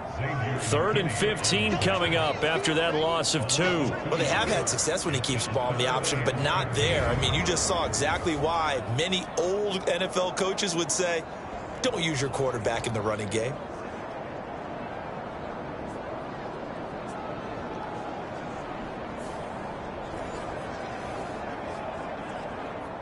Third and 15 here after the 1st and 2nd down plays went in the wrong direction. They'll set up a throw. Over the middle, complete. It's Watkins. And he'll be brought down shy of the first down marker at the 11. They pick up 10, but it'll still lead to a fourth down. Whether you're playing West Coast offense or not, one of the maxims of the West Coast offense is you're either throwing a touchdown or a check down. In other words, look for the big shot, but be smart. And I think they did exactly that on that play. They didn't get the first down, but they're taking care of the ball well. Yeah, and being rightly cautious with that lead here in the second half. So Hurts is off, and on comes Jake Elliott for the Eagle field goal. This to make it a 3-score game late. The kick by Elliott is good, and that will extend their lead even further.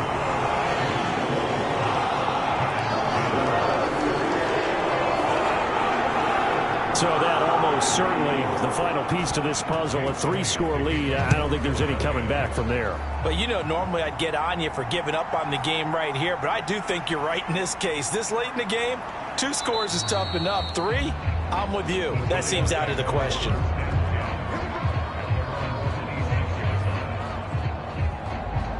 New York set to take the field. And the complexion of this one has really changed a fair amount. That last field goal makes it a 3-score game, so they need points in a hurry with time dwindling in the fourth quarter. On first down, Richardson. He'll find Hodgins there, complete. And he gets this up just shy of the 30 to the 29 before he's out of bounds. Richardson now on second down. A short one here, secured by the tight end Waller. It'll be a gain of 5. And now that sets up 3rd and 2. They gave up the completion there, but this is what zone defenses count on. Catching the ball and not much run after the catch. They give to Mixon to try to pick it up. And he's got the first before he's brought down at the 39-yard line. They're able to convert with a gain of 4. I don't know about you, but that almost felt like old-time football there. 3rd and 2 is not necessarily just a running down anymore. A lot of times they want to throw the ball. They went back to the roots and powered forward and got the first down.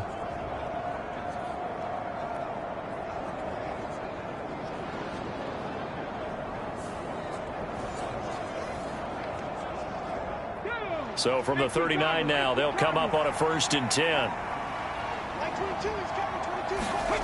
Now it's Richardson. And a big loss here as he's taken down. Multiple defenders getting to him there for a huge loss. The lessons will continue, but this rookie, he's got to learn how to read situations just a little bit better. That far behind the line, he's got to find a way to get rid of the football and not take the sack, whether it's with his legs or just throwing it away.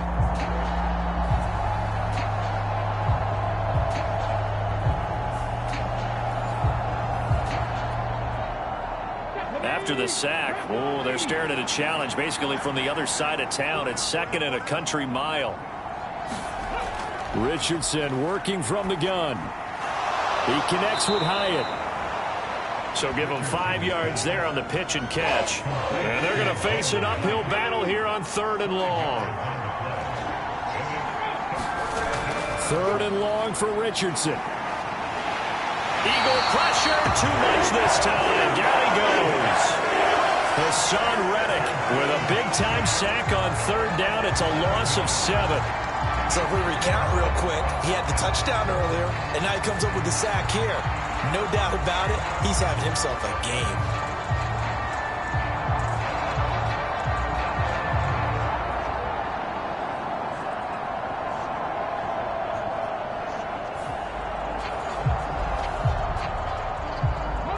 All right, they're going to try and keep hope alive here on 4th down. They're going for it.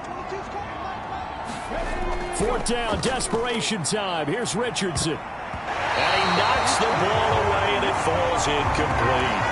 The Giants go on 4th, but come up empty. And the Eagles are going to take over in great field position. Well, at this stage of the game in the second half, down 3 scores, I guess they felt like they needed a push. And let's face it, with this deficit, if they give up another score here after they didn't get it, does it really matter? Right. It really doesn't. They had to go and try and make something happen if they had any chance of winning this game.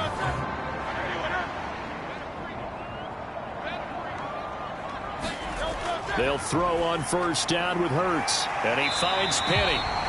And this will leave him a yard short. Nice pickup of 9 yards on first down. Second down and a yard.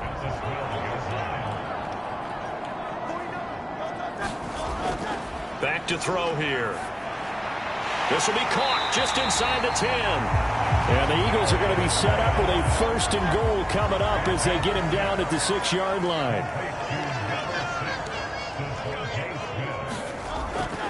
They'll try and run forward with Penny. And he gets him a little bit closer. He takes it from the 6 inside the 5 to the 4. Second and goal from inside the 5. It'll be Hurts on the option. And he probably should have given that one off as he's going to get hit and taken down behind the line. This will be a loss of 3 and now a much tougher third down looming. Boy, the pursuit there, terrific from the linebacking core. Oh, it certainly was, because so many times on an option play, you'll see a linebacker make a beeline for the quarterback and then zip, one cut, and he's grasping at air. But this time, he locked in on him the whole way, took an excellent angle, and his grasp came up with the quarterback. They'll look to throw on third and goal. And he is into the end zone. Touchdown, Philadelphia. Jalen Hurts taking it in from 7 yards away. And the Eagles are looking to make it 2 straight as they add on to this fourth-quarter lead. Jalen Hurts with another touchdown rushing. 13 touchdowns, led all quarterbacks last year on the ground. No one else had more than 8. And, of course, we all remember the 3-touchdown game in the Super Bowl. So called running plays or scrambles, Jalen Hurts is dangerous.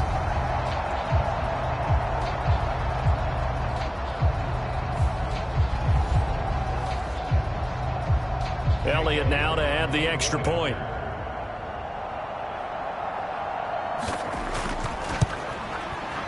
And the lead is now 24.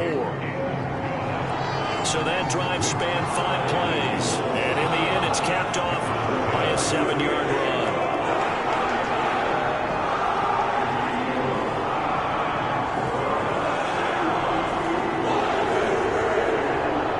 Now after the touchdown, here's Elliott on to kick it away. This taken in right around the goal line. And not much happening on the return as he'll get this to about the 23. As the Giants head back out there, let's take a look at the playoff picture in the NFC. Charles, we know that this offense is aggressive. We saw that last drive. They went for it on fourth down, didn't get it. Then they give up the touchdown. So now you feel like they really need to respond here. They certainly do, but let's face it. Sometimes when you take that risk, you understand if you fail, a little more onus goes back on your ball club to try and pick themselves back up. Here's 2nd and 3.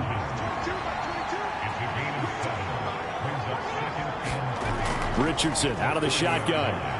He'll drop this one down to Mixon. And he'll be brought down shy of the 40 at the 38-yard line. That one a first down pickup of 8.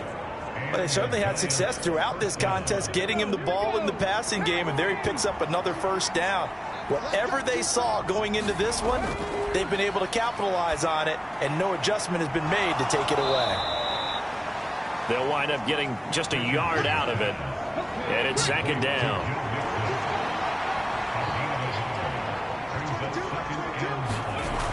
Richardson looking to throw. Hyatt there to grab it. So the completion good for 7 there. And that's going to bring up 3rd and 2. On 3rd down, it's Richardson.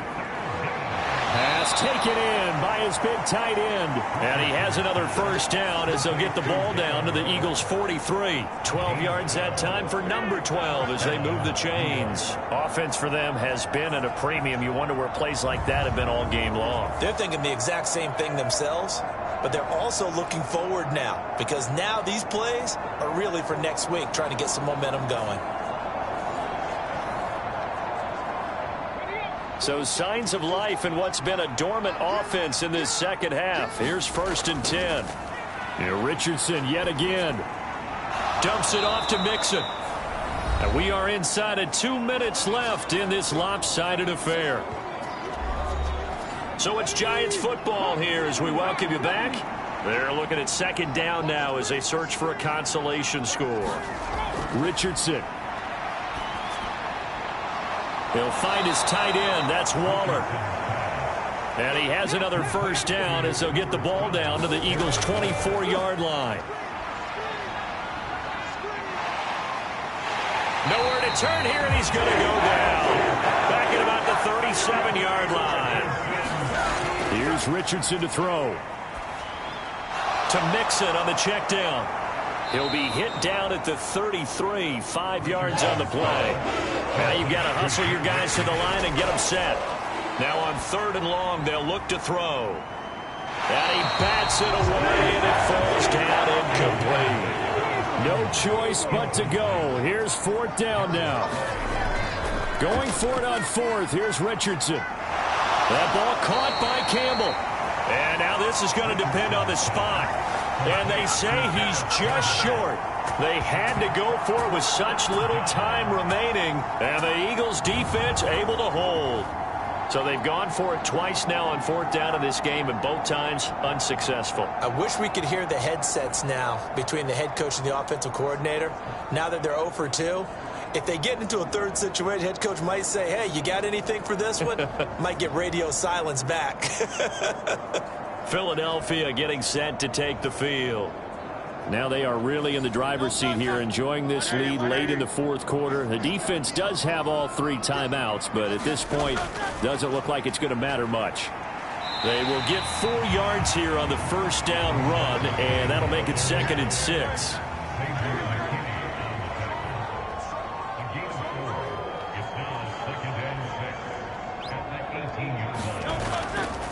They'll run it again with Penny. And he'll take this for a short gain on what will prove to be the final play of this ball game. So it's a victory here for the Philadelphia Eagles. And it was their defense that really made the statement after the break. They pitched the second-half shutout. Yeah, think about the team that just got vanquished. They did score in the 2nd quarter. Do you think they thought at all that that would be their last points of the game? No, but what a second half. The adjustment, whatever they did in the locker room, it certainly worked. It certainly did, and you're exactly right. Whether it was an adjustment, whether it was just more focus on what they planned to do going in, whether they just played better, whatever it was, it all came together in the second half, and no points were allowed. That's a great way to close them out. So for Philadelphia, they continue to rack up the victories as this one moves them to 13-2 on the year. And they'll get to stay home again next week. Meanwhile, for the Jets, they're guaranteed now a sub-500 season as they fall to 6-9. And they'll get a chance to redeem themselves at home next week.